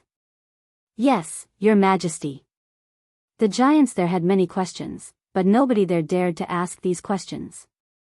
Giant Emperor Kulis' words were the law. The moment he announces it, they lost all chances to dispute or question it. I look forward to your performance at the Tournament of Strength, Tian Yang. Don't disappoint me. Giant Emperor Kulis said to Yuan before turning around and walking away. Yuan returned to the hotel with the Huang family shortly after. You almost scared me to death back there, Yuan.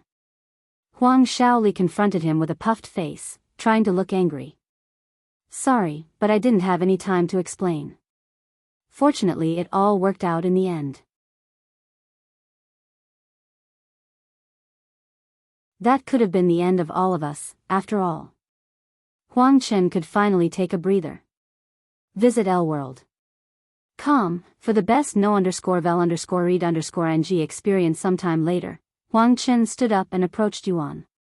Yuan, this is for you. He retrieved a small wooden box and offered it to Yuan, who raised an eyebrow. What is this? He asked as he accepted it. Open it and see for yourself. NNO.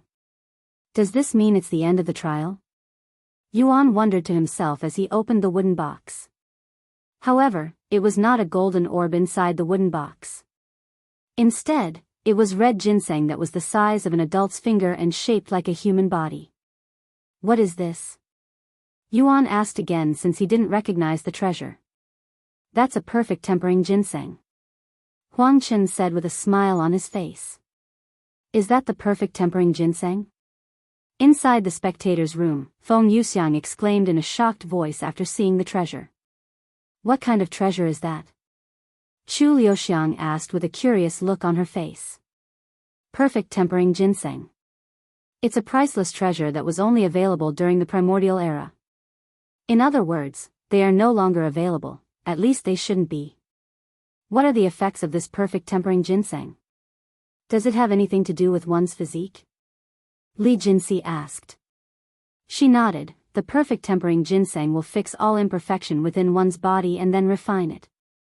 It is a priceless treasure that will improve one's physique multiple times and is a legend that many body refiners spend their whole life chasing after even to this day. You can find the rest of this content on the L-World .com platform. Even if it's indeed this perfect tempering ginseng, does it really matter? I mean, we're still inside the stairway to heaven, so it's just an illusion. Meishio suddenly said. Yes. You're right. We're still inside the stairway to heaven. I guess I got a little excited after seeing a legendary treasure. It's truly unfortunate. Feng Yuxiang sighed. Meanwhile, Huang Chen just finished explaining the perfect tempering ginseng to Yuan. Since you're going to participate in the tournament of strength, this perfect tempering ginseng will benefit you greatly. Thank you. Yuan said with a smile on his face. What a pity. If only this treasure was real. He sighed inwardly. There's still a few days until the tournament. Go ahead and take this time to absorb the perfect tempering ginseng. Huang Chen then said to him. All right. Yuan nodded. Good luck. Huang Shaoli and the others said to him before he locked himself inside another room. Yuan looked at the perfect tempering ginseng in his grasp with a pondering look on his face. Ah, what the hell? There's no harm in trying it. Although this is just a simulation, all of the food that I ate had a taste to it and this is probably no different. And without thinking any further, he tossed the perfect tempering ginseng inside his mouth and started chewing on it. Ugh! It's so bitter. Yuan's body shivered after tasting it. Once the bitterness disappeared, his body suddenly began heating up, and within moments, his body started steaming with smoke coming out of his pores. Full_out current_novel on L-World. This shocked Yuan, who did not expect anything to happen after eating the perfect tempering ginseng. I need to cultivate. He tossed aside all questions in his mind and immediately sat down to cultivate.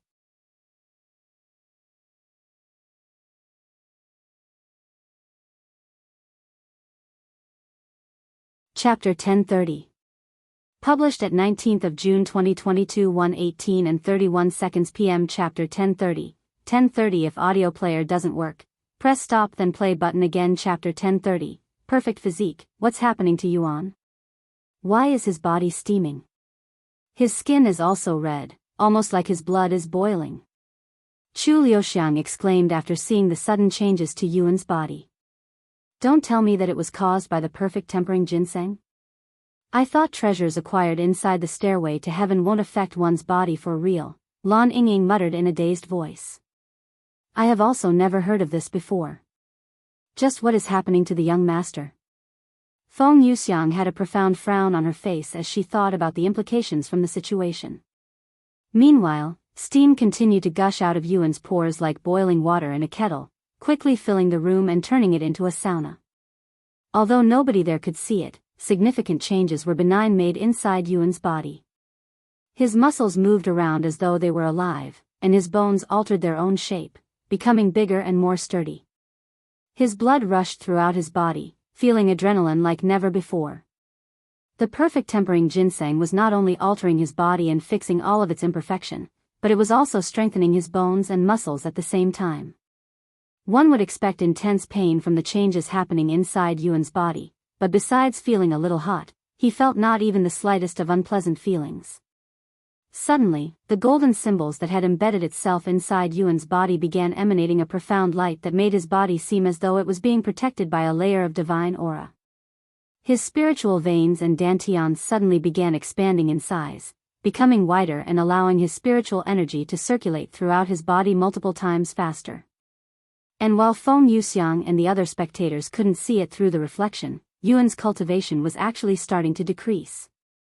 His peak spirit lord cultivation quickly lowered to the first level, but it did not stop there and continued until it reached the first level of spirit grandmaster. Several more moments later, his cultivation went down to Spirit Master, and it would not stop until his cultivation reached the first level of Spirit Apprentice. However, despite his cultivation lowering, Yuan's aura did not weaken at all. In fact, it even skyrocketed, becoming many times stronger than before.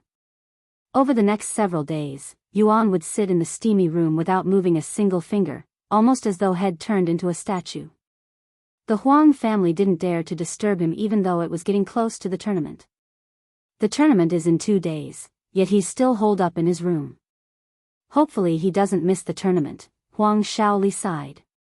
The perfect tempering ginseng is a miracle treasure that can turn even a trash cultivator into a dragon amongst dragons.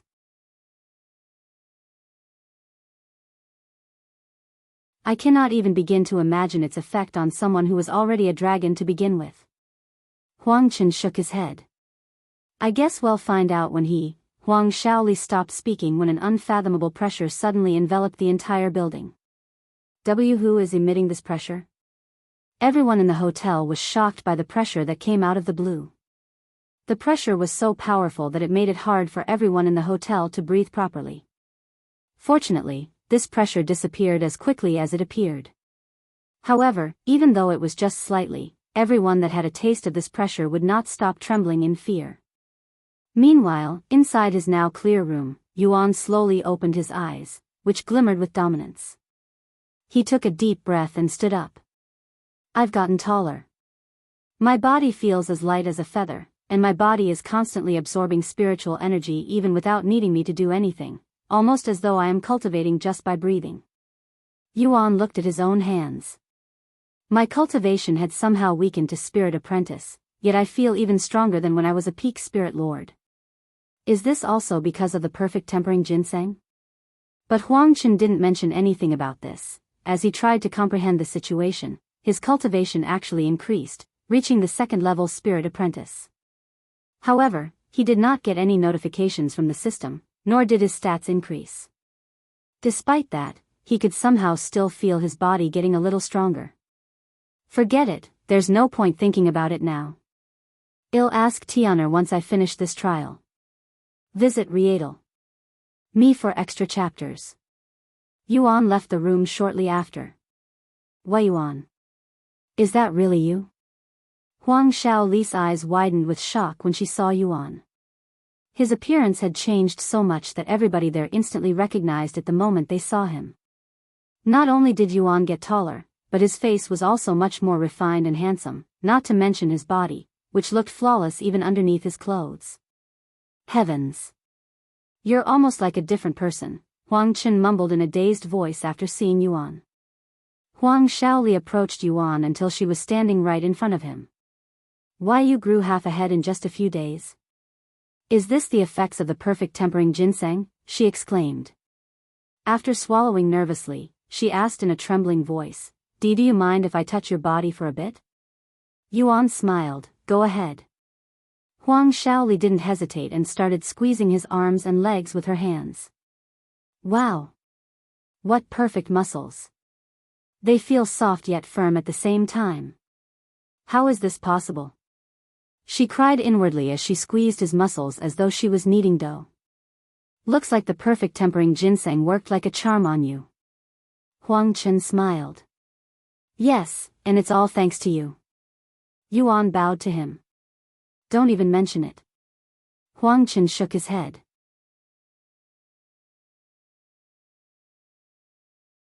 Huang Shaoli suddenly exclaimed, wait. What happened to your cultivation? Why are you suddenly a Spirit Apprentice? What?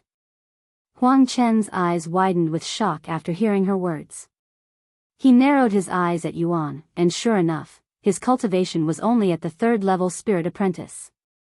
However, before he could even say anything, Yuan's cultivation suddenly increased to the fourth level right before his eyes. If you find any errors, broken links, non-standard content, etc., please let us know so we can fix it as soon as possible.